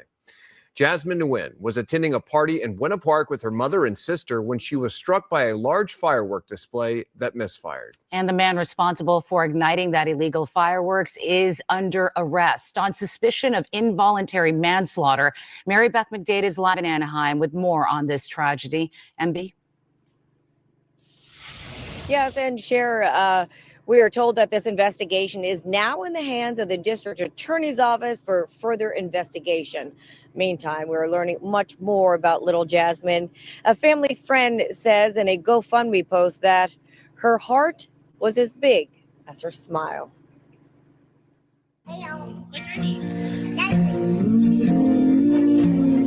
Jasmine Nguyen is described by her heartbroken Orange County Dance Club 3 a.m. dance as having contagious laughter and bright energy. Someone who would cheer louder than anyone for her fellow performers. The 8-year-old who was killed by illegal fireworks on July 4th was also well known at her mother's Anaheim tea store. It's so terrible. They're my neighbors, such a nice people. This man owns the pizza parlor next door. He says her and her little sister would come in with their grandmother all the time. They come here, they buy cheese pizza. The grandma comes here and buys a cheese pizza for her. So sweet, so sweet. Authorities say officers came across the critical injured girl around 10 p.m. Friday night when they were responding to a large illegal fireworks display going off at the end of a cul-de-sac on Cornflower Circle in Buena Park. When they got out, they saw that there was a large group in the driveway leading to the garage where it was opened. And as they're asking if anybody's hurt, one of the officers sees that a woman, which I'm assuming is the mother, was carrying the young child. And at that point, the officer realized the child wasn't responding. An officer tried to resuscitate Jasmine. It looked like it was mainly just traumatic and internal injuries. Jasmine was later pronounced dead at a nearby hospital. Police say she had been attending a 4th of July party at Earl DeCastro's home. The homeowner had lit up an illegal fireworks out in the street. Police say the fireworks failed and began misfiring towards DeCastro's residence where Jasmine was. 46-year-old DeCastro was arrested on involuntary manslaughter and bonded out over the weekend. It's tough, and as far as us from the city and from the Buena Park Police Department, our hearts go out to the family.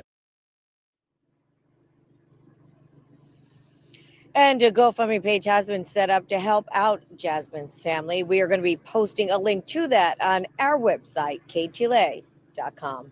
For now, reporting live here in Anaheim, Mary Beth McDade. Send back to you guys in the studio.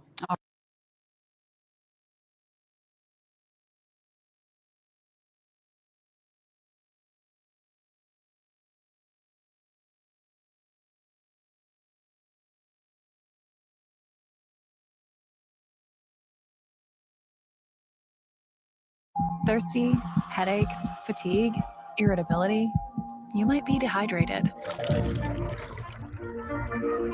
Transform ordinary water into extraordinary hydration with Nib Hydroscience. A young woman attacked on a busy subway platform and then helped by bystanders is speaking out tonight, what she is saying about the terrifying experience. Good evening, I'm Lisa Rosner in for Jessica Moore. Tonight, that woman who police say was assaulted by a man on a subway platform earlier this week is sharing her experience.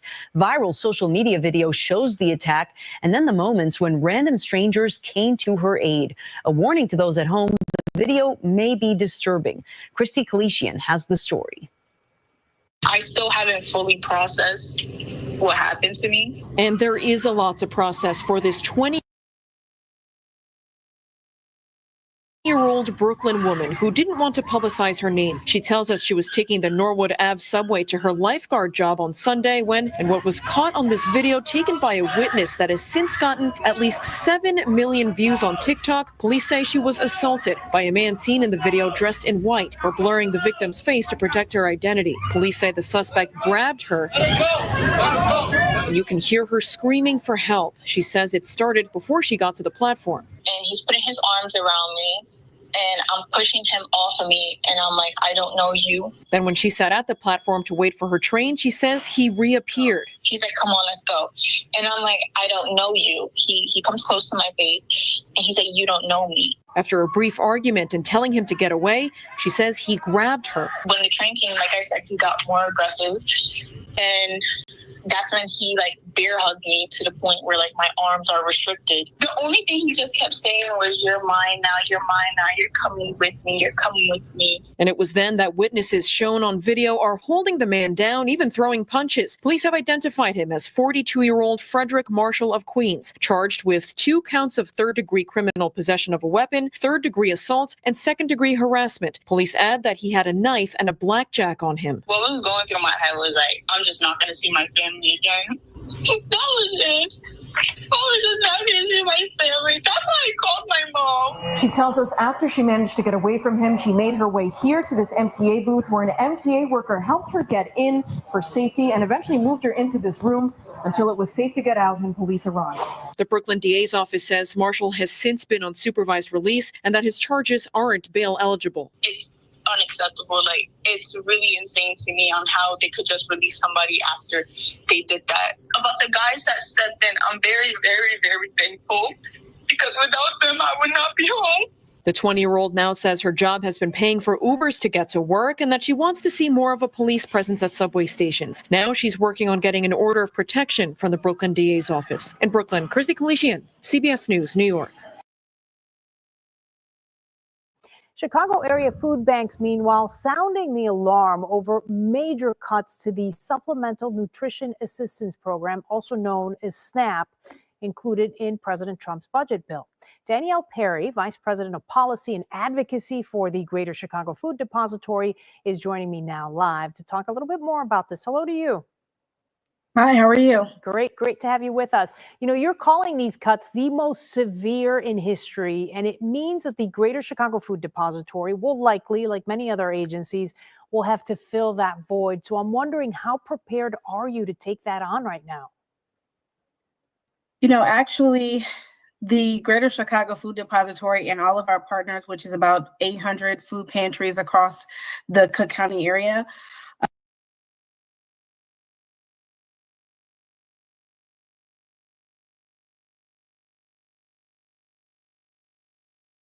A young woman attacked on a busy subway platform and then helped by bystanders.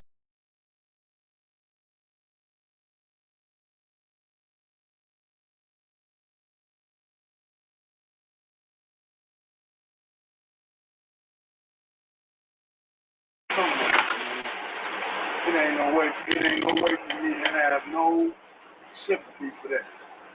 No way. You don't have a bad day, you do know. Know what you want, bro? What? What you say? I said, what you want, bro? By the way, you ain't going that way. You ain't going that way, bro. Because you can't pass it. No, sir. No, sir. Right there. You can sit it right there, or you can get off. One or the other, bro. Because I ain't feeling it.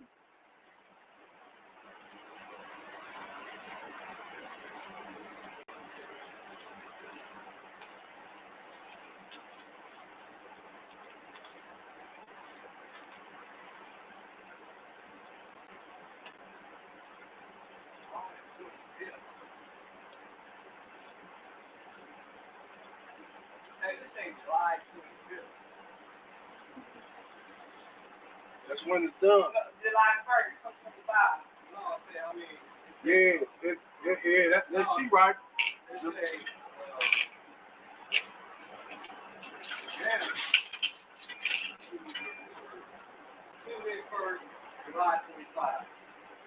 But today the 1st, and it's the 25th year of 2020, 25. Yesterday was my niece's birthday today, and that's my other niece's birthday.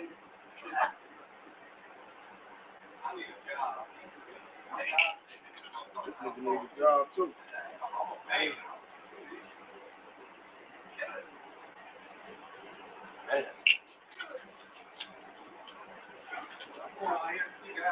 Where I'm going, I'm going to everybody. Man, come on, bro. Yeah. You don't understand why I don't really even want to deal with you, man. This is what you putting us through, man. Can't pull your pants up, man. Hey, man, look, man, I'm gonna call somebody to help you, bro. No, bro. No, I want you off of here, man. Man, you done pulled your dick out in front of my face. Talking about on my life. Get off my bus. What are you talking about? Don't worry about it. What the hell you talking about? Don't even worry about it. Money and 1504. Don't walk down the street, man. This ain't a problem, man. You only go a whole block down. Don't even worry about it. Don't worry about it. Somebody will be here to get you. Don't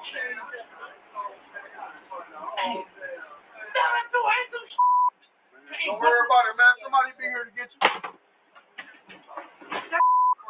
Now you go get your ass off before you get beat up for real. I'll beat you up. The man just fast. Come on, bro. It ain't worth it, bro. It ain't worth it, man. Don't do that. I'm sorry. Say again, please.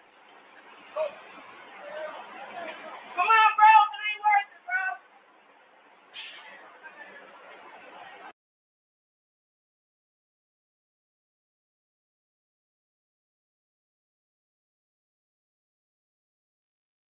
Man, the bus driver tripping, bro.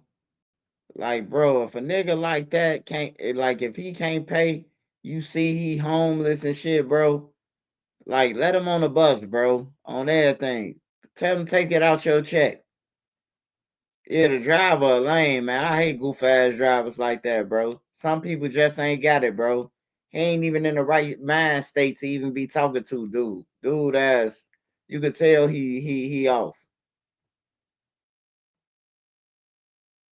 Bus driver don't be getting no ass at home. He frustrated.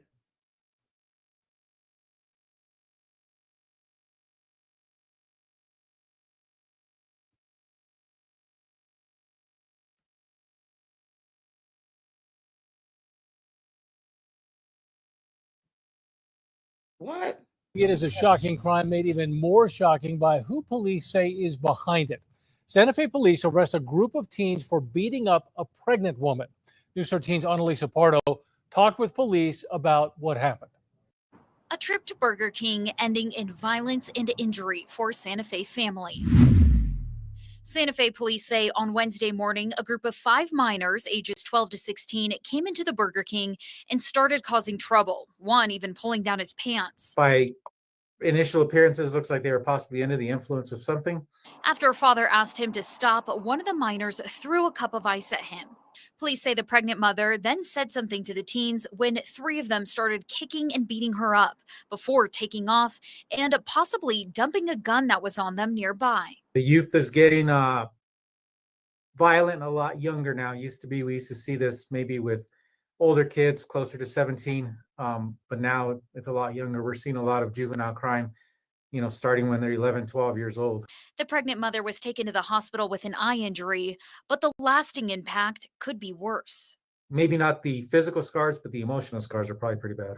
The group of 5 teens are now facing a list of charges, and 3 of them are already known to police, with a history of charges ranging from aggravated assault with a deadly weapon to drugs and stealing cars to making bomb threats on school grounds. Kind of like for the older people, sometimes it's a revolving door. Saying there needs to be reform to the children's code. We'd rather rehabilitate the juveniles instead of incarcerate them.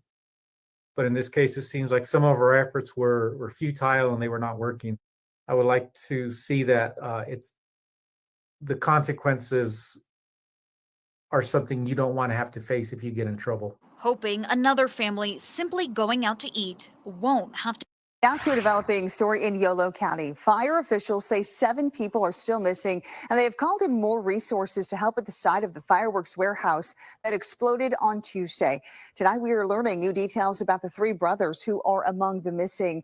KTV's Jana Katsuyama spoke with their family members who have become increasingly desperate and frustrated as they continue to wait for answers. Jana. And Christina, the Yolo County Sheriff's office says that it could take days to do this recovery effort. They're just now trying to get into the site. I spoke with Marisol Ramos. She has 3 sons who were working at that site. 2 of them were expecting new babies, and one of the reasons they were there is to try and get more money for their families. All 7 bodies have now been recovered from the site of the deadly fireworks explosion in Esparto. Starting us off tonight, ABC 10's Gabriel Porras has been on the ground there for days, speaking with grieving families and learning more about who these victims were. Yeah, well, Luke, they were sons, they were fathers, and they were friends. 7 people loved by so many. And tonight we are learning more about the lives of those victims through the people who loved them the most. At just 18 years old, Jesus Ramos had so much ahead of him. 5 days ago, he told me you're going to be a grandfather. He saw it as a new chapter in our life. He was excited. He was also excited to join his 22-year-old brother Johnny at the fireworks warehouse in Esparto. His girlfriend says Jesus clocked in 10 hours before the deadly flames broke out. They are a hard worker, good kid. They graduated from high school in San Francisco. That had so much coming their way. Jesus and Johnny's 28-year-old stepbrother, Junior Melendez, had so much coming his way, too. Baby, and I don't know. I'm not getting answers. I don't know where he's at. I don't know what happened. I just know that he loves his wife. This is his wife right here. And when he had a baby 10 months ago, and she's pregnant.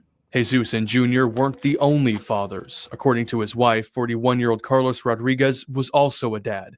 His wife, writing on Facebook, quote, "Make sure you kiss your loved ones. Never know when you will wish for one more kiss goodbye." In another post, she asked for prayers, the same thing that CWC Life Church in Manteca asked for on social media this week, announcing that recent high school graduate Angel Voller was among those killed. This is a tragedy. This is horrible. Nobody should go through this. Nobody. And her words really do sum it up. Nobody should ever have to go through this. There are, of course, 2 more people who were killed in that explosion. We still don't know their names. And as we've been reporting, we also don't know much yet about the investigation. Now, I heard from one of the fathers of the victims just this afternoon who says that he and his family have not heard anything new from the sheriff's or coroner's offices today.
And a rapper Cash Out's ex-girlfriend just took the stand, testifying in his sex trafficking trial. The rapper and 2 others are on trial accused of luring women into prostitution. Atlanta News First, Yasmin Alston is live from the Fulton County Courthouse tonight. And Yasmin, this witness is also listed in the indictment. Yeah, that's right. The woman calls herself the ex-girlfriend of rapper Cash Out, but she was also arrested on prostitution-related charges in this indictment. A woman took the stand in the sex trafficking trial of Atlanta rapper Cash Out. She says she was in a relationship with the rapper, whose real name is John Michael Gibson, and is listed in an indictment along with Gibson and several others facing prostitution-related charges. On Monday, she testified Gibson secluded her from loved ones while living in a Midtown condo together. The woman testified the rapper had her drive around women who were allegedly doing sex work for him, as well as collect money from those women. I had to go to a hotel, which was the same female I picked up before. I had to go to the hotel and get the money, and there was nothing. She just opened the door and passed me the Nah. Hey, I'm tired. I'm tired of everybody getting up out of shit though, man. Hey, look, if that girl went to go and pick up the money, man, she part of that shit, man. You knew you was picking up money from prostitutes. You was spending that shit. Did you put gas in your car, or did you go over there and bring back all the money to him? Like, it's crazy, bro. Like Cassie got up out that shit too. Now we found out that Cassie, whatever her name is, we fucking find out that she the one who ordered up all the strippers and the Punisher, and she the one paid them and everything, man. Like, that's crazy, man.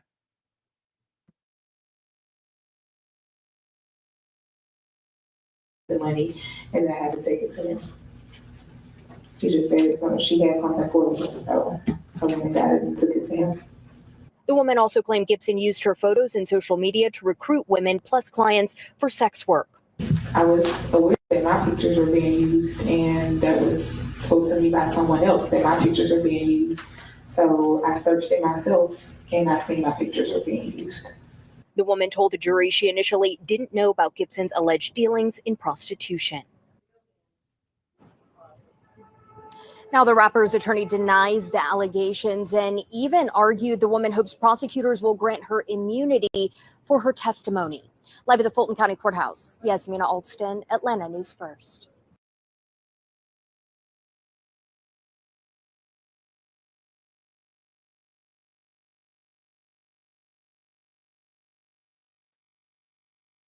He went from riding around with that Nina to him and his motherfucking mama fighting for their life now, man. That's crazy, bro. I thought he was rich. That's how you know, man. Them rappers, man, they be broke, bro. Ain't no way in the hell he got a hit song. That was a hit. He's supposed to got some real estate or something off that shit.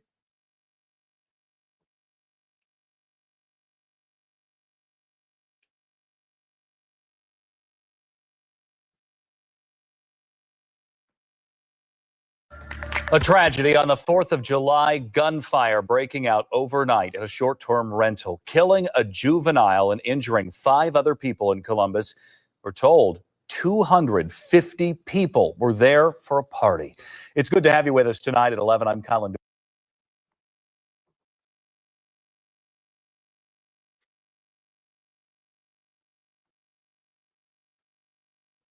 And a rapper Cash Out's ex-girlfriend just took the stand, testifying in his sex trafficking trial. The rapper and 2 others are on trial accused of luring women into prostitution.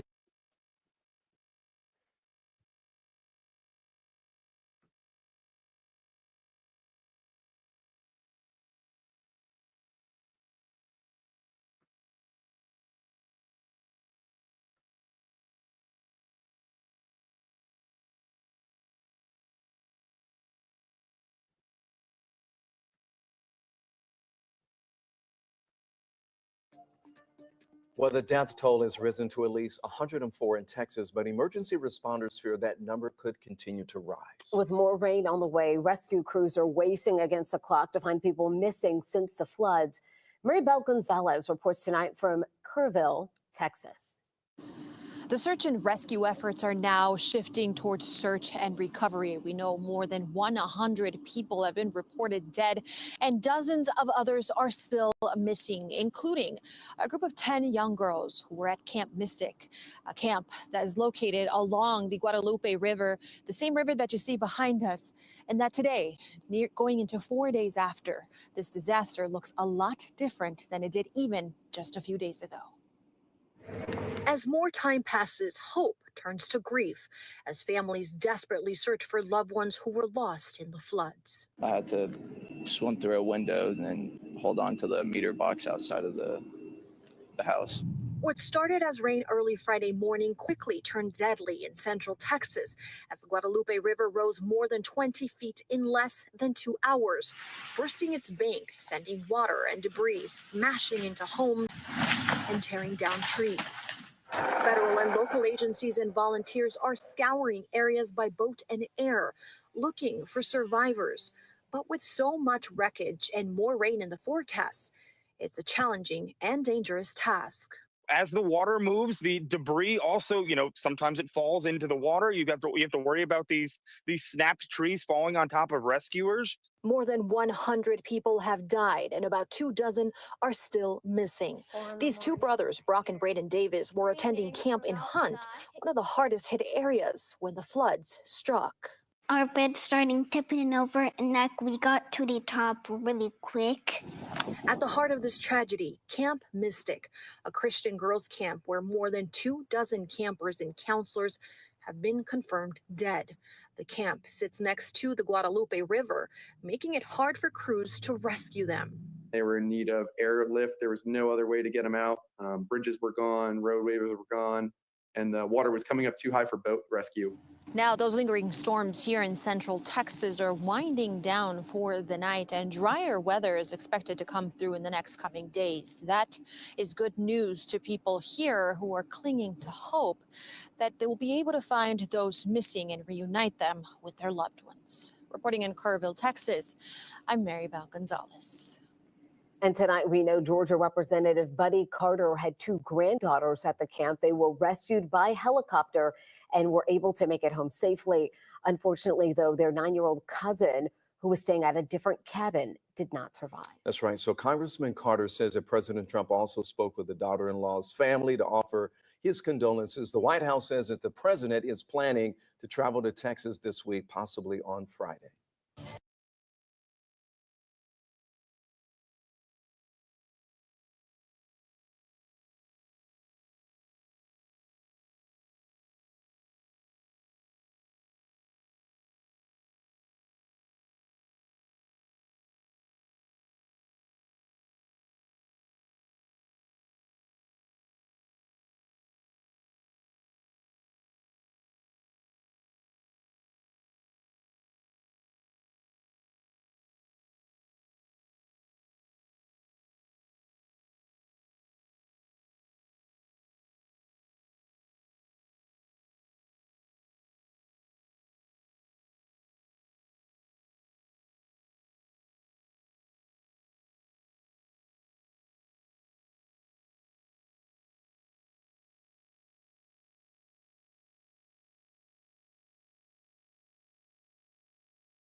Police arrested a 28-year-old man. This in connection with the shooting of a school safety officer near Penn's Landing. Ariza Jainstaban was taken into custody in Paramus, New Jersey this past Saturday and is currently awaiting extradition to Philadelphia. The shooting happened back on June 29th on the 300 block of North Columbus Boulevard. The victim, a 68-year-old school safety officer, is a retired Philadelphia police officer. and was taken to the hospital in critical condition. A shooting captured on a Ring camera early this morning left 3 people dead and 9 others shot. Police just identified 23-year-old Zahir White, 19-year-old Jason Reese, and 24-year-old Azir Harris as the 3 victims who died in the shooting. The video you're about to see is just one of 3 separate mass shootings across the city since Friday, and what has been a particularly violent few days in Philly. CBS Philadelphia's Aziza Schuler has the reaction from the neighborhood. Crews in hazmat suits scrubbed blood-stained sidewalks on South Edding Street, where a shootout erupted early Monday morning. We're only showing a few seconds of disturbing Ring camera footage that captured nearly 30 seconds of unrelenting gunfire. The video shows multiple shooters. Meanwhile, people on porches and in the street scrambled for cover. Police say 12 people were shot, including 2 juveniles. 3 victims died. Just around the corner, the Young Chances Foundation, a grassroots community center for the youth, was set to launch its 13th annual summer camp this morning. Instead, its founder, Tyreek Glasgow, spent his day helping neighbors cope.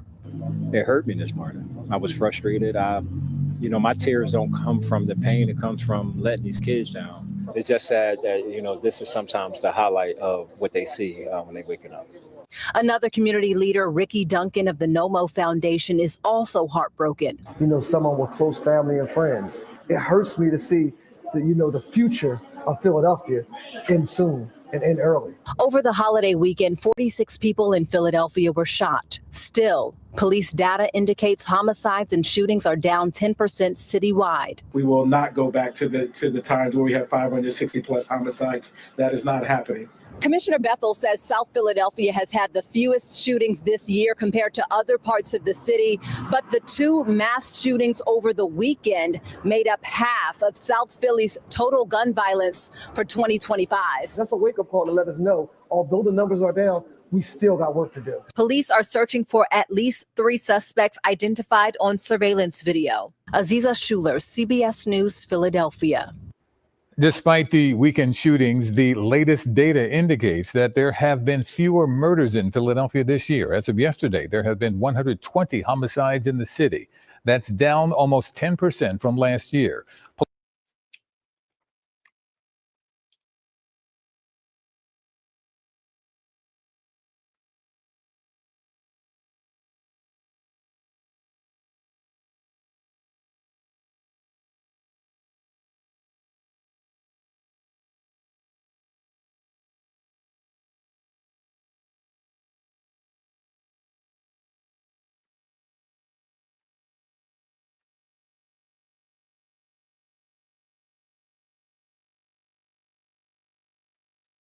Oh, so it looked like, but it looked like Buddy who had that motherfucking switch. Look like Buddy, they got his mug shot out there already. So whoever shot that switch look like he going to jail.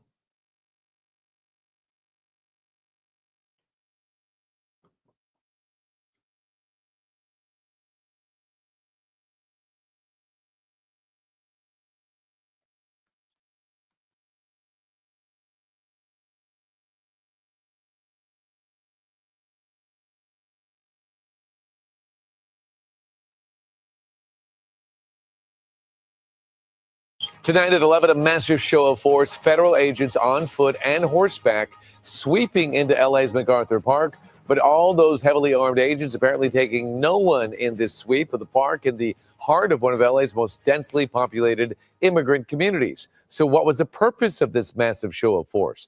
The mayor of LA has some ideas. And now it is News Reporter Tim Pulliam live in downtown LA with the story tonight. Tim. David, the mayor says the city is taking action against these ICE raids. In the meantime, Fuck out of here.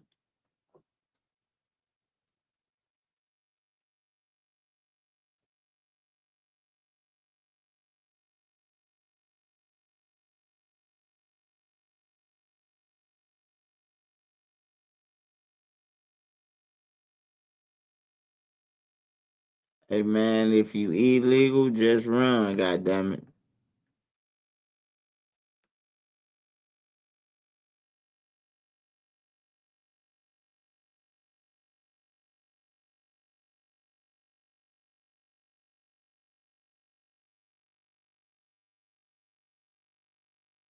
That's crazy. Buddy got killed. Buddy got killed in a fucking wheelchair. Like, he wasn't even supposed to be out there, bro. Really, if you think about it. What the fuck is he doing out there on the place where we shooting at?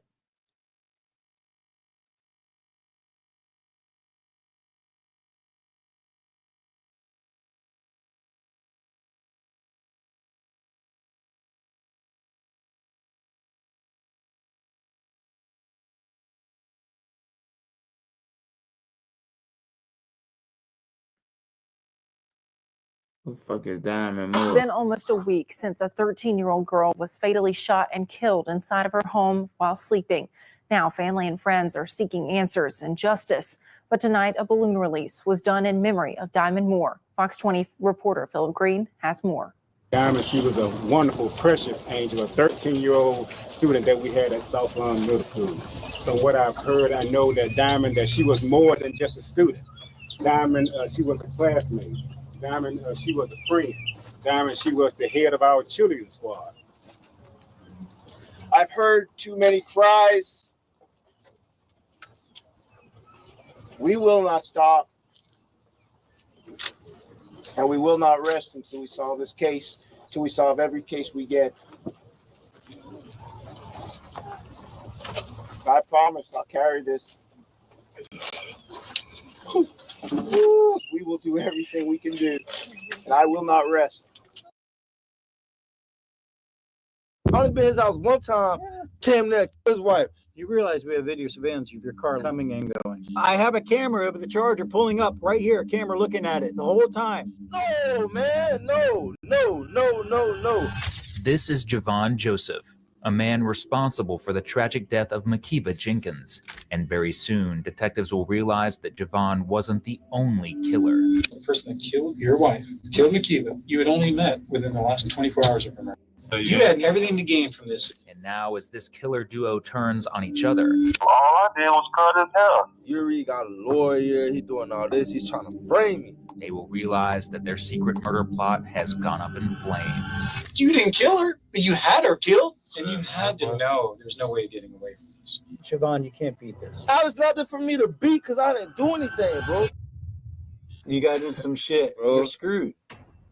33-year-old Makiva Jenkins was a loving mother of three and the proud CEO of Prime Enterprise Group. Between 2013 and 2015, she had scaled her business to six figures, building a future alongside her husband, Yuri Jenkins, a local barber. Until the night of June 29, 2017, when tragedy shattered the Jenkins household in Lantana, Florida. Around 2 a.m., Yuri was in the garage giving a haircut to Quay, Makiva's brother, while their friend Dimitri Dale hung around. That's when a masked intruder burst into the home, demanding money from someone named Quest while holding the three men at gunpoint. Quest was the nickname of Makiva's mother. Puzzled, the three men assumed that she may have owed money to someone and complied with the man's demands. What happened next was horrifying. The masked man went upstairs, shot Makiva in the head, and fled after stealing Dimitri's white Dodge Charger. When officers arrived, they made a tragic discovery. Makiva wasn't the only victim. She was pregnant with her fourth child at the time, and despite being rushed to the hospital, neither of them could be saved.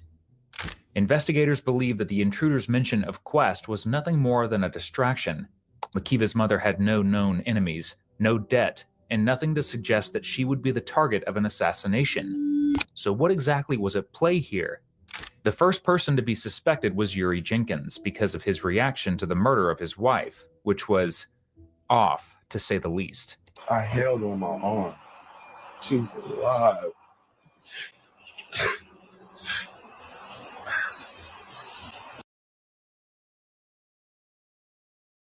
Yo, dirty motherfucker, man. Man, that's some dirty ass shit, bro. You backdoored your motherfucking baby mama now, bro, for some insurance money. His ass a clown. I hope all three of they ass die in jail. Shit crazy, bro. Niggas just bombs out here, bro. You could have worked.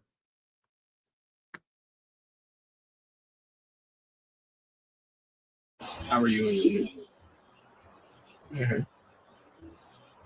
My oldest daughter, She's taking it hard. Yuri did not shed a single tear in this interview and showed absolutely no signs of being a grieving husband and father. In fact, just days later, he was spotted partying at a club with exotic dancers, shooting him to the top of the suspect list. But why would he want to ruin his own life? He seemingly had everything after all, a good family and financial stability. To find out, detectives brought Yuri in for questioning, but he didn't come alone. He brought a lawyer. The following footage has been provided to us by the Palm Beach County Sheriff's Office. So Yuri, that night, if you can just, from the point that guy walked into the garage, if you could please tell me as soon as he walked in what happened from that point on that you remember. So when the guy came in, about roughly, just to confirm, you're a pretty tall guy. I think you're like 6'2", 6'3". Yeah. How tall is he compared to you? Shorter. And shorter, okay. And just to confirm, the only thing you could see, correct from what you told me, was his eyes. Couldn't see his face because he had a mask on. Okay. From that point on, when he first comes into the garage, what's he tell you guys to do? When the guy asked, here, look at me. The guy asked you to get down to the ground. How far was he from you and Dale and whatever? Because he had the entrance of the garage. How close was you guys? And he's asking you to get down to the ground. And he's got a gun. Is that correct? Yeah. So you were scared for your life? Imagine someone pointing a gun at you. You would be. All right. So when he's telling you to get down on the ground, you get down on the ground. Dale gets down on the ground. Everyone just hits the floor. Did he have to pull Quay out of the chair, or did Quay get down on his own? Got down on his On the ground. At that time, did he ever go through your pockets? Because remember, I just want to make sure you didn't touch anything that we missed. That's all. No, he didn't come out. But he's asking for Cuesta, and he's asking where the money is at the same time. Is that correct? And this is things I remember. I'm just verifying for you. So he orders you guys to go into the house. The garage door going into the house is closed. And who's the first person that goes to the door from your recollection? First when you go in. Dimitri, and then you were the third or the second? I was the third. Okay, so that would meant Quay would be, and the gunman's behind you the whole time, pointing the gun at you. Can you tell that, has he ever put the gun right up to your head or back or anything? No, because if he'd have did that, I'd have probably tried to fight.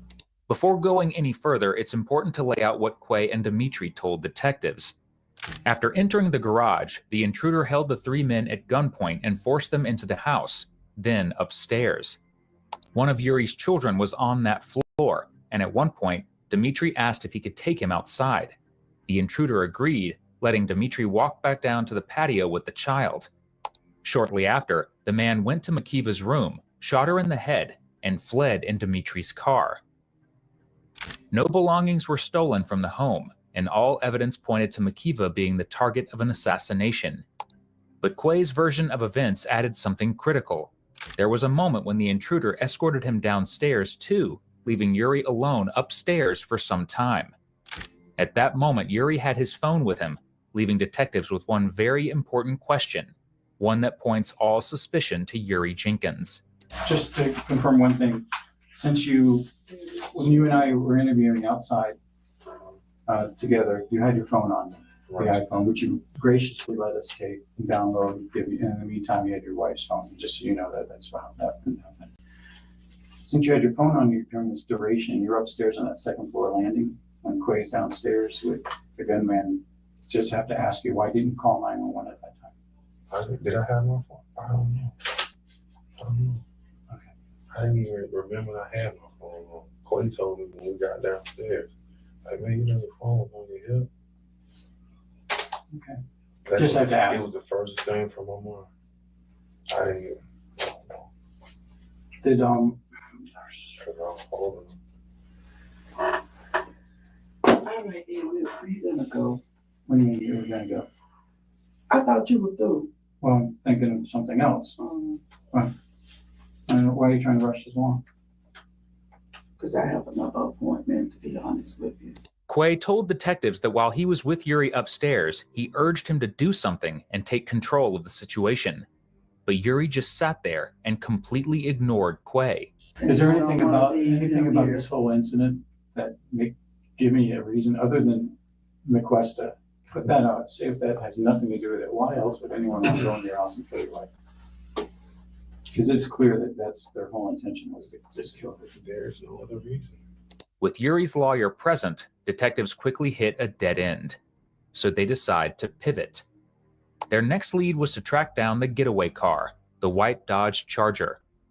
Just a quarter-mile away from the crime scene, investigators eventually found a Miami sub's receipt inside.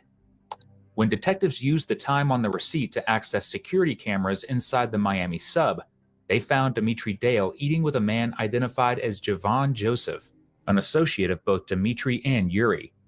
Seeing the two together, investigators suspected that they were somehow involved in the crime and began pulling security footage from cameras in Yuri's neighborhood to dig for further clues.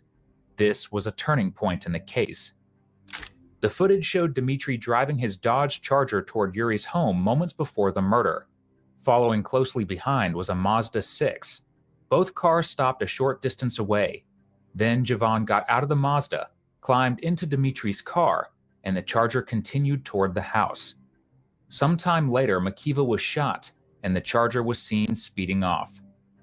As a result of these findings, detectives brought in Dimitri as the primary person of interest, and he folded immediately.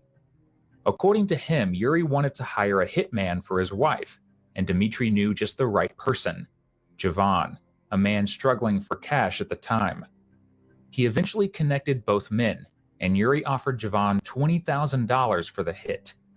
Why exactly he confessed to all of this willingly is something we'll let Dimitri explain.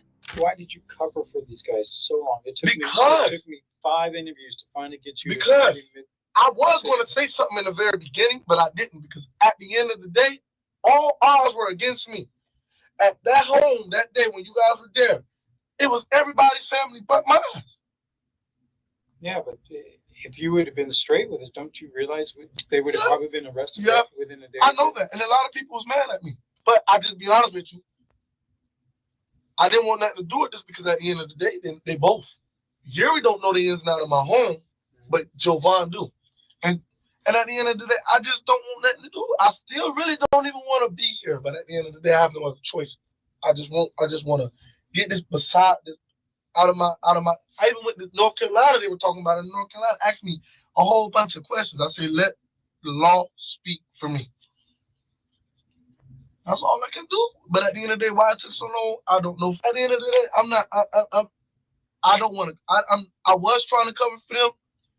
It's not that I was trying to cover for them. I just didn't want to say nothing. You said you did. I just didn't want to say nothing. So if that's covering, did cover for them, man.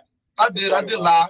To back it all up, Dimitri even handed over secret recordings of conversations he had with both Yuri and Javon. These outline the terms of the deal, the payment, and the entire plan. Now detectives had all three: mastermind, killer, and middleman. However, to build a solid case against Yuri, they needed to prepare as much evidence as they could. And the best way to do that was to interview Javon first and get him to reveal Yuri's murder-for-hire plot. However, he isn't too happy knowing that Dimitri handed over secret recordings between the two to cops. What's up, bro? So, fam, you lying, bro? So, you lying, Zin? You lying, Zin? I want you to really listen. Lying, Zin? I want you to really listen right now. Zin, I did this shit, Zin. Javon. I did this shit, Zin. I want you to really listen. I did this shit, Zin. I'm gonna let you talk, bro. Bro, I don't even want to talk to you, bro. I don't know what they brought you in here for, bro. Let you talk. So you ain't telling me you recorded. You ain't telling me you recorded yesterday. So you recorded me anonymously. That's what you said. That's what you saying. Javon, can you listen? That's what you saying, bro. I'm gonna take you back, all right? That's what you saying, bro. Can I take you? I don't want to talk to you. I don't want you to talk. Take me back on what? Right, what you taking me back for? For the last 2 years, what you don't know is you think I've been working for a security company, right? That's what you think. Well, just listen to me now. Listen to me. Javon, listen to me. You're going to want to listen to me. Because you don't even know really about me, and I'm going to show you. I'm going to tell you about me. So you should want to listen to this. Trust me, you should want to listen. I don't want to hear nothing you got to say, bro. But listen. I don't care, bro. I don't want to hear nothing, bro. Right, but I'm going to show you something. I don't want you to show me anything, bro. What you got to show me? For the last 2 years, I don't know why they brought you you think I work for a security company, I don't care what they think you work for, bro. No, you thought I did. I ain't talk to you, bro. And you said you... I ain't talk to you, bro. All right. No worries, but you can listen to this. I don't want to hear shit. Feel me? So I'm asked to leave, and they telling me I don't want to talk to you, bro. No, I didn't do none of that shit, bro. I don't know why y'all blame me for that shit, bro. I don't know what the wrong with y'all, bro? All right. I don't know what's wrong with you, bro. All right. I don't know what you don't got in your head, bro. I don't know what came over you, bro. No worries. Calm down. We make sure you guys aren't gonna go fisticuffs. Nah, bro, I ain't even hit this man, bro. So you didn't do it? Nah, bro. Yeah, can you get this man away from me, bro? No, I don't want to talk to him about anything, bro. Right after this fiasco, detectives walk in to finally confront Javon about his crimes. It's enough to send you to jail for the rest of your life. Now, do you want to be that the whole everything he's telling you is bullshit, man? First off, you were brought here because we're doing a search warrant in your house. Do you feel you're free? Do you feel you're free or voluntary, free to leave right now?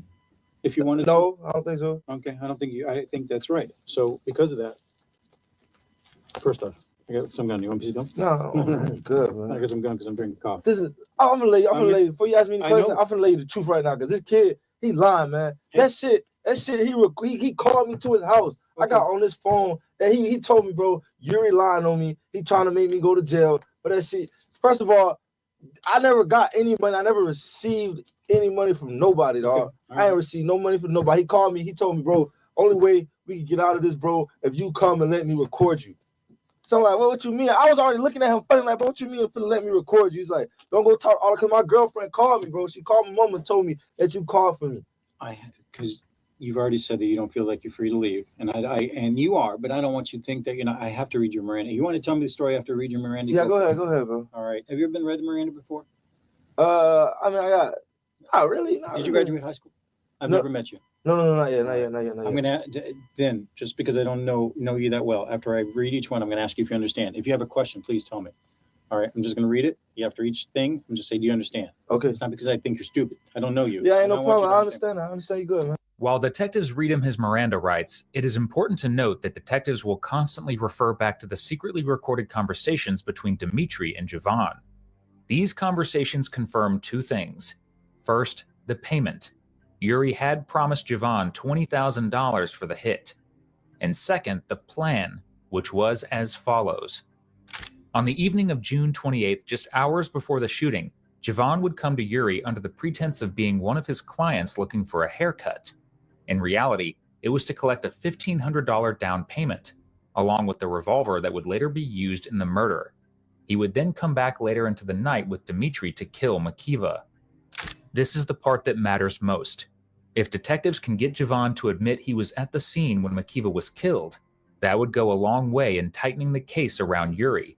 Later than on the tape, you say that night you go down there, you follow you on the tape. This is what you're agreeing with Quay. Why you got? Or I'm gonna add all that up for me. Did you drive your car down there? I drove my car down there. I met up with them. You feel me? I met up with him, and there was on some funny. Did you get in the Charger? Huh? You got into the Charger? Yeah, Z asked me to get into his car. So you drove. Okay. They was on some funny shit. You feel me? I got there. They was like, oh. Did he pull up in front of the house that you were at earlier in the day? Who? When you got in that Charger, you pulled up in the house. When you drove your car down there, you got into the Charger, correct? Yeah. Okay. And then you drove. Dale's driving. Yeah, Dimitri's driving. Yeah. Dimitri drives to where Yuri lives. Now you're in the car with him, right? Yeah, I'm in the car with him. Okay. What happens in that car? Feel me? We get in the car. He got to talk to Yuri. Feel me? He acting funny. He acting funny. Feel me? Yeah. Yuri come to the car. You feel me? Yuri come to the car. What's he say to you? He didn't say shit to me. They talking. Feel me? I get out the car and it's some funny shit. Like they on some funny shit. And then I hit him over talking. I had some shit that then Zine tell me it's some money involved. It's some big money. How much? Like I don't know. Like he said like $1 million or some shit. That's big money. Yeah, I'm like, so feel me? I ain't want no part to do with it. I said, oh my daddy grave, man. I ain't want no part to do with But that. you were there. I was there. This is not what they were recording. This is actual fact. This is a fact. This is a fact. That recording shit, that's bullshit, bro. For the ones who get it done, the most important part is the one you need now. And the best partner is the one who can deliver. That's why millions of maintenance and repair. That's a lot. That's a lot. Fact check, because I'm getting a little confused. You drive your own car down there. Yeah, he told me you follow him. Do you park it on Lawrence? Huh? You park it on the shoulder of the road. No, he told me Zine told me to park this car. Did you? Right here. Yes, right here. Then you hop in the Charger. Yeah, I hopped in the car with him. Okay. Hopped in the car with Zine. We go there, they talking crazy shit, you feel me? Crazy shit. I still don't know what's going on, feel me? How'd you leave? I left. How? I walked, feel me? He didn't want to take me back. He didn't want to take me back. He didn't want me to leave. Who didn't want you to leave? Zine and the dude, they didn't want me to leave. Did Yuri threaten you in any way? Nah, he ain't threaten me. I ain't scared of him. He ain't threaten me. He didn't say stay bigger here. than you. Huh? He's older and bigger than you. I'm not worried about that. That doesn't scare me, feel me? This is Yuri's house. Okay. Got it? Yeah. All right. This is the driveway, and this is the garage. Correct? Yes. This is where you got your haircut that day earlier in the day, correct? Yeah. And basic chairs over here. Yeah. So when you drive down with the Charger comes this way, or because it comes this way to get to Yuri's house? When he parks and gets out. That's really confusing, but I know I was like, say this is this. Let's say we know the car's here. The Charger. Okay. The Charger's here. Okay. Yuri's here. What's his name? Dimitri's here. Where are you when they're talking? They're saying all this I'm shit. still on the passenger seat of the car. Okay. I'm on the passenger seat. Rear? Yeah, no, the passenger, like right next to the seat. You know how there's a driver and there's a passenger door? Here's the front of the car. That's the front? Yeah. Yeah, I'm on the passenger side. Okay. Passenger side. That's the Front or driver rear? door. Like what you mean rear? Like The rear door? Front door? front door. Okay. I'm on the passenger side. Right here. Yeah, right there. Gotcha.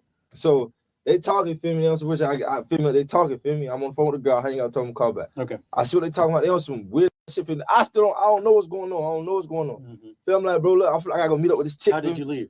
I left.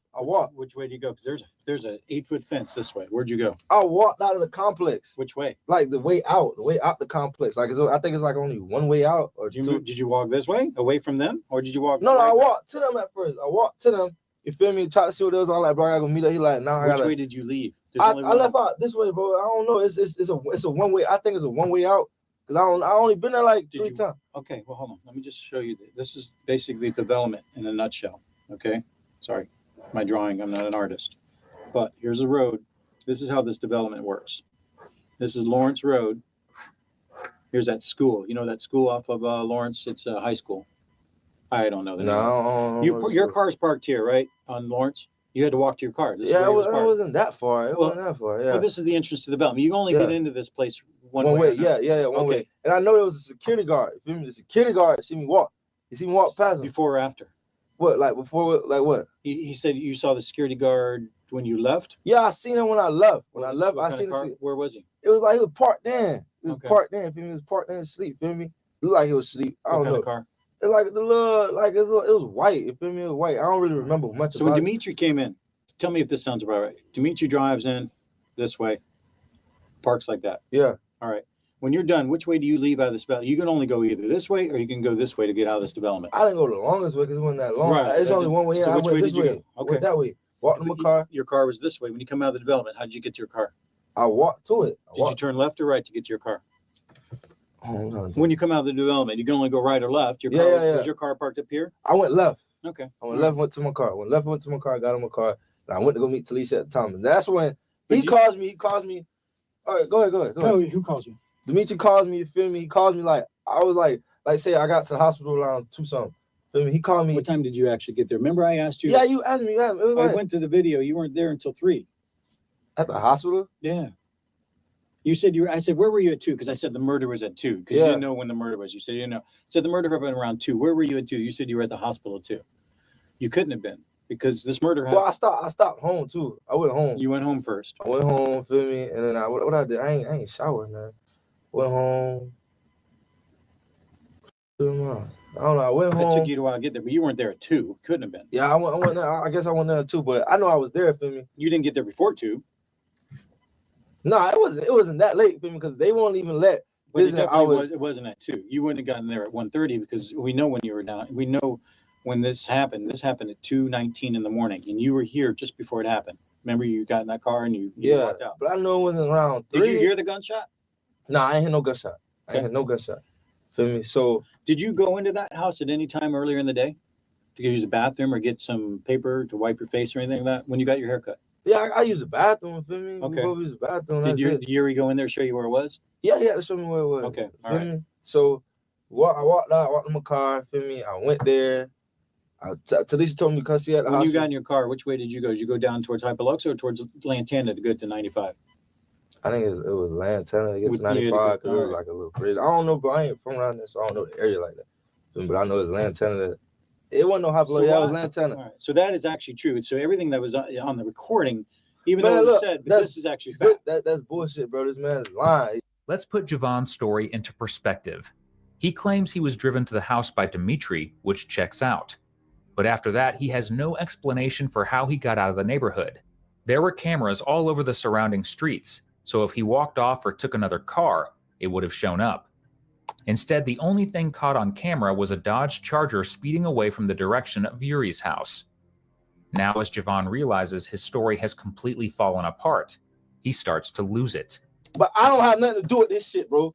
Y'all can arrest me, y'all can do that. I'm gonna beat this shit, cause I don't have nothing to do with this shit. And when the truth comes out, I want an apology for being falsely convicted. On the tape, you do say that you give the Yuri wanted you to do something. No, you walk out. Correct? You said you walk out. But then, so Dimitri goes, well, who came in the garage and did it? You're like, shit, I don't know, right? He's like, who came in and did it? The murder happened within like 8 minutes of you guys arriving in this car. Do you understand that? Do you understand what I'm saying? Yeah, I understand what you're saying. This car arrives here, the Charger, which we have on video. Okay. All right, we have this door opening. I see you getting out. Do you understand that? Okay, no problem. You never walk away. I didn't freaking walk into that house and do that, though. I didn't do that. You disappeared, evidently. That wasn't me. This wasn't me. Did you take the Charger?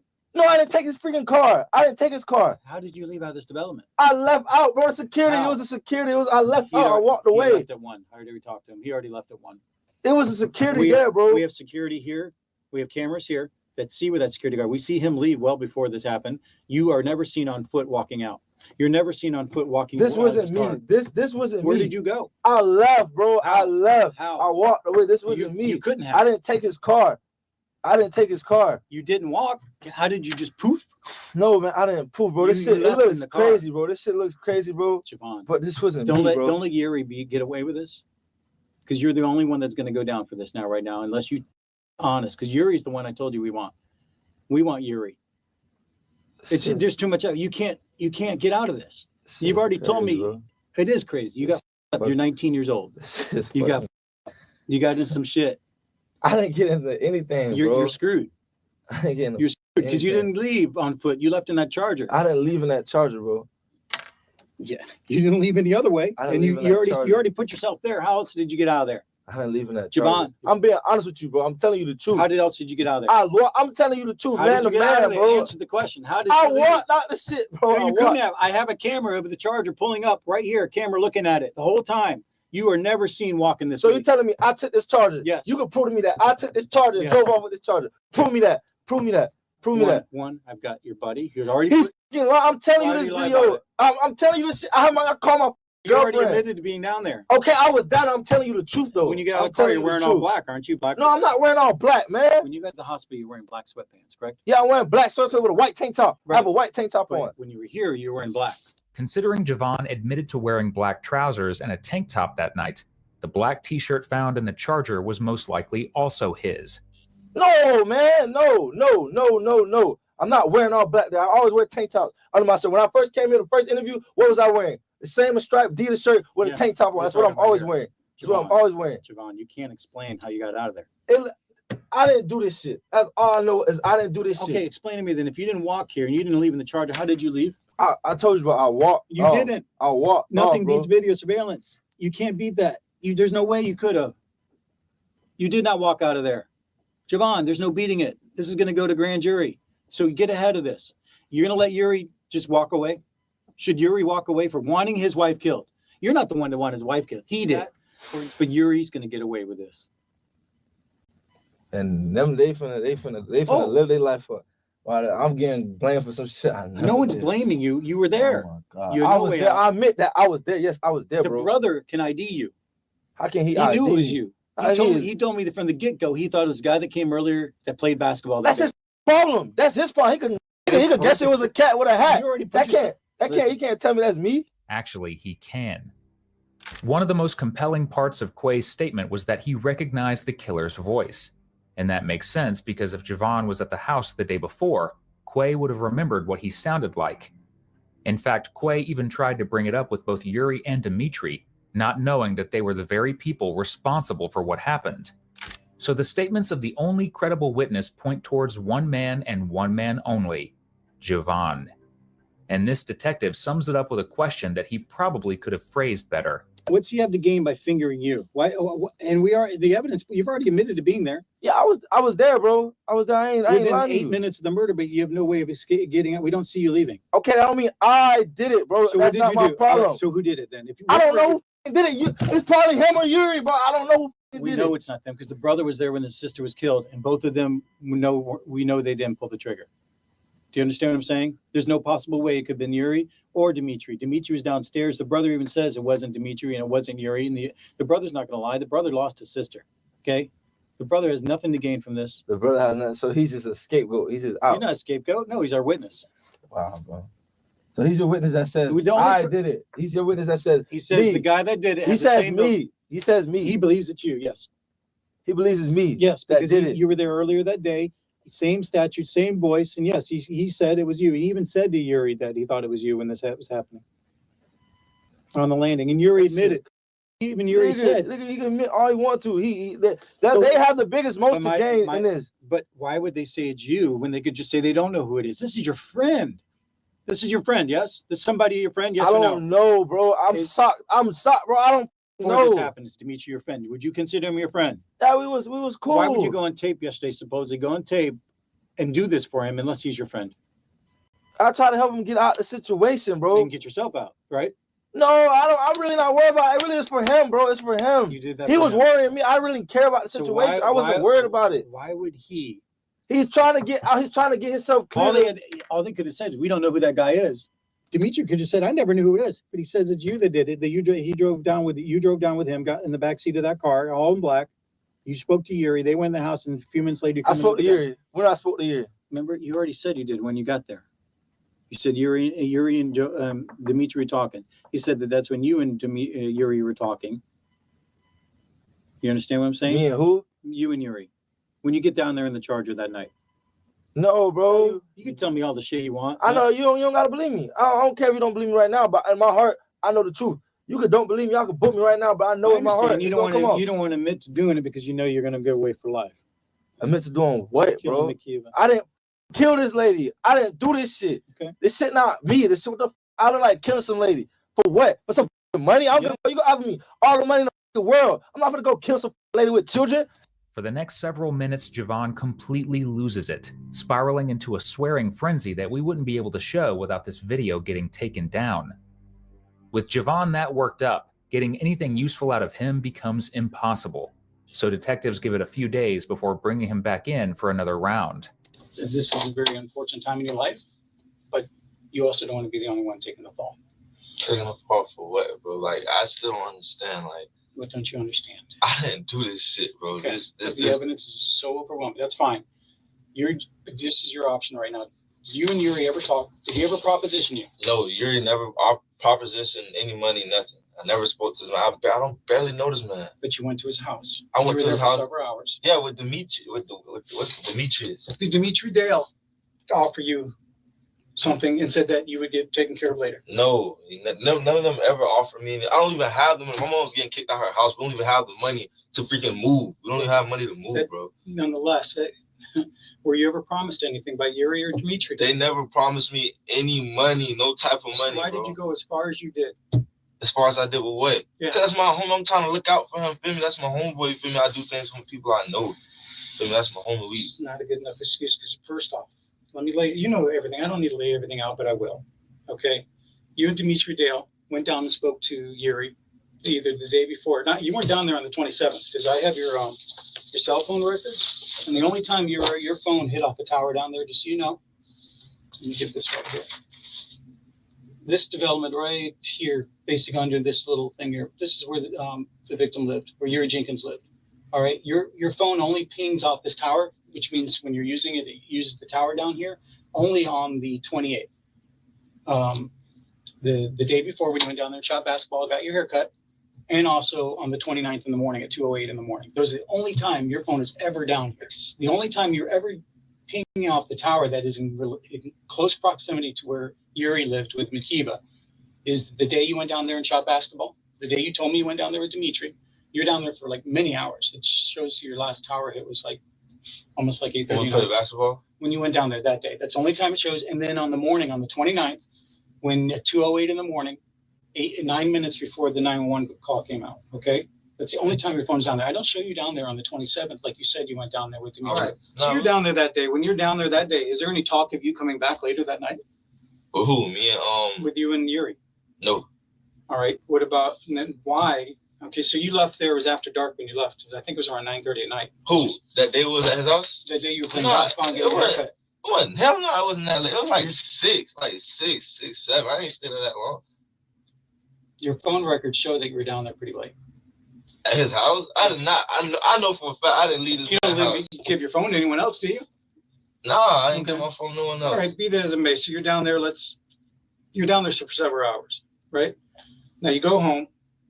Dimitri drops you off at the house, right? The main question is, why did you go back down to Yuri's house that night? Dimitri asked me to go with him. Okay. Then how did you leave? I told you how I left the first time. I told me, but walked. there's no evidence of that. I walked. And I went back and reviewed since you and I spoke, I went back and reviewed all the video surveillance. You're nowhere on any of the video surveillance. Which means I wear the same thing like I'm. You were nowhere on the video. It doesn't matter if you were naked. You're nowhere on the video. The video doesn't lie. I'm not lying, bro. I don't know, bro. I don't know. I know for a fact. For my honest to God, that I didn't do this I ain't hurt nobody. I ain't do nothing to nobody. That's why I'm not really worried about it. I'm not stressing the situation. You should be worried about it. I'm not, because I didn't do this. There's nothing to show that anyone else did it. Dimitri. I'm sorry, Javon. I'm trying to drink your coffee. Dimitri made it very clear that when you walked into that garage, Dimitri wrote a freaking. This man. I'm sorry. I'll tell you what he told me.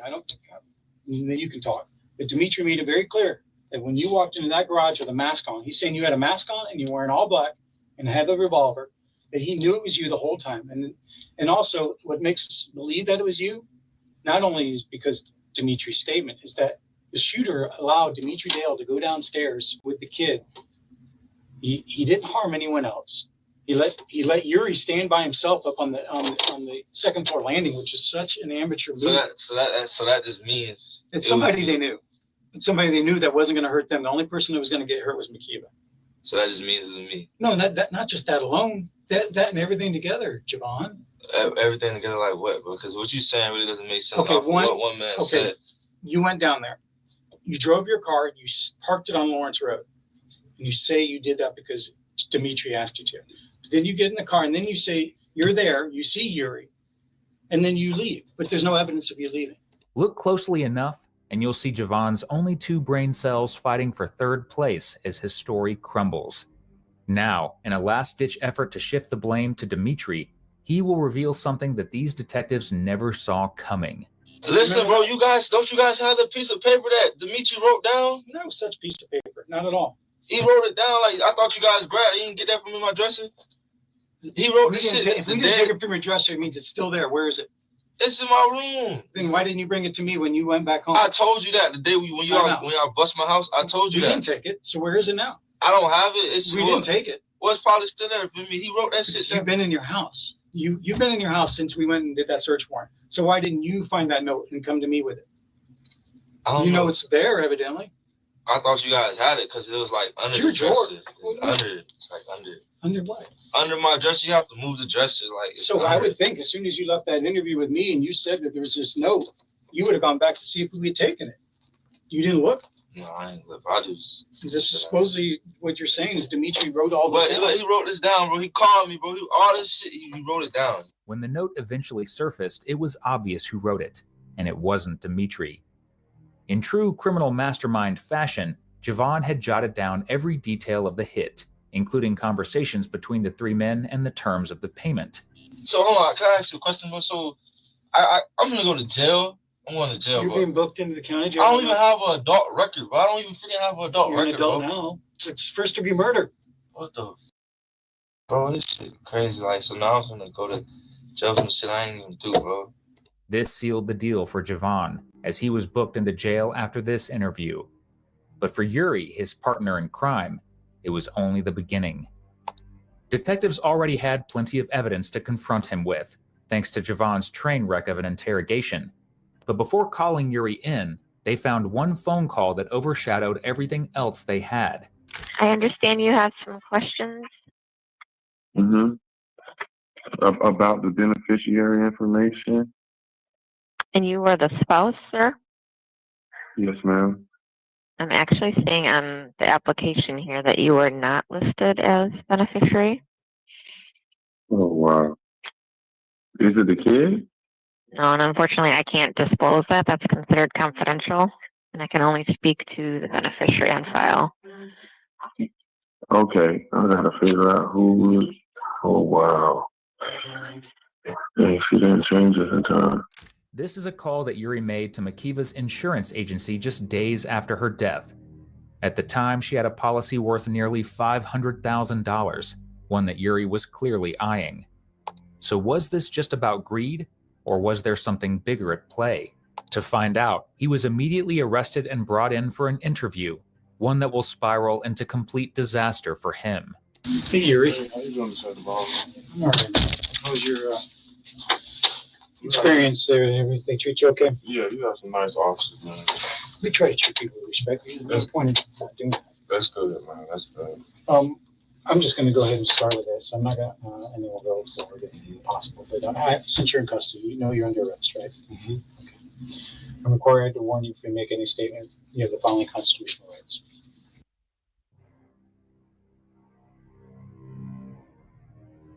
You should be indicted. You should be charged with first-degree murder. Makiva. What? And it's because of the evidence that was gathered. People rolled. I'm just going to be straight out with you. People rolled? What do you mean people rolled? Javon, Dimitri. Rolled over and did what? They gave up information. What kind of information? Well, the fact that you contracted Javon to do this. That's what he says. $1,500 up front for the payment of $20,000 after you got the insurance. This is what they're saying. I'm giving you the opportunity to say bullshit. This is your opportunity to say bullshit on everything. Come on, man. And I wasn't even a beneficiary. My wife's aunt got that big policy. We put it in her name specifically because of child support, with me and child support. You're saying you had no knowledge that you had 100% knowledge that you weren't the beneficiary of that $500,000? Yeah. Okay. I knew I was getting a little something from her job. How much? But what? $45,000, man. That was split between you and the 3 children. Yeah. The total. Well, yeah. I spend it on the kids. Half of it's gone because I spend it on them. Christmas, Christmas isn't done yet. Right. But it's just like throughout the course of time, like taking the kids places, doing stuff with the kids. Man, that crap, man, come on. Well, it's bullshit, man. You saying Nah, man, my kids are gonna be without me. Yuri, regarding the life insurance, do you know how much that policy was? Do you know who it went to? It didn't go to the aunt. Yeah, it went to the aunt. Casual. Went to Florida. The 500,000. The grandmother. Wow, she said that she was changing to her grandma.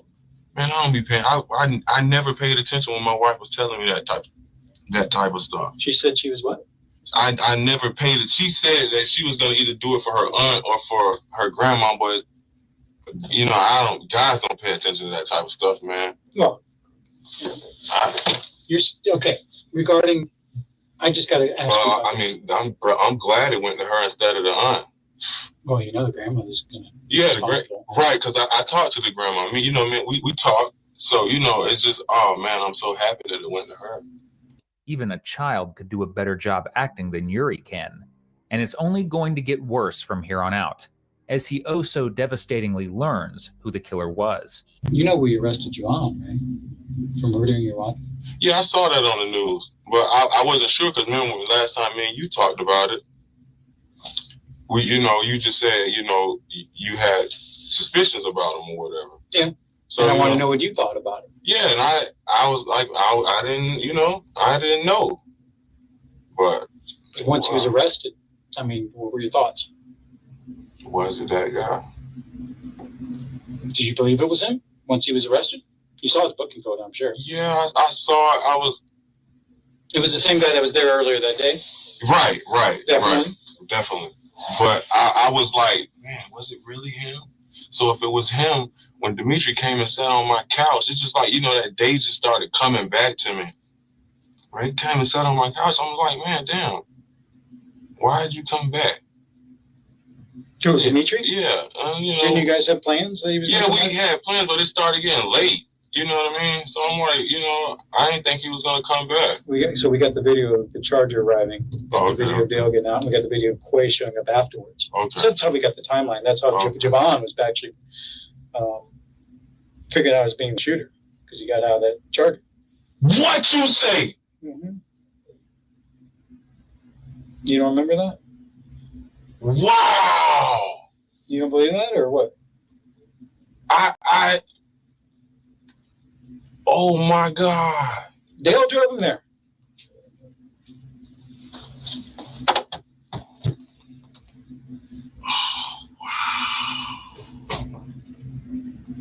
So why do you think that you're sitting here right now? Because of what you just said. I'm trying to say I gave him some money. Yeah, you did. I'm like, man, where do I get $1,500 from? Where? My wife took care of everything. When I made money cutting hair, I gave her the money. She ran the house, didn't she? Yeah. And I'm so lost without my wife, man. I saw the text message between you and her. Because remember you gave me her phone? Yeah. Basically, I can tell she was directing you to change the kids, make dinner. Yeah. She ran the house. Yeah, man. God, man. I'm so lost without my wife, man. It's not a day that goes by, man. I don't miss her. And then my son, he came to me yesterday, man. He was just playing. And then he just started crying out of nowhere. Daddy, I miss Mommy. You remember when you called Northwestern Mutual on July 5th? July 5th. 6 days after the murder. You were trying to find out about who. Yeah, because we had to find me, Val, and Maya was trying to find out how are we gonna pay for the funeral? Of course, you had to. Yeah. You had told me just when we first started that you knew that you weren't the beneficiary of that policy, correct? Yeah. And why on the audio? Because we have the audio recording of you calling Northwestern Mutual. They provided it after we gave them a subpoena. You were asking, you want to confirm that you're the beneficiary, and they said no, you're not. Yeah, because I was like, who asked me? Was it Maya? One of them said, are you sure? And this is like, I'm one of those people, like, too much stuff confused me. You know what I'm saying? So much stuff going on. So I probably, when they asked me to make sure, and then I called to make sure, you know what I mean? But I knew I wasn't the beneficiary. You sounded really surprised. You're like, well, who's the beneficiary then? You kept asking. Like, this was... Because everybody was around me. Well, ask them, is it this person? Ask them if it's that person. Ask them if it's this person. Everybody was standing around me when I called. Everybody was at the house. And at the end of it, you say she didn't change it on time. Everybody was standing around me. Why would you say that? Because we had already talked about her changing it. And I was just telling them. What would it matter if she changed it from Gloria, or you didn't even know who the beneficiary was? Right. They just told you on the phone it wasn't you. So yeah, because she changed mine. But why would it matter at that point? Why would you say, oh, she didn't change it in time? I don't know. If you weren't if you knew you weren't supposed to be the beneficiary, what would it matter? Yeah. Although Yuri pretends to be a concerned husband, head over heels for his wife, the actual circumstances of his relationship were quite different. According to family and friends, Yuri mistreated Makiva. During their marriage, he had an affair with a woman named Tiffany and got her pregnant, racking up child support payments in the process. In addition, Yuri also owed child support to another woman from a previous relationship. Both of these payments totaled nearly $20,000. Despite all of this, Makiva stuck by him. She supported his career, loved him deeply, and even bought him a second phone to help him stay in touch with clients. This was a detail Yuri proudly shared with detectives in his initial statements. What he didn't share, though, was how he used that very phone to betray her all over again. Why did you tell me Makiva bought you that phone, that second burner phone? Why did I tell who that? That Makiva bought it. Tell who that? That's what you told me in the interview. You said she bought it 2 months before she was murdered. She bought you that phone because it was for your clients. Yeah, she did get it. She gave me the money to get it for my clients. 2 months before? Yeah, a while ago. It just got activated, though. What do you mean just got activated? When let me see, when did it get activated? It didn't get activated too soon, or it got activated right before. Yeah, it got activated before. Where she gave me the money to get that phone because she got tired of my other phone ringing that night. Right. And she told me you could put it on that phone, that way you could turn it off at night. You said she bought it. You didn't say she gave you the money. And I got you a Walmart video buying it 2 days before your wife is murdered. You're buying it. Not 2 days. Yeah, on the 27th, 9 a.m. in the morning. You're buying it. And then your first call is, you know who it was to? To who? I'm asking you. No, I don't. Tiffany. Tiffany. What's your first call? Oh, my baby mama? Yeah. Oh. From your burner phone. The first person you called was her. Oh. Not a client. No clients were calling you on that phone. I got your phone. I mean, I didn't set it up yet to where, to call them. Even from the point when I spoke to you on August 10th, no clients were calling you on that. I got your phone records. Because I wasn't all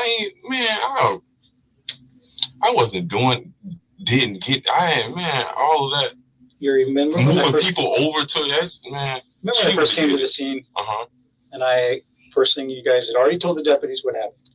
They had told me, and right from the get-go, didn't add up. But I figured if you're going to willing to talk to me and give me a statement to walk through, I was going to do it. And unfortunately for you, that's what you did. You burned yourself. How did I burn myself? Well, Yuri, first off, your wife had just been murdered. You never asked me once if you could leave the scene to go see her. I left the scene to go see her. After you were interviewed, 3 hours later. No, I went. It was nighttime when I went to see her. Right before the sun came up, I was at the hospital. She got taken to the hospital 2:20. Not once. When I asked the deputy that was there, she told me I had to wait until y'all did or whatever you were supposed to do. When I showed up, you not once mentioned, "Hey, can I go to the hospital?" Because she had already passed. No. She didn't die till the 5th, 5 a.m. That's when I was there. No, you were interviewed at 3 o'clock in the morning. It was 3 o'clock in the morning when I got interviewed? Yeah, the shooting happened at 2:19. The 911 call came I out. went there. She was in surgery. When I called, she was in surgery. I went there. Yuri, I was on scene with you when I got the call. They notified me that Makiba had died before you knew. You actually were on your way to the hospital when they told me. I'm sorry. You were on your way. Because I couldn't leave. No one kept you from leaving. You never asked to leave. I asked the lady that was... Did you ask me? I didn't know I was supposed to ask you. This is your wife. Listen, you said she was alive. Hold on. And when you were interviewed the next day by the guy from Channel 12 or whatever, you said she was still breathing when they took her away. She was. Right. So when you and I are interviewing, even after I was done interviewing, not once did you ask me, "Hey, can I go check on my wife?" The lady... Because you never asked me. I didn't know I was supposed to ask you. You never told me. Because when I thought I never told you that? No. And if that was important to you, you would have told me. I thought I told you that. No. I would have known. I didn't find out till autopsy. I didn't tell you that for real. I would have remembered that because then I would have known it was 2 murders instead of 1. I think I told you that. Yuri, you did not. And just so you know, when we first started the interview, you were joking. Joking when? When we first started the interview, we started interviewing the house. Greg? No, with me on tape. Man, listen, I have to laugh so I don't hurt or break down. I have to. I have to try to keep my spirits up. In the interview, when you brought that female attorney with you to the substation, you had said if the gun was pointed to you or put to your head, you would have fought. You remember telling me that? No, I didn't say that. Yeah, you did. You did say that. I said if I had enough distance to where if he was close enough, I would have. I asked you. He didn't get close. I asked you if the gun was ever put to the back of your head, and you said if he had put the gun to the back of my head, I would have fought. He didn't get close enough. I would have fought. He didn't get close enough. But didn't he lead you guys from the garage into the house? Yeah, but you were the last one. He didn't get close enough. Trust and believe, I would have. So why, if you would have fought him then, why didn't you do anything when your brother-in-law was taken downstairs? My brother-in-law was taken downstairs. Quay didn't go downstairs. All of us was upstairs. No, Dale took your son down.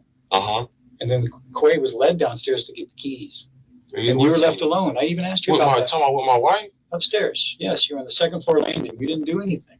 Man, I was scared shitless, dude. He was downstairs. Your wife's in the bedroom. Why would you go and lock yourself in? Listen, man, I was on the ground with my eyes closed. Man, I could have pissed on myself. You already told me you had stood up. You told me you had stood up and you were about to go downstairs when Quay is being led back up the stairs by the gunman. That's when I realized that nobody was up there, not, you know what I'm saying? Everything happened so freaking fast, man. Come on. But I'm not built like that, man. You had enough mindset to ask the guy to let Dale take you downstairs. Why didn't you just say, "Hey, my wife is in this bedroom"? I said that. But you knew he was Quay know that. But you knew he was looking for Questa. That's what he was looking for. Quay know that. And we were talking loud for her to wake up. Why didn't she wake up? I don't know, man. Man, I don't know why she didn't wake up, man. I don't know. Anyone in the right mind left alone upstairs would probably run. You had a phone on you. I asked you about this before. You didn't call 911. You could have run in the room, barricaded yourself with your wife. I was so scared, man. Listen, I could have pissed on myself. But did you? No. That's why, listen, so much. Even Demetri Dale said that you told him 2 days before the murder that you got, well, you're in the key in the shower. Remember telling him that? You couldn't keep it. You lost interest in it. Do you remember telling her that? You're laughing, but it's not funny. Man. Do you remember telling him that? No, man.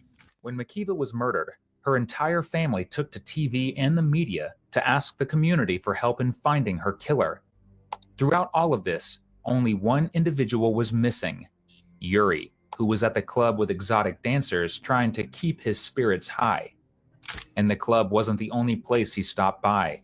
Just days after Makiva's death, Yuri decided to pay a visit to someone else. You weren't attracted to Makiva anymore, were you? Yeah, man, yes I was, man. That was my wife. But you were still fooling around on the side. I wasn't fooling. Fooling around with who? Well, you tried to kiss Tiffany the day before she was murdered. What? Man, I ain't kiss her. You tried. Where'd you spend the night after? 2 days after Makiva was dead. Did you go to Tiffany's? Yeah, I went to her house and laid on her couch. Right. I ain't have. No, I didn't. I didn't even try to. Mm-hmm. But why would you go there when your kids need you? Man, my kids was sleeping. I needed to clear my head. I wouldn't have done my kids any good being with them that night. The mindset that I had. How long does it take, do you think, normally for a guy who's lost his wife to start getting involved with another woman? Man, I don't know, man. I be lonely, man. I'm frustrated, lonely. My kids need me. I don't know, man. I don't know. Well, your act, just so you know, another thing, it really bothers me, Yuri, that you couldn't have made the time or effort to be at that press conference on time. Man, look, I tried to. I don't have driver's license. You've driven without a driver's license. Yeah, I did. But if the news had me all over the freaking news, I didn't want to get pulled over just because another officer saw me. Oh, he doesn't have a driver's license. If you had said, I'm going to a press conference because my mother. I don't know, man. I don't know what in the time to get pulled over. It would have took that time for me to get to the press conference. Well, you're assuming you would have gotten pulled over. Yeah. You told me you were late because you couldn't find parking. Yeah, we couldn't find parking. That's true. Why didn't you just drop me off? I got to run up there. Man, my kids right there. I don't just. No, man. Now was your opportunity to get in front of the cameras and ask for help for your wife. Ask for help. Anyone who knows anything about this to give it, and you didn't do it. And even afterwards, okay, you're late. The media's outside. They want to ask you questions. You could have pleaded right then and there in front of the cameras. I need help from my. Because man, everybody else tell me. I don't know, man. Like my wife's every family, everybody's trying to tell me what to do. Yuri, this, it's like this, to get on, stay off the cameras. Everybody, man, I don't. Yuri, Yuri, it's easy to blame everyone else. It's time for you to accept responsibility. It is easy to blame everybody else, man. But I don't know what to do. You're a grown man, right? But man, my wife did everything for me, man. You had a chance to speak for her in front of that media, and you didn't. I did at the house. When I did it at the house, when the guy came to the house and I did an interview at the house, I was like, and then I kept getting backlash from that. So I'm like, man, forget it. I'll stay off of the damn camera. I don't know what else to do. Well, I would say that someone who actually knew that had no involvement in his wife's murder would have pleaded for assistance, help, someone give information. You didn't do that. And then when I asked you, I said, should I give the media at the house? I asked you, and you said no. Not then and there, no. Because we were still working on scene. You didn't. What are you going to tell them? But that's what I'm saying. I don't know I don't know. That's why I asked you. And you told me no. And then after that, I was like, okay, forget it. Forget the media. I'm not going back home. Well, you said the next day you ended up doing an interview. Yeah, with the guy, because my dad's standing right there. My wife's friend is standing right there. Everybody said, you're the guy begging. So, give him an interview. And that's what I did. But after that, when I got all of that backlash, I was like, man, the media, man. Well, you should be like everybody else anyway. That's how I feel. That's how I feel now. It's just my kids, man. My son he's growing and he's asking me questions that daddy can't answer. Well, I also have to raise a question. You never called me once to ask how the investigation is going. Mr. Oliver. You never even said thank you. You never even said thank you after Javon was arrested. Why? Because no. This is you and your wife that was murdered. And you're not going to thank the detective that arrested the killer? Listen, but you know I've been texting you on the side. When my mom, everybody doesn't want me to call you and da-da-da. I have all your texts. Right, I understand that. No, thank you. I understand that. But the only reason everybody said stop calling the detective, tell your lawyer to tell the detective. So I did that. I said, how are you going to incriminate yourself by thanking that detective? Not that I need thanks. Mm-hmm. But if my wife had been murdered and the detective made an arrest, I'd be freaking buying him dinner at Olive Garden. Listen, I was so happy when you guys made the arrest. I couldn't tell. You didn't make any posts. You didn't call me. You didn't go to the media. Because I said I was like, man, forget the media, man. Forget the media. It's like, nobody. The plan did not work out like you thought, did it? I don't know what plan you're talking about. Well, you got Javon. You can't trust that he's going to, that after all this. I already told you people rolled. They got to save their own skin. Man, I don't care about nobody rolling no bullshit like that, man. I don't give a damn about them. I know you're feeling confident because you didn't pull the trigger. I mean, I know you didn't pull the trigger. Man, I would not kill my wife, man. Of course you wouldn't, but you had somebody do it. Come on, detective. You had life insurance to gain. No, I didn't. Yeah, you did. No, I didn't, man. Where is that? You thought you were getting the 500. Man, no, I didn't. Yeah. I knew I wasn't the beneficiary, man. I told you why I called them. Everybody was sitting around. The whole family was sitting at the table and was like, Yuri. No one is telling you. But everybody, yes, they. Oh man, I wish I could call Val. Yuri, you're on a recording. If anyone was talking, I understand you. I understand what you're saying, but everybody was right there when I called. People telling me, well, ask about this person, ask about that person. My brother, my brother's wife, my mom, my mom's friends, Kiva's friends. Man, my wife's family, people were standing right there. The ones that I asked about, the people they wasn't in the room. You know you can't talk yourself out of this. You've been charged with first-degree murder. Oh, I understand. I can't talk myself out of this, but I'm telling you. You know what I'm saying? You said that you didn't expect Dale to show up that late, but you called him from your burner phone. I ain't called him that day. Yeah, you did. You called him within 45 minutes of when your wife was murdered. I have the phone records. I called him within 45 minutes of when Why are you calling him on that number? Man, I don't remember that, man. I know either my phone was dead or Yuri was using the phone playing the game. No, because you called him again using the same phone. You used both phones that night. I mean, I don't know, man. My son is right. My son uses my phone too. Before he got out. Call Dimitri. No, I know that. He didn't call Dimitri and tell him that Javon's gonna be pulling over on the side of the road and let him get in the car with you. That's what both of them said. I'm letting him get in the car with me. You told Dimitri that to pull over on Lawrence Road because Javon was going to park his car at the library. What? And he was going to get in the car and bring him to your house. Both of them said this. Javon and Dale both said this. Why would they make that up? Yuri can deny their statements all he wants. But what happens when he's confronted with his own voice and his own words detailing the events of June 29th? Because in just a moment, detectives are going to play one of the multiple secret recordings Dimitri gave them. I won't have to wait much longer.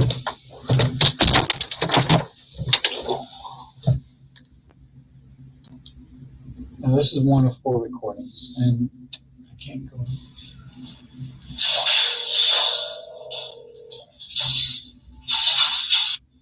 Let's just jump ahead here.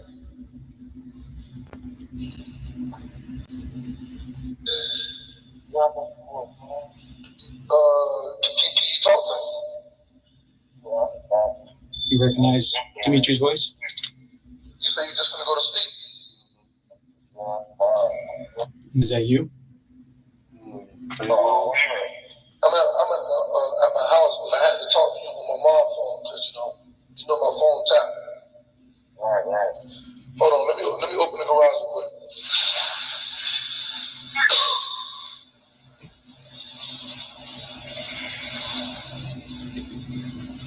Yo, Listen. So my homeboy trying to say that you got him to do this shit and da da da da da. Oh man, don't do that. Don't do that, man. That's what he said. He called me and told me he finna just go ahead and, because I guess they kicked in his house or some shit yesterday or something like that. That wasn't for that. That's what they said. Probably something else he had going on. Probably for something else he had going on. But he trying to say that he's finna just go ahead and snitch. You know what I'm saying? That's what he said. No man, don't do that, man. Don't do that, man. That's gonna mess my life up, your life up, my kids' life up, and so many people depending on us, man. Exactly. No, man.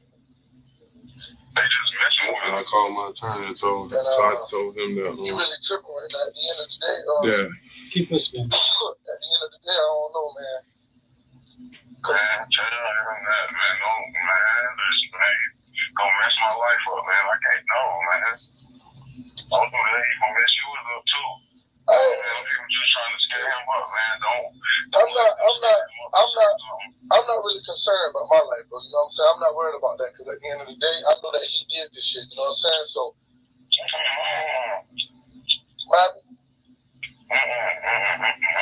Okay, Yuri. Do we really need to go through this? What was the rest? Do we really? He just said. You heard him. Yeah, but I was already in the early. Yuri. Previously on that conversation, I was talking to somebody else already. Yuri. Come on. You got Dale telling you that Javon. I'm not gonna say that. You're telling him you tell him don't say that. Be quiet, and then if you need. No, but I'm saying I'm not gonna just say that. No. What? You don't get upset. You don't even. You're like no. I was, man. The first person I told was my mom. Yuri. Wait, was it my mom? No, I called her. Talking for another 10 minutes. Oh, you talking about over the phone? Yeah, man. See? You're telling him don't even say anything about this over the phone. Why would you advise Dale that unless you don't want to get caught? Yuri, you can't be playing this bullshit. Come on, man. Why you do that? Because Yuri, this conversation along with your actions and everything that happened before and after your wife was murdered show that you had direct involvement in this and you were looking to gain money. Okay? There's no hiding behind it, Yuri. I'm not hiding. Yeah. I'm right here. You're not admitting it. You're not admitting it. Admitting to what? Admitting, this right here, Dale's telling you that Javon did it. And you're like, don't say this over the phone.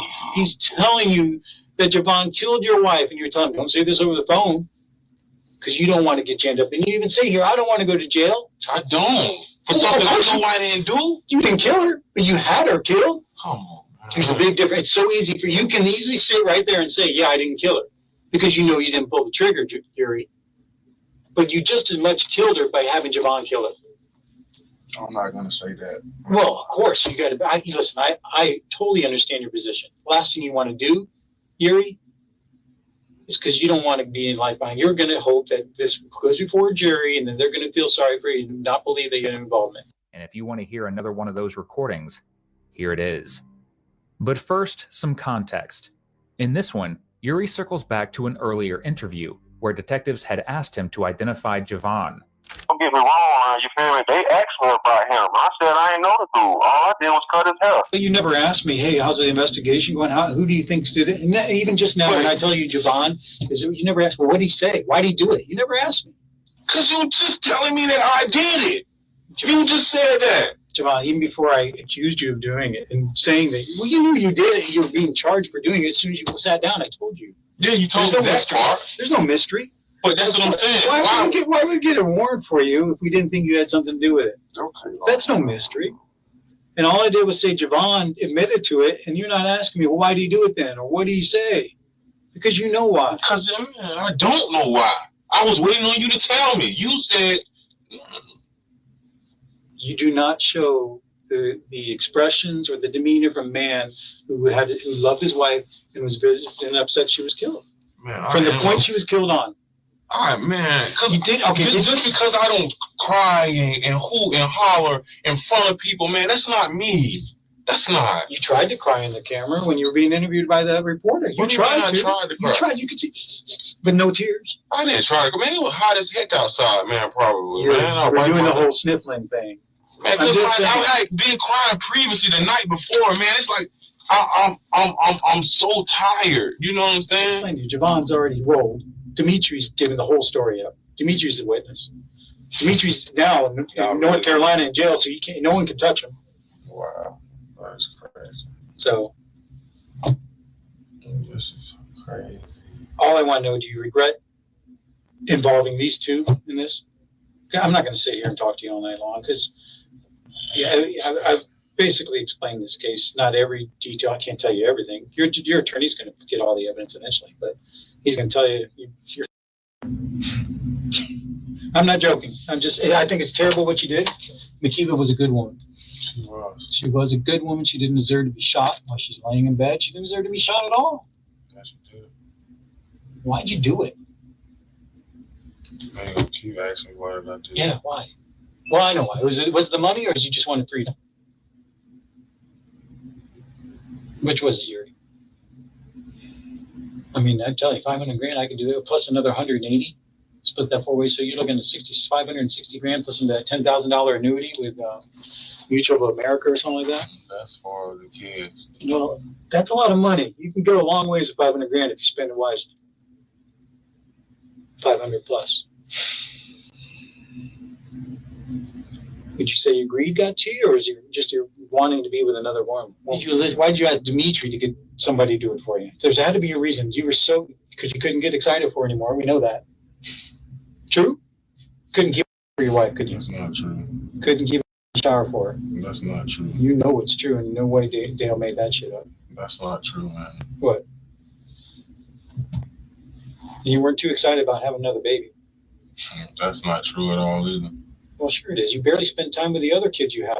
Man, yes, I spend time with my kids all the time, man. Yes, I do. I pick my son up from school. I help him with his homework. That's because your mom tells you to stay at home. But if you had your freedom, you'd be out and about. You've been followed.